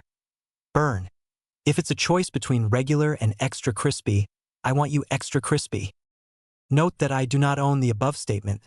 The statement was used by the creators of the Machinima Sprigs. I own nothing. Kiba ran across the buildings as Naruto fired off another Amaterasu. What is wrong with him? Kiba did a nose dive off of the building he was on into a nearby lake. Naruto ran over and looked around for the Inuzuka. Naruto turned around and walked off. Not even a minute later, Kiba came up gasping for air. He looked around and began to chuckle. Soon it became full-blown laughter. "I lost him, ha ha ha ha ha ha ha. I sure showed him." Kiba began to swim to shore when he felt like he was being watched. Oh God, no. He turned around to see a very pissed-off Naruto with massive twitching in his forehead and a sadistic smirk. "Have mercy," Naruto chuckled. "Sorry, all out of mercy." Naruto slashed across his palm, and a massive poof of smoke later revealed a massive club covered in spikes. Kiba could be heard from the other side of the kitsune realm. Then, the park-goers were all enjoying the atmosphere, until they heard a girly scream coming from the other side of the city. Kisi's father quirked an eyebrow and turned to his guards. "Go see what the ruckus was about." The guards ran towards the door, but stopped as it opened to reveal a twitching Naruto dragging Kiba along, who was twisted like a pretzel. The Inuzuka clan could not contain their laughter at the sight of the heir of the Inuzuka in his current position. "Ha ha ha ha, man. So much for the almighty heir. Ha ha ha ha." Kiba snarled at the Inuzuka as Naruto unceremoniously dropped Kiba in front of his mother. "I believe this belongs to you." Sum gave Naruto a nervous smile. "Yep. Let me guess, he made a comment about your mother again?" Naruto nodded. "Yep. He seriously has to learn when to shut up." Sum chuckled as Hana walked up next to her and gave Naruto a pout. "Naruto-kun, why couldn't it be our honeymoon that you are going on?" Hana pouted as Naruto chuckled. Now Hana-chan, our honeymoon will be amazing, I promise. Naruto smiled at Hana, but he froze up when he felt a pair of slender arms wrap around his neck as a hot wind came by it. Oh Naruto-kun, I think it's time for our honeymoon. Kishi nibbled on Naruto's ear as he shivered at the close contact. Okay dear. Naruto slowly removed Kishi's arms from him and gave a swift kiss on the lips. He then ran over to his mother and spoke. Mom, said woman turned around. What is it, sweetie? Naruto swallowed and spoke up. Mom, Kishi would like to go for our honeymoon. Kushina smiled and answered. Of course, sweetie. She dug into her pockets and smiled as she pulled out a two-pronged key. She handed it to Naruto. Here you go. Remember, no grandkids. Naruto blushed as he smiled. Thanks, Mom. Naruto turned back towards Kishi, who was giving him a seductive smirk. Well, I am waiting. Naruto sighed as he ran through a few hand seals. He then pulled up his arm and charged chakra into a seal on his wrist. The two were surrounded by a white energy as they felt themselves lift off of the ground. The two closed their eyes as they felt their eyes burn from the wind rushing around them. They kept their eyes closed until they felt their feet touch the ground. They opened them and looked into each other's eyes. What was that? Naruto held up his wrist to reveal a seal. Yuzushin, it was a technique my mother developed to rival my father's Hiraishin. Unfortunately, there are still a lot of quirks that need to be fixed with the technique. Kishi nodded her head and looked around, gasping at the sight. They were in a beautiful house. It had a perfect view of the lake outside. The forests were absolutely beautiful. Kishi turned towards Naruto and grabbed his shoulders, and then lip-locked him. Naruto was so shocked by the sudden kiss that he did not have time to react. He felt Kishi shove her tongue into his mouth as she grabbed his shirt and ripped it right off of him. Warning, incoming lime. Kishi pushed Naruto down on top of the bed as she began to shove her tongue as deep as she could into Naruto's mouth. She then began to rub his chest as she grasped the back of his head. Naruto forced his tongue in to match hers as they battled for dominance. Naruto reached up and began to fondle her breast through her shirt, eliciting a moan of pleasure from her, sending the vibrations through each other's mouths. The two broke the kiss and began to breathe heavily. Kishi leaned into Naruto and began to nimbly bite Naruto's neck. She began to trail her, biting down the rest of his chest. She stayed around the middle of the chest and bit enough to draw a bit of blood. Naruto cringed a bit, but it was quelled by the amount of pleasure he was feeling from his wife. She continued down his chest until she reached his belly button. She got a lecherous grin on her face as she began to pull down his pants. Okay, lemon over. Kishi, wait. Naruto grabbed her hand as she was about to remove his pants. She looked at him with a surprised expression. Naruto-kun, it's our honeymoon. Why don't you? She saw the look in Naruto's eyes. So loving, yet so confused. Kishi-chan, it's not that I don't want to. It is our honeymoon. It's just He was silenced by a finger on his lips. It's all right, Naruto-kun. She wrapped her arms around him as she began to hug him. I understand how you are feeling with the life you had to leave. It is no wonder you had a hard time accepting a marriage in the first place. And I guess it is a bit too early to have sex, for now. She whispered huskily into Naruto's ear, making the blonde shiver in ecstasy. Kishi and Naruto redressed themselves as the two began to converse.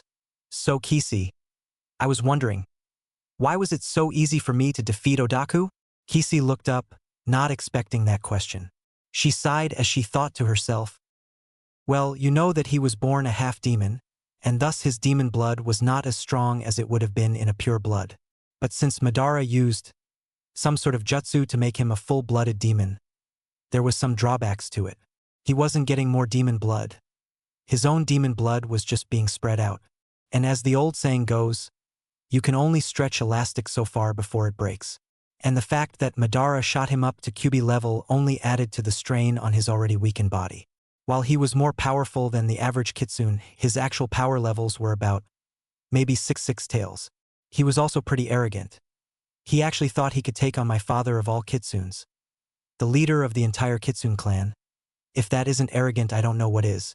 Kishi began laughing as Naruto looked at her, incredibly confused. Is your father really that strong? Kisi sighed with a smile on her face. Yes, he is incredibly powerful. He is the only kitsune to be able to take on a lord of the dragon clan and live to tell the tale. Naruto was still confused. Well, the dragon clan.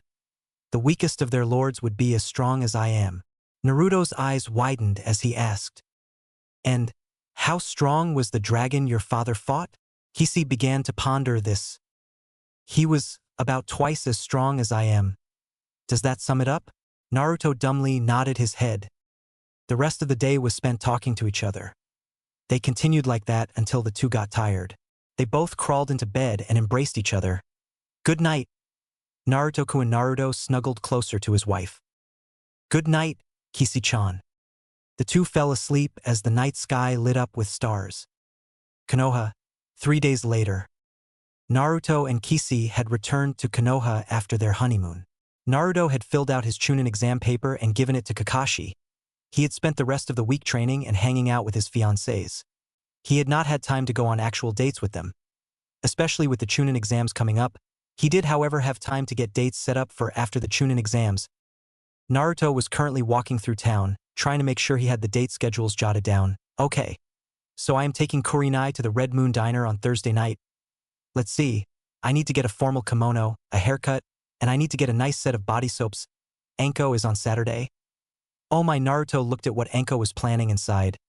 Looks like my Hebeheim will be a bit disappointed for now. He wrote down of getting her some special toys.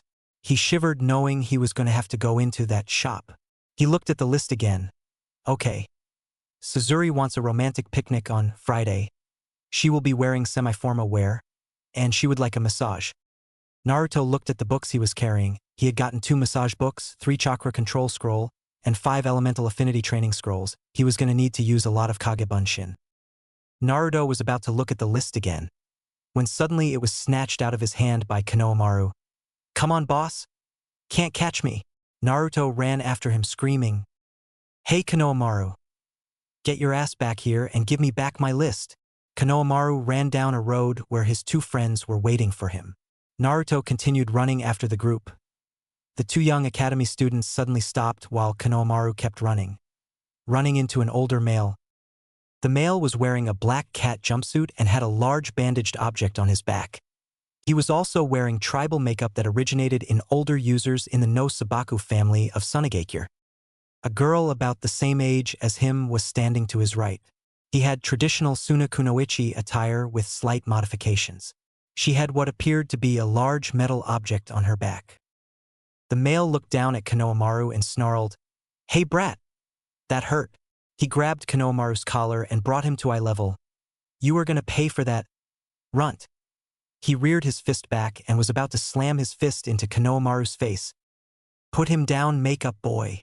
The ninja looked at Naruto, who was glaring at him. Or what? He suddenly felt a massive amount of pain in his wrist. He dropped Konohamaru, who proceeded to run towards his friends. He looked at his wrist and saw that a rock was on the ground. He looked up to see a boy with the Uchiha clan crest on his shirt. Or you will have the clans of Konoha bringing their wrath on you, and I highly doubt a single genin could take on the Uchiha, Hyuga, Namikaze, and every other clan in Konoha, and live for more than a few seconds. Sasuke crushed the rock in his hands as it fell to the earth as dust. The boy grabbed the package on his back and pulled it off. I am going to make you eat those words. He was about to unravel the object. Kankuro, a chilling voice rang through the air. Everyone turned towards the direction the voice came from to see a redhead genin with a gourd on his back. Oh, you are an embarrassment to our village. He boy, now known as Kankuro, began to stutter. Jagarat, they started it. Kankuro was silenced by a well-placed dose of killing intent. Shut up, or I'll kill you. Kankuro's eyes widened, and he looked down. I understand, Gaara. It won't happen again. Gaara looked at Naruto, and then disappeared in a swirl of sand. He suddenly appeared again in front of the 2 genin. He looked at Naruto. You, what is your name? Gaara was thinking something else entirely. Mother, why have you stopped speaking to me? He had no answer. You must be disappointed. Don't fret. I will soon give you blood. Naruto looked at Gaara. Naruto Uzumaki, Why? Naruto got into a defensive stance as soon as he saw that malicious grin on Gaara's face. Mother will have your blood, Naruto Uzumaki. Suddenly the cap on his gourd flew off as a torrent of sand came hurtling at Naruto. Sasuke was about to jump down to get his soon-to-be brother-in-law out of the way. That is until he saw Naruto's Byakugan change. Raikon Byakugan? Naruto's Raikon Byakugan glowed as he spoke. Archangel. Suddenly a bright white light overcame the area. Gaara was temporarily blinded as the Raikon Byakugan used Archangel. The sand was about to close around Naruto when it was suddenly blown away by a flash of white feathers, glowing with a heavenly aura. Sasuke's eyes widened when he saw the Archangel's ability. Standing in front of Naruto was a glowing golden avatar in the shape of an angel. It was obviously not physical, but it was generating so much power from itself one could think it was alive. It reached for a celestial blade that was being held in its hand. The angel looked at Gaara and waved its hand. The gourd on his back descended into nothing but sand. It was about to walk forwards when Naruto suddenly collapsed. The angel turned to Naruto and nodded its head before it disappeared in a ray of golden chakra. Gaara looked at the sand surrounding him. How did he destroy Mother's power? He looked at Naruto's eye, which was now going back the normal Byakugan form. How are you so strong? He looked at the sand, and with great difficulty he managed to reform the sand into a gourd again. He turned towards the two behind him. Come on, we're leaving. The three turned and walked away, but Kankuro and Temari exchanged a look that asked the same question. How did he stop Gaara's sand? The two followed Gaara as they disappeared in a swirl of sand. Naruto turned to Sasuke. Thanks, Sasuke.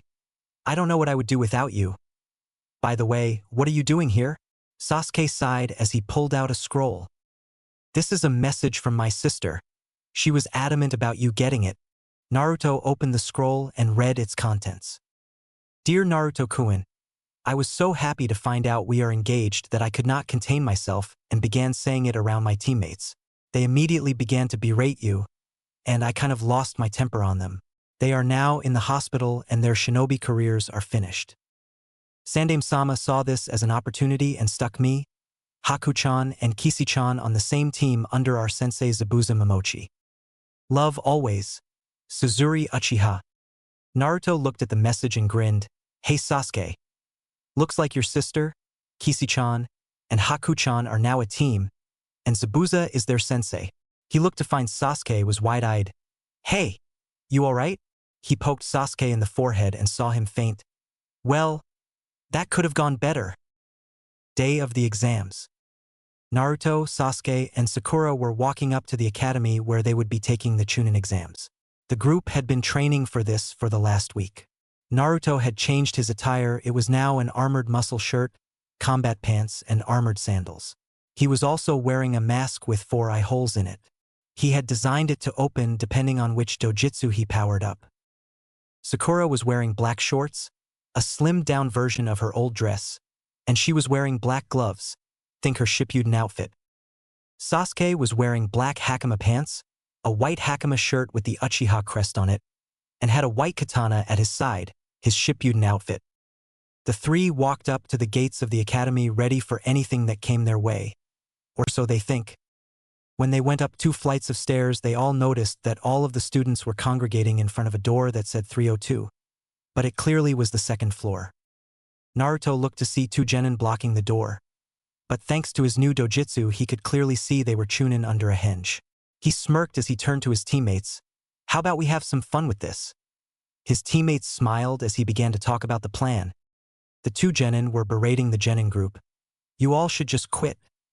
We have taken the test twice, and we can see none of you are chunin material. Yeah. Why don't you just go home and cry to your mommies? The 2 began to laugh. Hey, get out of the way, I am going to be late for class. The group looked to see what appeared to be an academy student pushing his way through the hall. He then walked past the 2 genin guarding the door. Idiots, this is the 2nd floor. Learn to count. He slammed the door as all those who watched sweat dropped. Meanwhile, Team 7 was walking up the steps, laughing their asses off. Note the above comedy does not belong to me. I saw it in a FIC and unfortunately I can't remember which one it was so I cannot properly cite it. I apologize. Oh man, did you see their faces? Naruto laughed out. Sakura answered. Oh yeah. They were all, what the fuck, ha ha ha ha ha ha. The three continued laughing as they were about to head towards room 301. Hey you three. The group turned around and looked to find a genin with a green jumpsuit and massive eyebrows with a bowl cut standing on the railing. The three shivered at the sight of him. It was not very nice to do such an unyouthful thing to your comrades. Naruto quirked an eye at the odd genin. And who might you be? The genin jumped off the railing and landed in front of the group. I am Rock Lee, the stunning green beast of Konoha, and you must be Naruto Uzumaki Namikaze. If the rumors are correct. Naruto smiled. Indeed that is me. How could you tell? Lee spoke loudly and with vigor. I have been studying the teams of Konoha, and I heard that the legendary holder of all 4 dojutsu was taking the exams this year. I, Rock Lee, wish to challenge you, Naruto-kun. Naruto sweat dropped at the genin's enthusiasm. Look Lee, I am sure we could have a great fight, but for now we need to get to our exams. Naruto turned around and began to walk towards the door. Lee jumped in front of him and had tears flowing down his eyes. Oh please Naruto, let me show the springtime of my youth. A sunset with a wave background came up as his tears continued to fall. Naruto began twitching when he saw the genjutsu. Okay. That is it, Manjikyu Sharingan. His Sharingan activated as he cast a suggestive genjutsu over Lee. You will go back to your teammates and will not challenge me again until we are in a combat portion of the exams. Lee nodded his head and jumped away. Naruto sighed as he looked at his 2 teammates.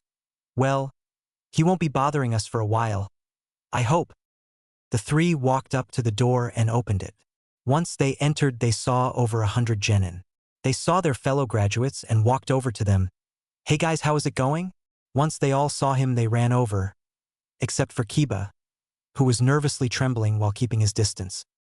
Suddenly he was thrown to the ground while he heard the sound of squealing. He looked up to find Kisi nuzzling into his shoulder. Hello Kisi-chan, said Kitsune, pulled Naruto up and wrapped him in a hug. On the other side of the room a certain spiky-haired Oto ninja was glaring at the blonde. How the hell does he get such a fine piece of ass? By the end of the exams, she will be mine. He sadistically smirked to himself as he turned back towards his teammates. On the side of the room a blonde-haired girl was looking at Naruto. Naruto, damn. Long time no see. Old friend. She smiled to herself as she began to walk over to him. Naruto was looking around as Kisi was talking with the girls. He saw the genin glaring at him. He glared right back. Hey kids. He turned his head to see that a white-haired genin with glasses was walking right up to them. You should calm down. The people here are edgy. I don't think you want this to escalate to something further, do you? Naruto looked at the man and narrowed his eyes. And who might you be? The genin smiled as he adjusted his glasses. Kabuto Yakushi. Hey, how would you guys like to know more about your fellow competitors? The genin looked at Kabuto. Kiba spoke up. And how the hell would you know anything about the genin here? Kabut smiled as he answered. Oh, this is my 7th try at this, so I know most of the tricks and schemes behind this exam. He pulled out what looked like a deck of cards. So, what do you want? Individuals, maps, specifications? I got it all right here. Naruto looked at the deck and hen at Kabuto. Do you have information on Gaara of Suna and Rock Lee of Konoha? Kabuto smiled. Ah, no fun. You already know their names. Kabuto began to look through the cards as he searched for them. Ah, here is Gaara no Sabaku of the no Sabaku family. E is the son of the Kazekage. Oh, and look at this, had been on 3 D ranks, 6 C ranks, and 2 B ranks, and he has never gotten injured. The group gasped.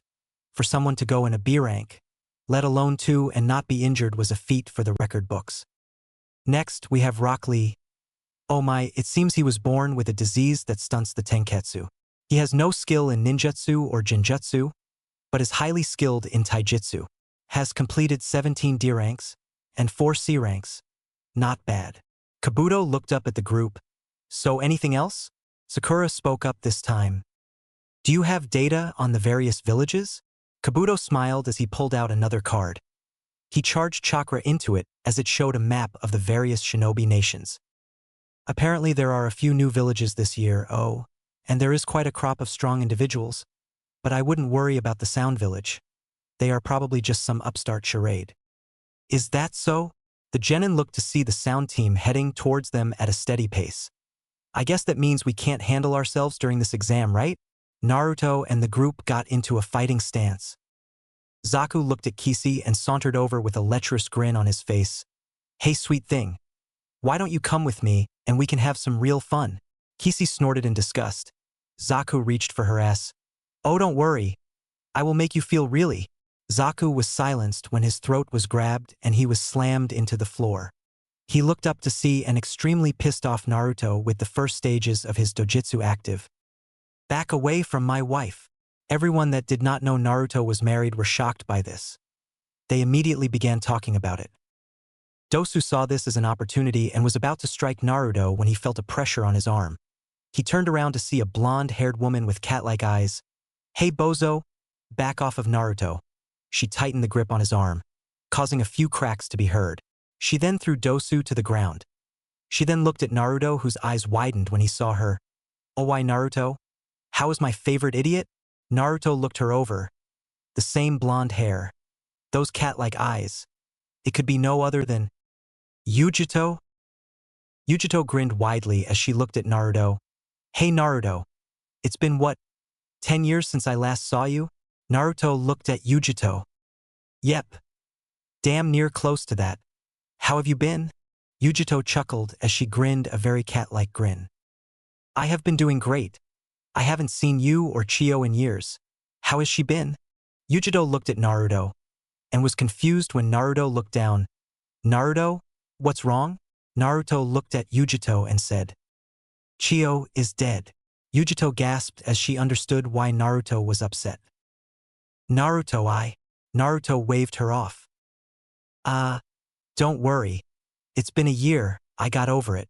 She noticed the happy grin and knew he was lying.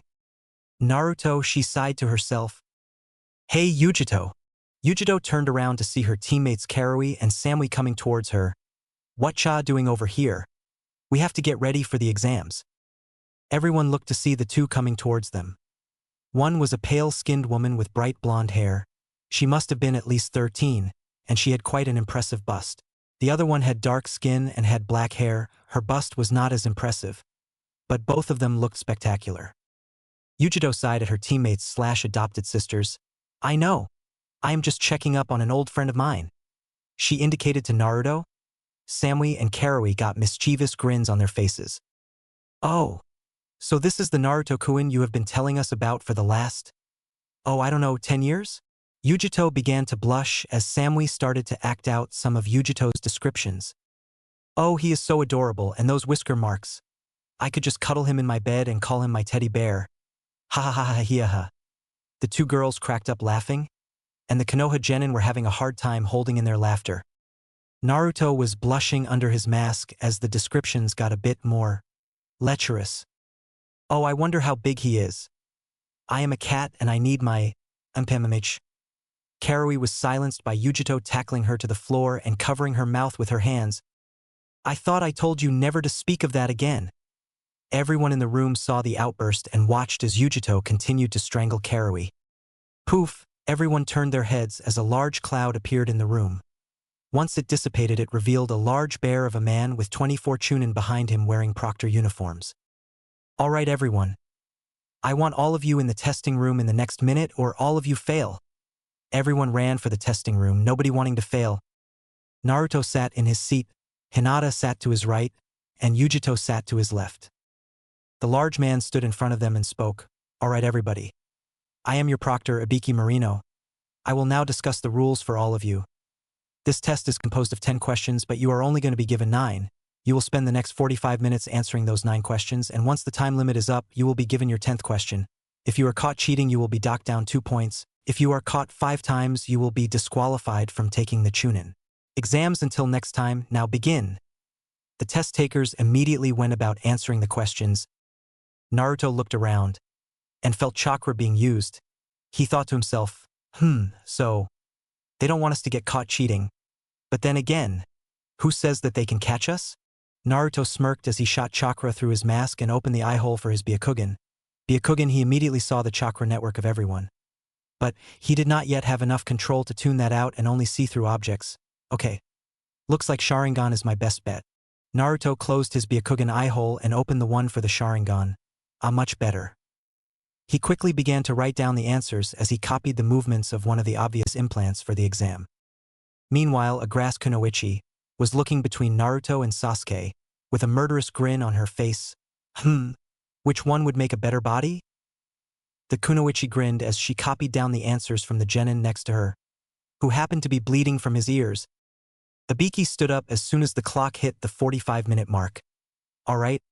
It is time for the 10th question, but there are some rules. Everyone looked at Ibiki, waiting for the rules to be explained. You can choose whether or not to take the last question, but if you don't take it, you automatically fail. The Sunakunoichi quickly stood up. Then why the hell wouldn't we take it? Ibiki smirked evilly at her.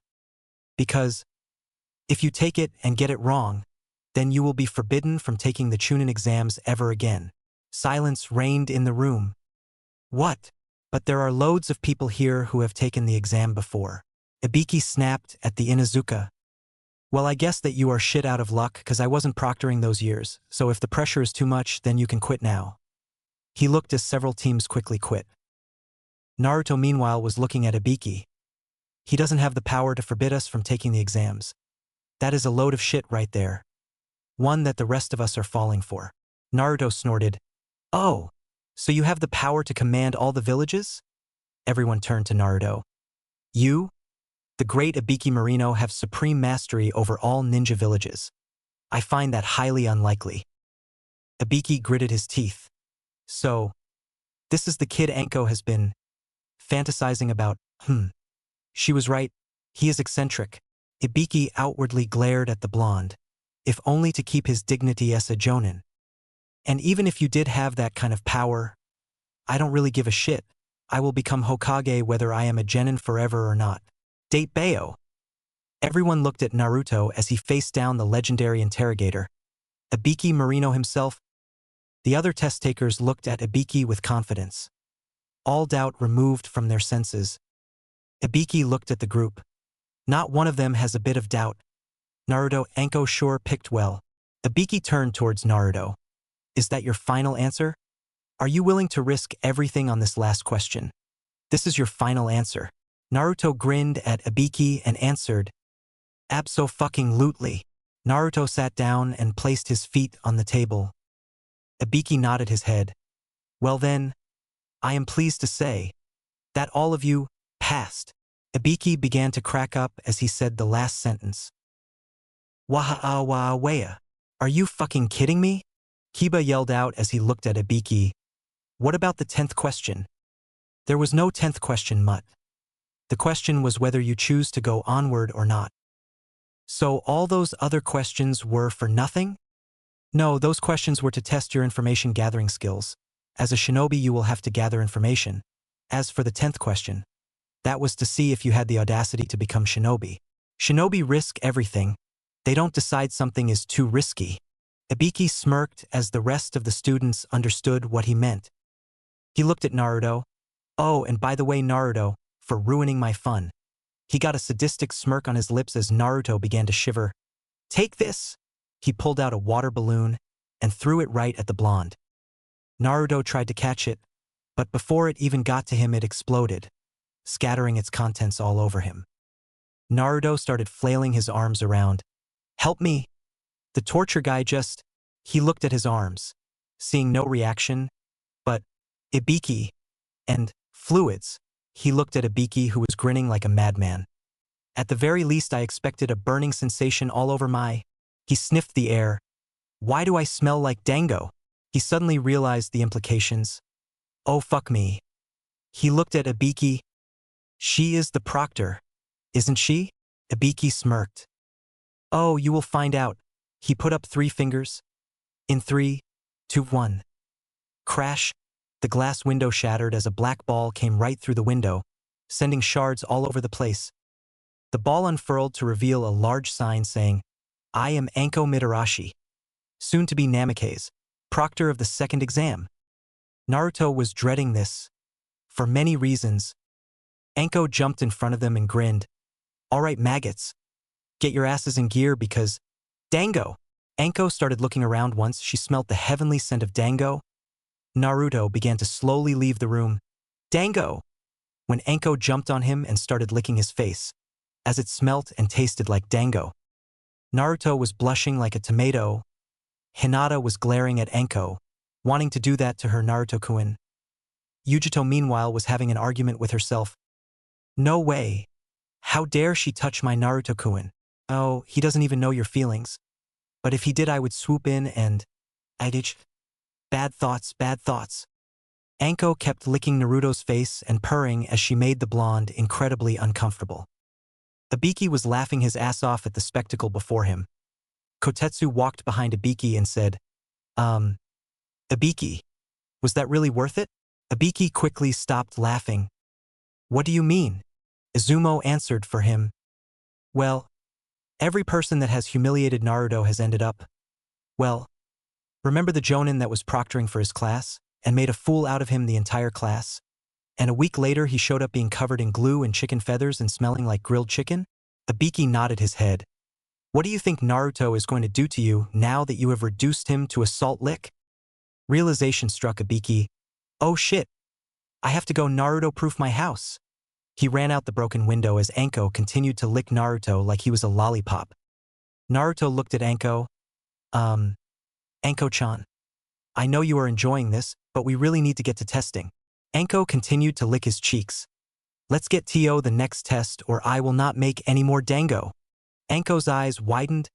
Naruto's dango was more delicious than that of any nearby dango shop.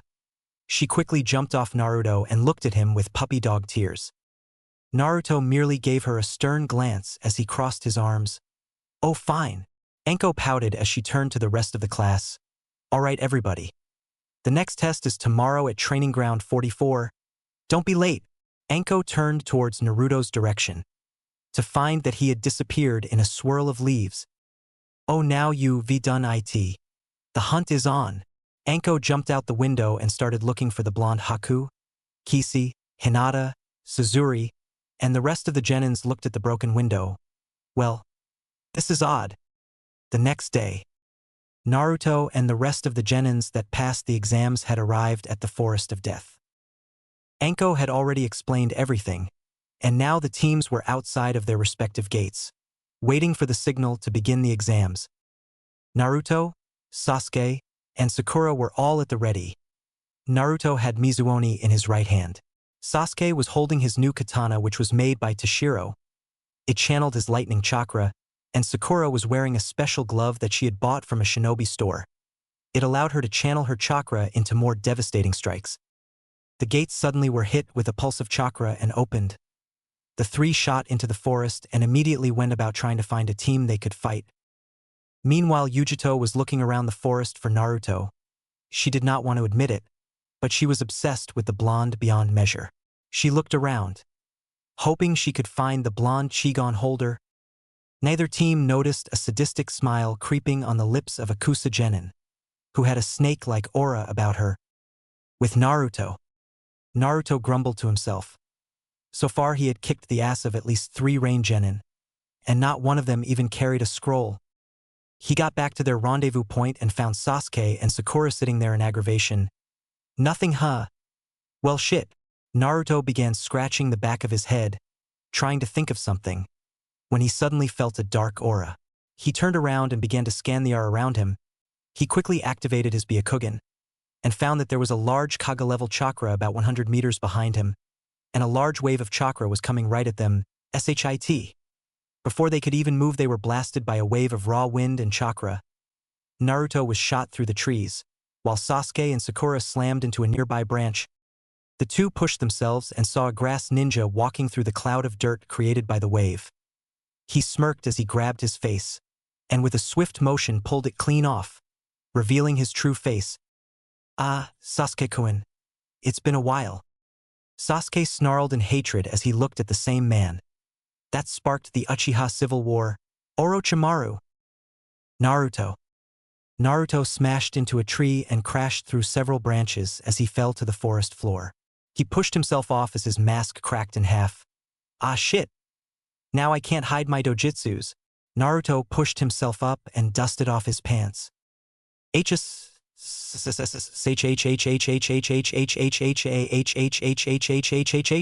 But suddenly stopped when he heard a loud hiss. He snapped his head around as he was swallowed by a massive snake monster. Well shit! He began to try and irritate the snake, hoping he could get the hell out of there. If he only had... Naruto slapped himself in the forehead as he remembered he had a badass sword right at his side. He grabbed it and charged his chakra through it. The sword immediately began to drain the water out of the snake's body, causing it severe discomfort. Naruto kicked the driest area near his feet and managed to open a hole. He slid out and landed on his own 2 feet. He watched as the snake shriveled up and fell into a heap of dust and sand. Naruto smirked as he walked up to the pile of dirt and snake bones. Well, how about that? It bit off more than it could chew. Ha ha ha ha ha. Okay then, time to get back to my squad. Naruto jumped into the trees and engaged his bakugan, hoping he could find his squad throughout this mess. Sasuke, Sakura, and Orochimaru. Sasuke roared in anger as he ran at the snake Sannin, swinging his katana around like a maniac while trying, and failing, to properly charge lightning chakra through the blade. Orochimaru chuckled. Oh, why so upset, Sasuke-kun? Aren't you glad that since there are less Uchihas you don't have to compare yourself to so many? Orochimaru jumped back as Sasuke rammed his sword at him. You up?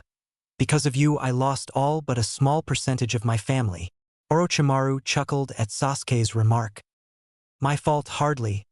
Admit I provided them with a few weapons to carry out their civil war, but they did all the fighting on their own. Sasuke pulled out a 3-point raptor shuriken and threw it at Orochimaru, who quickly blocked it with a kunai knife. I must say your aim has in fact gotten better. Though, you are still nowhere strong enough to beat me. Well, how about me? Orochimaru turned around and was barely able to dodge a flurry of blue fire. He shot his head up to see Yujito, Samui, and Karui in battle stances, glaring at the snake Sannin. Just who are you 3? Samui stepped forwards. I am Samui, genin of Kumogakure no Sato, student of Kurabi Yatsuki. Karui grinned. I am Karui, student of Kurabi Yatsuki, and his fiancée. Yujito got a massive grin as blue fire trailed up her arms. I am Yujito ni Yatsuki, Raikage in training, and daughter of the Raikage, and the Nibi no Bakaniko. The 3 kunoichi jumped at Orochimaru, all at the ready to strike him. Orochimaru grinned and was about to make a hand sign, when he felt cold steel press against the back of his neck. And I am Naruto Uzumaki Namikaze. Orochimaru turned around to see Naruto swing Mizuoni. Your executioner! Orochimaru ducked the Mizuoni and sent a pile-driving kick to Naruto's chest, who blocked it after examining it with his sharingan. Naruto jumped back and performed a set of hand signs. Katan, Gokaku no Jutsu. Naruto inhaled deeply and blew out a massive ball of fire large enough to consume an entire building. Orochimaru jumped to the side as he performed his own hand signs. Kuchios no Jutsu? A large puff of smoke appeared in the middle of the forest as a massive black adder revealed itself behind Orochimaru. Kill him! The giant snake charged at Naruto with its fangs bared. Naruto sliced open his palm and yelled, Kuchios no Jutsu! An even larger plume of smoke came over the clearing.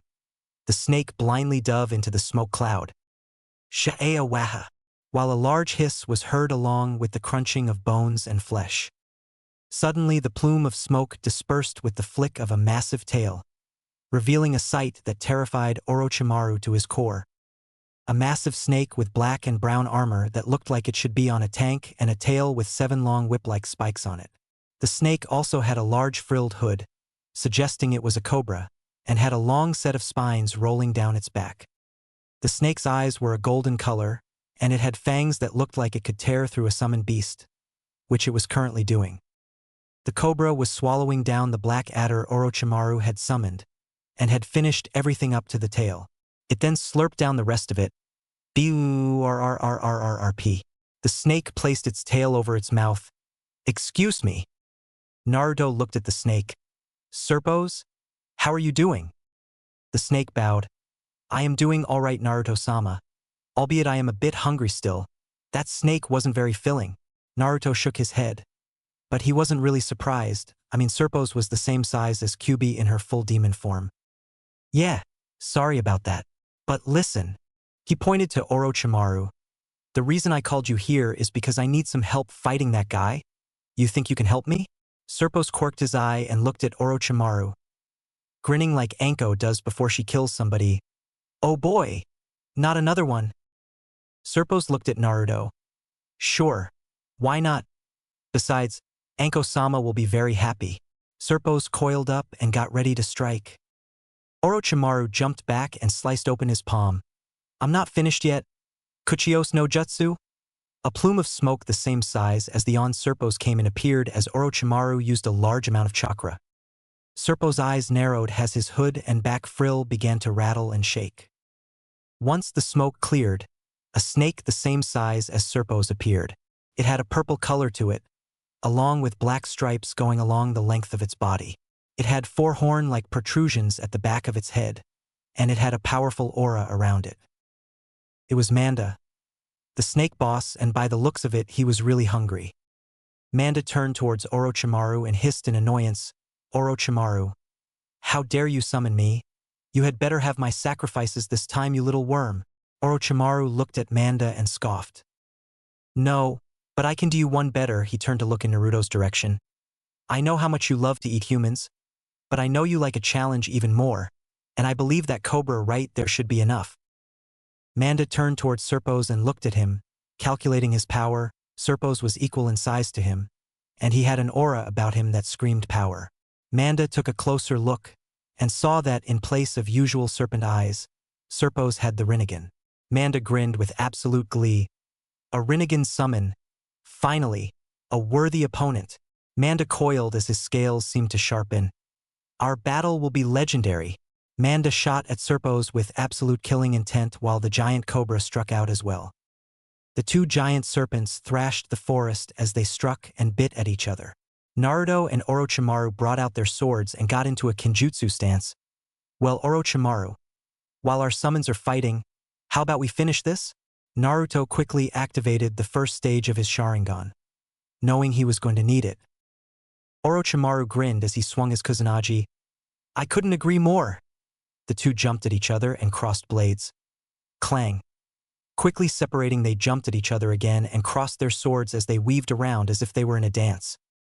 Naruto bent backwards as Orochimaru swung, then diverted his foot and flipped forwards as he jumped over the Sannin, who quickly blocked his slashes.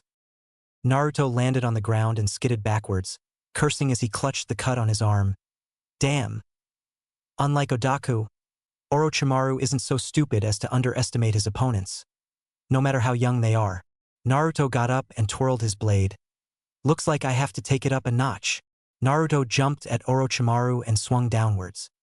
Orochimaru kicked at the blade with a roundhouse kick and then sent his kusanagi to strike at Naruto. Naruto quickly swung Mizuoni back around and diverted the blade to keep it from striking him. Meanwhile, Yujito, Karui, and Samui were watching Naruto fight. Amazing, damn Yujito, you picked well. Karui thought as she looked at her old friend. Samui was thinking on similar lines. Damn. And here I was making jokes about him. Yujito was grinning as she looked at Naruto. My god. He is so hot. I just want to... Bad Yujito, bad. Sasuke watched Naruto take on Orochimaru, and actually felt a little jealous. Damn. I have been training for years to kill that bastard, and he is taking him with no sweat at all. Sakura was standing back, hoping to avoid any conflict. She was no fool. She knew her skills as a shinobi were mediocre at best, so she would only get in the way here. Serpo's bit down on Manda's side and thrashed about, sending the massive snake into a large row of trees. Had enough yet, Manda? The giant snake boss grinned as he coiled himself for another strike. Not even close. Manda bit into Serpo's side and rammed the giant cobra into the trees behind him. Naruto and Orochimaru were clashing blades, and Orochimaru was starting to overpower him. Kukuku. Face it, Naruto-kun. I am superior to you. He was about to push forward. when the trees were torn down as Serpos and Manda came through, sending tons of debris everywhere. Naruto was so shocked that he was not able to react to Orochimaru kicking him in the stomach as he fell backwards. Serpos screamed in agony as Manda released his grip on Serpos' side. Ha! Damn! I haven't had this much fun in years. Serpos managed to free his tail from under the debris and slashed at Manda with the sharpened barbs. H. Manda slithered back and coiled through the trees as Serpos tore the branches off of itself. Let's see how much fun you have being digested in my stomach. Serpos hissed as he unhinged his jaws, shooting towards Manda as he bit down on Manda's head. The snake boss struggled as Serpos began to try and swallow him. Manda pulled his tail forward and slashed it across Serpos' eye, making the cobra let go as his unhinged jaw hung loosely for a moment. Manda panted as Serpos used his tail to rehinge his jaw. You are pretty strong. If you weren't already a member of the Rinnegan summons, I would offer you a place at my side as one of the Snake Lords. But I guess I will just have to settle as having you becoming my most prized trophy. Serpos coiled and hissed as he suddenly shot at Manda, who quickly did the same. The two were about to clash fangs, when Serpos suddenly twisted and redirected his strike to behind Manda. The snake boss was so shocked, he barely noticed the whip-like tail slash at him before Serpos began to wrap his own body around Manda's own. Manda tried to bite at Serpos, but the giant cobra was making sure Manda did not move. Thanks for the offer, but I like living, thank you very much. Manda continued to struggle, until he sighed and went limp in Serpos' grip. Alright, you win this round, Kukuku. But mark my words, Serpos, the next time we meet will be different. Until then, goodbye. Manda was engulfed in a cloud of smoke as Serpos found Manda missing. The giant cobra could not help but grin at the fact he found a worthy opponent, and he eagerly awaited for the next time. Meanwhile, Naruto was struggling to remove a few large tree limbs off of his body. Naruto had almost gotten the last tree limb off of him, when Orochimaru seemed to pop out of nowhere as he grinned maliciously at Naruto. I must say I am impressed. Few have ever been able to cross blades with me and live to tell about it. Crack. Naruto's eyes widened.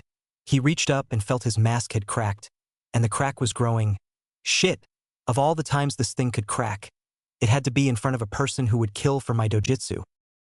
Orochimaru saw Naruto's panic and quirked an eye, especially when he reached up to his mask. What could he possibly be hiding underneath that mask? Orochimaru shot his hand out and grabbed the mask. Let's find out. Naruto's eyes widened in horror. Son of a bitch, crack, and the mask came flying off, revealing his 4 dojutsu eyes. Orochimaru's eyes widened in shock. I'm impossible. Orochimaru looked at Naruto. His top right eye had the black pupil held in all Uchihas, and he saw a tint of red, showing he had an active sharingan in it. The eye beneath it was electric blue, showing that he had Namikaze's blood, along with an active saishugan. The eye next to that one had the pure white of a Hyuga, and the one above it had a light ring pattern in it. Orochimaru's smirk turned to a happy grin, and then a psychotic one as he realized what he had found. A human being with all 4 dojutsu. Ha ha ha ha ha ha. Perfect. The absolute perfect host. Forget Sasuke, you will be the perfect body. I will become unstoppable. Orochimaru threw his head forward, and it soared towards him as his neck lengthened tremendously. Naruto closed his eyes, waiting for the pain. He heard the sound of small sharp points piercing flesh, but felt nothing. He opened his eyes to see Sasuke standing in front of him with a smirk. You owe me for this one. Sasuke was tossed aside as Orochimaru continued forward and punctured Naruto's flesh. Ag! Naruto grabbed the place of puncture and inadvertently activated his saishugan. There was an infectious chakra in Naruto's body, and it was eating away at his natural chakra network. Naruto grimaced as Orochimaru pulled backwards, barely dodging strikes from Karui, Samui, and Yujito. Yujito shouted as her body lit with blue fire. What did you do to him? Orochimaru chuckled as he began to melt into a tree. I gave Naruto a gift that will make him come to me. Orochimaru disappeared into the tree as a single echo carried throughout the forest. Give Anko my regards. Yujito cursed and ran over to Naruto, who was holding his shoulder in pain. Naruto-kun, are you alright? Naruto hissed in pain as he looked at Yujito. No, My body feels like and liquid metal is being poured into my veins. Yujito moved Naruto's hand away and found 2 puncture marks on his neck, and what looked to be 3 poorly drawn tomos. Naruto-kun, there is something on your neck. Naruto looked over his shoulder, and his eyes widened. Shit, a curse seal. Damn it. That bastard marked me. Naruto tried to get up, but fell back over as the pain was too much. Shit. If I don't get rid of this thing, I am screwed. But how? Naruto had asked Anko-chan about her curse seal and had found it was impossible to remove without either A, killing the host, or B, killing the seal's creator completely, body and soul. Naruto then remembered something. His saishugan second stage Kurai saishugan was far stronger than his regular saishugan, and it all the curse seal was his corrupted chakra. Naruto activated his saishugan. I really hope this works, and sent it straight to the second stage. Naruto focused on the dark chakra eating away at his coils and began to force it back. The process of removal felt worse than any beating he had ever endured.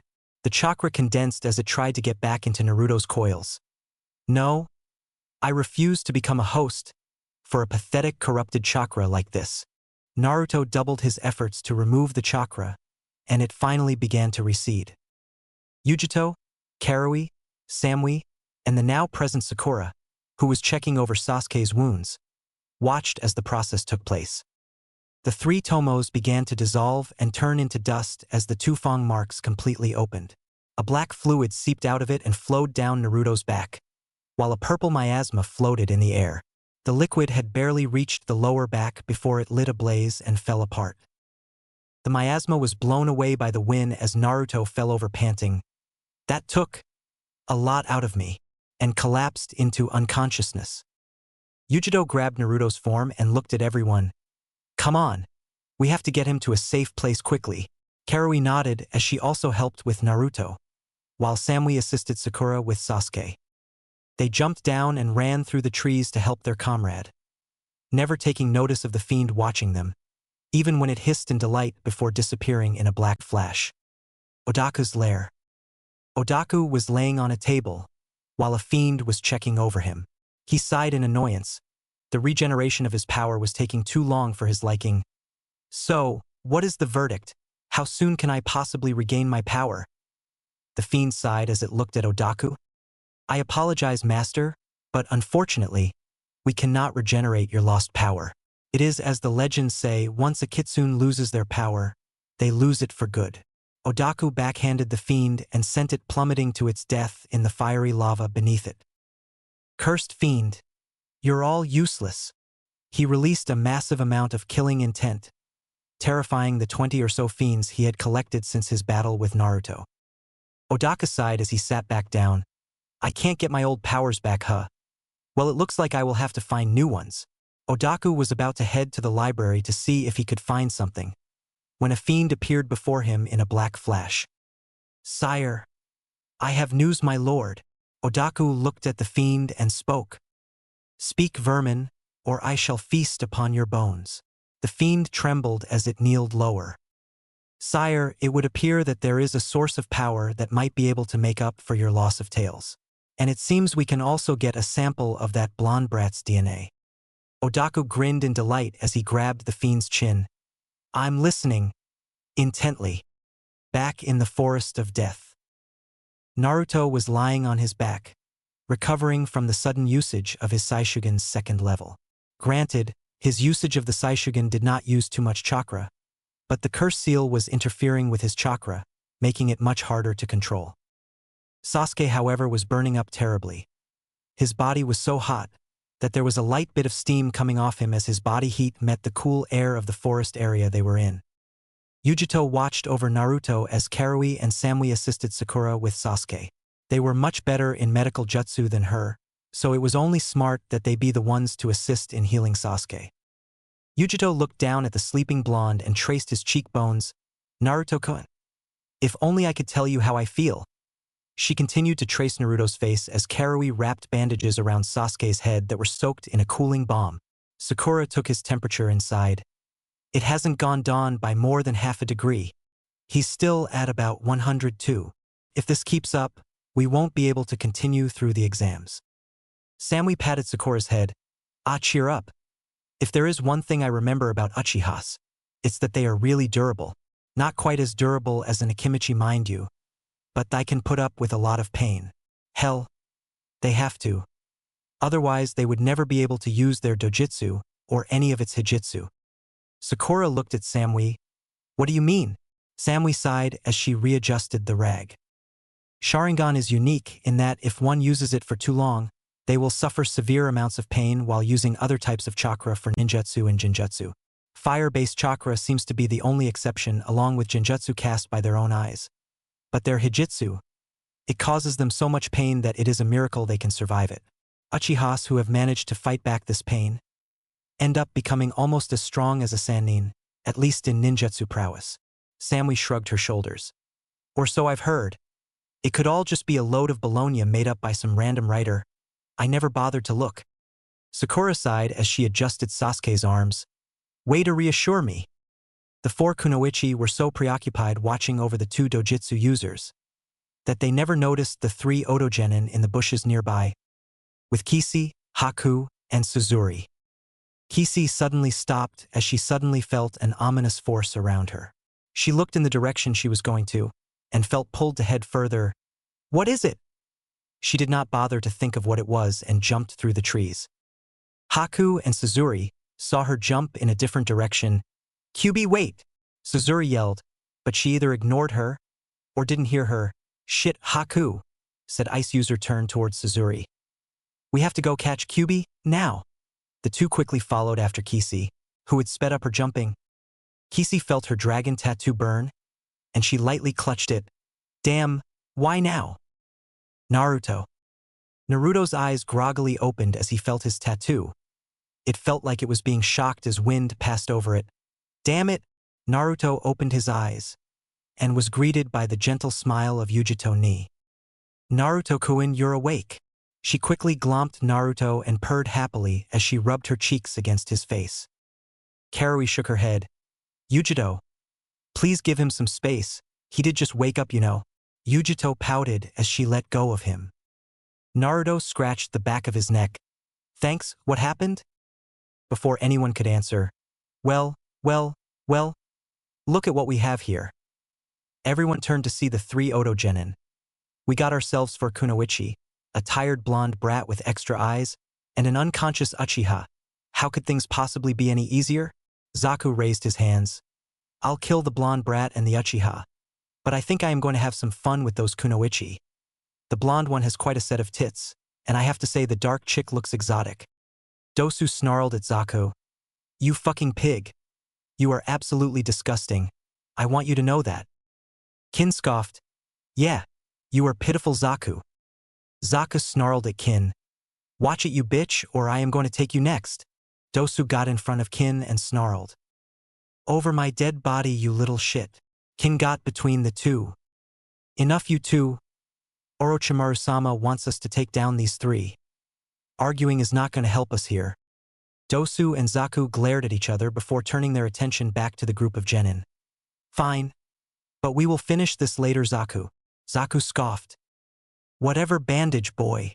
Naruto stood up and tried to get on his 2 feet while Yujito, Samui, and Karui got into fighting positions.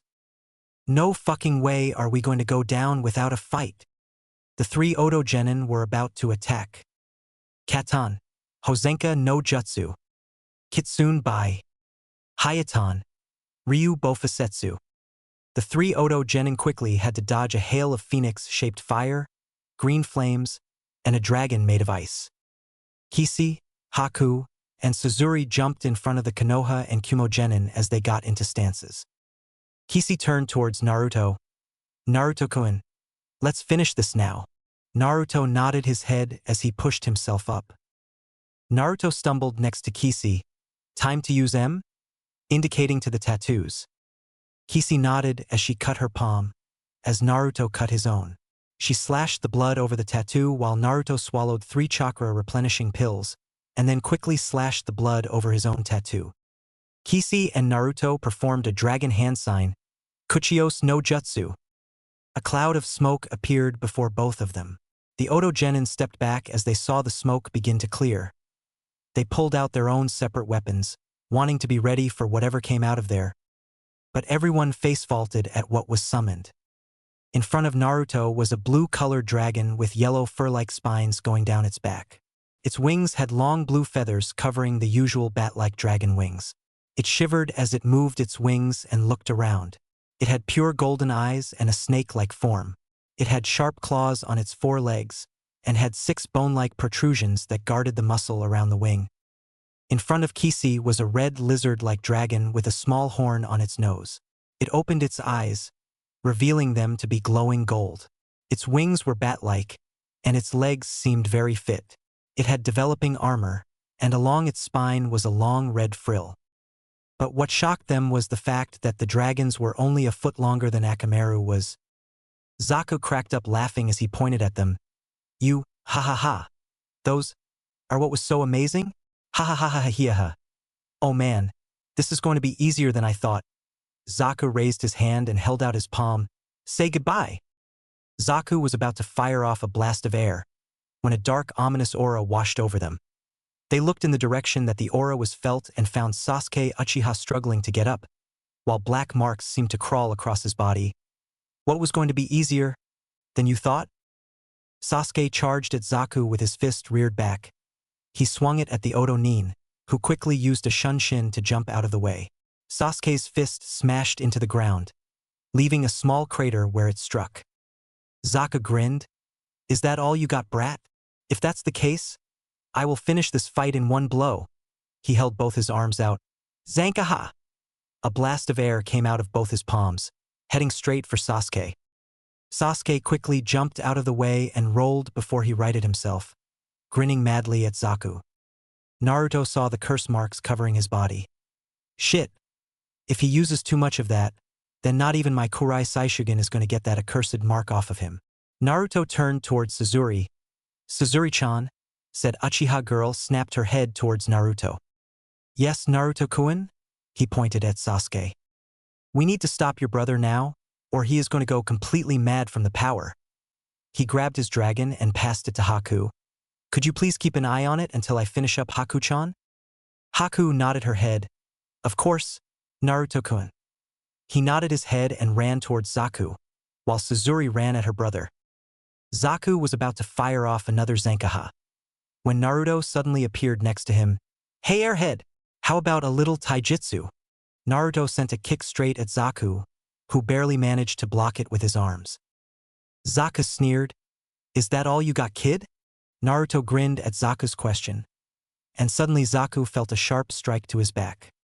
Behind Zaku was a shadow clone of Naruto. Of course not. The two then kicked at Zaku at the same time, forcing the Oto genin to cough up blood. They then flipped over while still in the air and did a heel drop kick directly to Zaku's head, sending him straight towards the ground with a crash. Suzuri meanwhile was restraining Sasuke, who was trying his hardest to break free of Suzuri's grip so he could kill the Oto genin. Kin and Dosu began to sweat profusely. They were outnumbered more than 3-1. Zaku was unconscious, and by the looks of it, if they tried to fight, they would lose in about 10 seconds. They looked at each other, then did probably the smartest thing they had done that day. "We surrender!" They shot their arms up and quivered. Naruto picked up Zaku's unconscious body and looked at the 2 remaining Oto genin. Smart move. Especially since this guy is going to die for his threats to rape these nice girls?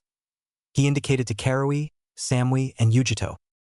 Dosu seemed to smile, if the curve in his bandages was anything to go by. "Go ahead. By all means. Neither of us liked him anyways." Naruto smiled as he took out Mizuoni. "Glad you agree." Naruto sliced off Zaku's head and threw his body in the middle of the clearing. Now, to deal with Sasuke's curse mark. He walked over to his teammate, who was still thrashing like crazy. Naruto activated his Kurai saishugan and focused on Sasuke's curse mark. This is bad. Too much of the chakra has already seeped into his body. The chance of him surviving the procedure is limited. Damn. If I could only use a neutralizing chakra, I could. Naruto stopped his thinking and turned to Kisi. Kisi saw Naruto looking at him. Naruto-kun, what are you doing?" Naruto stood. "Kisi, I need your help removing Sasuke's curse mark. Too much of the dark chakra has seeped into his system, and if I try to remove the curse mark now, he could die from the procedure. Your chakra is naturally corrosive and should be able to neutralize the chakra that is already in his body. Kisi winced. But if I put too much chakra into his body, I might destroy his chakra network, killing him. Naruto nodded. I know. But at this point, using your chakra is a better option. Kisi sighed. All right, let's do it. She walked forward and kneeled next to Naruto as he indicated to the places where she needed to apply her yuki. As she did so, Naruto focused on the mark. Sasuke began to scream in pain as the yuki burned away at the chakra in his body. Naruto, meanwhile, was trying to get the developed mark to come off. Sasuke screamed even louder as the curse mark began to melt off, taking a bit of his flesh with it. The liquefied mark traveled down his back and instantly caught fire, burning away. Sasuke fell over panting as he clutched his shoulder. It felt as if his entire chakra network had been covered in gasoline and then lit with a match. He turned to look at the smiling Naruto and punched him in the face. OW. Goddammit, Sasuke, what the fuck was that for?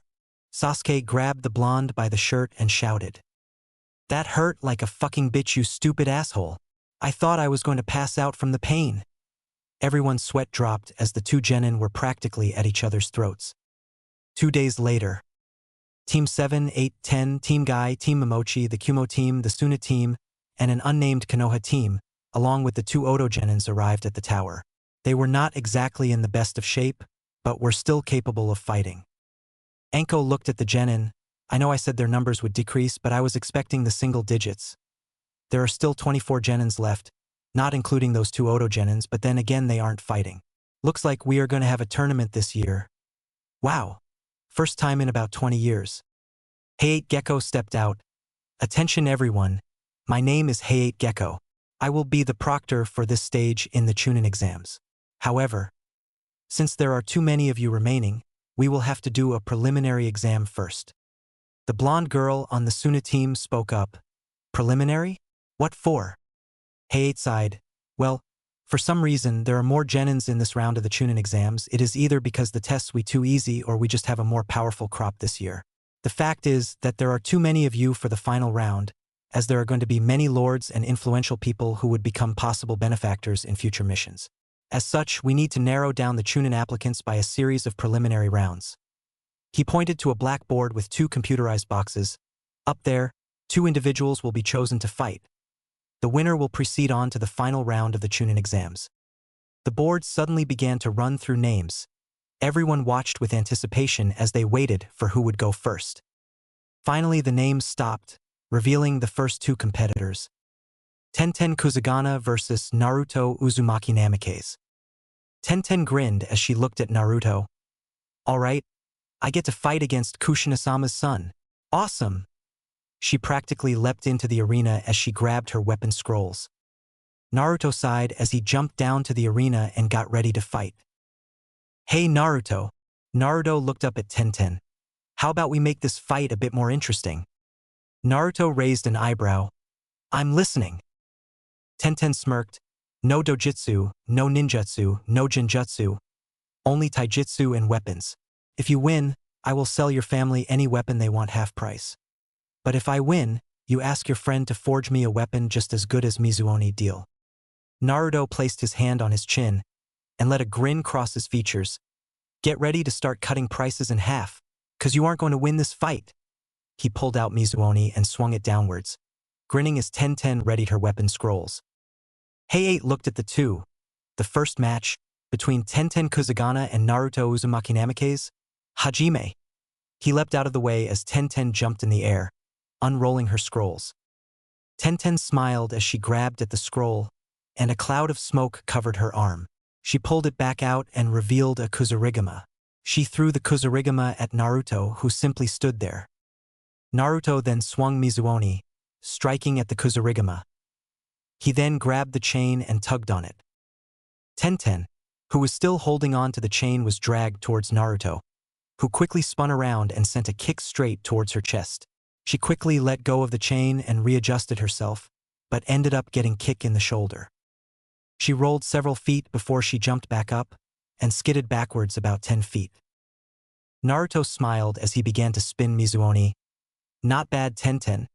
But how about you show me what you are really capable of? Tenten winced as she clutched her shoulder. All right then, how about this? She pulled out 2 small scrolls and rolled them out as she leapt in the air. Madogai looked on in shock at what she was doing. She is using that technique so soon? Tenten began to spin in the air, before a cloud of smoke covered her, and the 2 spinning scrolls. She looked at Naruto and shouted, Sashoryu! Suddenly hundreds of throwing weapons flew towards Naruto with incredible speed and accuracy. Naruto's eyes widened. Oh shit! He ran towards his left, avoiding the projectiles as quickly as he could.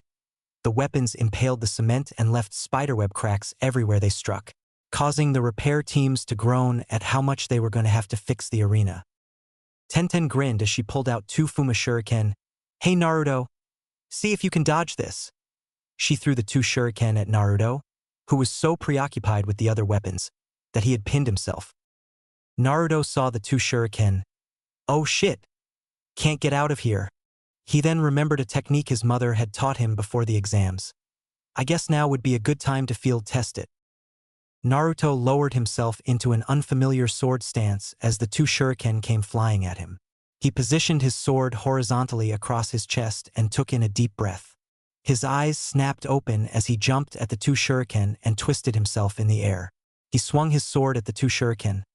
Clang, crack, and they were sliced in 2 parts as they impaled the wall behind Naruto. Naruto landed on his own 2 feet, panting from using the technique. Tenten looked at Naruto in shock as she landed. What the hell was that? You sliced those 2 shuriken like a hot knife through butter. Naruto smirked as he held up his blade. It was a technique my mother taught me before the exams. Using an equal amount of speed and strength, and focusing at a single point, I am able to focus a powerful force into a single lethal strike. Tenten's eyes widened as she was practically drooling at the sound of the technique. Please teach me. Naruto chuckled as he held out Mizuoni. Maybe after this stage.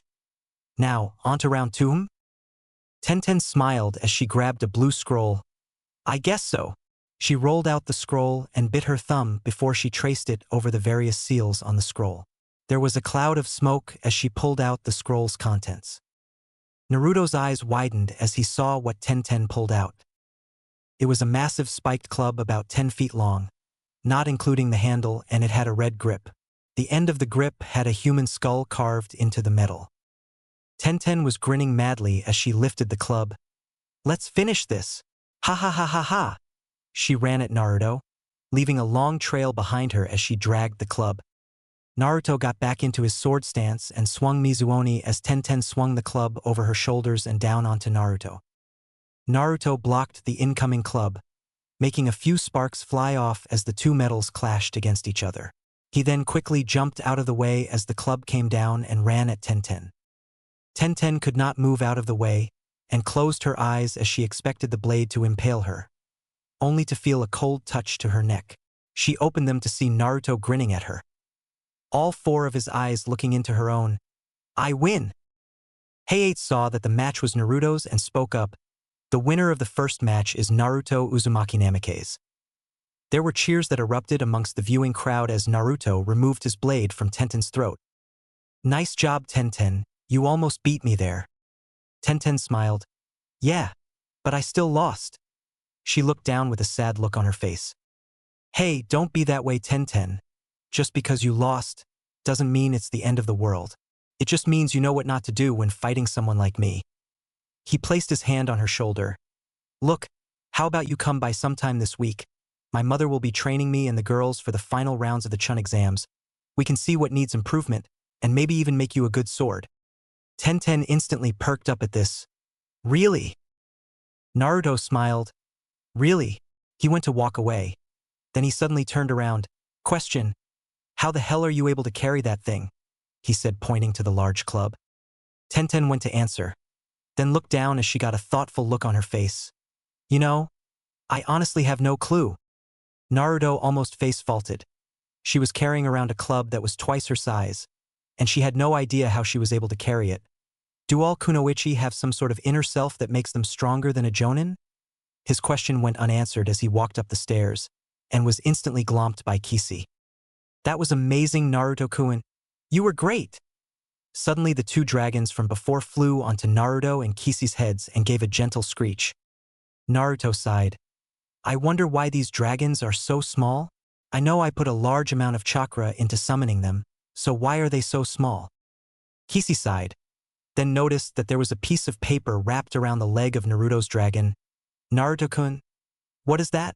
Naruto looked up to where Kisi was pointing to see the piece of paper. He quickly grabbed it and unrolled it. Kisi leaned over his shoulder and read the note. Naruto Uzumaki Namikaze, I, the Dragon Lord Ryujin, have placed this letter upon your dragon to explain a few things. Once you summon your dragon, they are to be your life partners. They will grow as you grow, and will only allow you to be their master. Normally we dragons do not allow such things to occur, but you two are a special case. As such you two have been given a hatchling each. Naruto, yours if a hybrid of a wind and lightning dragon, its parents were extremely powerful in their element. Yes, this means that you have a higher affinity for lightning and wind than you do other elements. Kisi, your dragon chick is a pureblood fire dragon. Its parents were probably the fiercest fire dragons I have ever known. So this means your affinity for fire is higher than that of your other elements. Also, a word of warning for the future, we dragons live long lives, but we also grow fast. I guarantee by the end of the month, the two dragons will be at least twice the size they are now. Sincerely, Ryujin. Naruto and Kisi looked at each other. Well, I guess the next month is going to be interesting, huh? The two then looked in the arena to see Ino and Sakura punch each other in the face before they knocked each other out. They quickly turned to their senseis. What did we miss? Kakashi sighed. You missed Sasuke defeating a chakra drainer from Konoha. Zabuza finished. And you just saw the end to Sakura and Ino's fight, which lasted about 10 minutes. Naruto and Kisi slumped their shoulders that they were so out of it that they missed 2 entire matches. One that lasted 10 minutes. Heiei coughed. Okay. Turn your attention to the board to view the next competitors. The board began to run through names until it finally landed on 2 names. Kisi Kitsune versus Temari no Sabaku. Kisi grinned and planted a kiss on Naruto's forehead. Wish me luck. Naruto grinned as he saw the 2 kunoichi jump into the arena. Temari smirked as she walked towards the center of the arena. You know, your boyfriend there is pretty cute. Maybe after this match I can show him how a real woman is. Kisi's hair seemed to spike up as she snarled. Over my cold dead body, bitch. Temari shrugged her shoulders. If that's the way you like it. Heiei coughed. The match between Kisi Kitsune and Temari no Sabaku Hajime. Temari grinned as she completely unrolled her fan. Fusijin no jutsu. She swung her fan, sending a wave of wind directly towards Kisi. Kisi merely smirked. Kitsune by a ball of green fire erupted from her hand and smashed into the wall of wind and traveled straight towards Temari. Temari got hit dead on with the attack and crashed into the wall. Her fan was completely destroyed, and her hair was burning at the tips. Everyone watched in shock as they saw what happened. Choji turned towards Shikamaru. What happened? I blinked and missed it. Shikamaru sighed, but was still wide-eyed at the spectacle before him. Kisi defeated that Temari girl in 1.57 seconds. Ouch. Kisi walked up to Temari, who was twitching from the pain. Kisi leaned down and smiled at Temari. Oh, and for your information, he isn't my boyfriend. A look of hope flashed across Temari's face. Really? Kisi smiled again. Nope, he's my husband, Junna. She stood up and walked back to the stairs, leaving a shocked Temari. Husband? That hottie? Is her husband? She let her head fall to the floor as the nurses surrounded her. Damn! Kisi sauntered up to Naruto and leaned into his side. How was that match, Naruto-kun? Naruto chuckled. Excellent, Kisi-chan. He leaned in to give her a kiss. Will the next 2 contestants please come down to the arena? Kisi and Naruto then looked at the board to see who had been chosen. Yujito Ni and Suzuri Uchiha.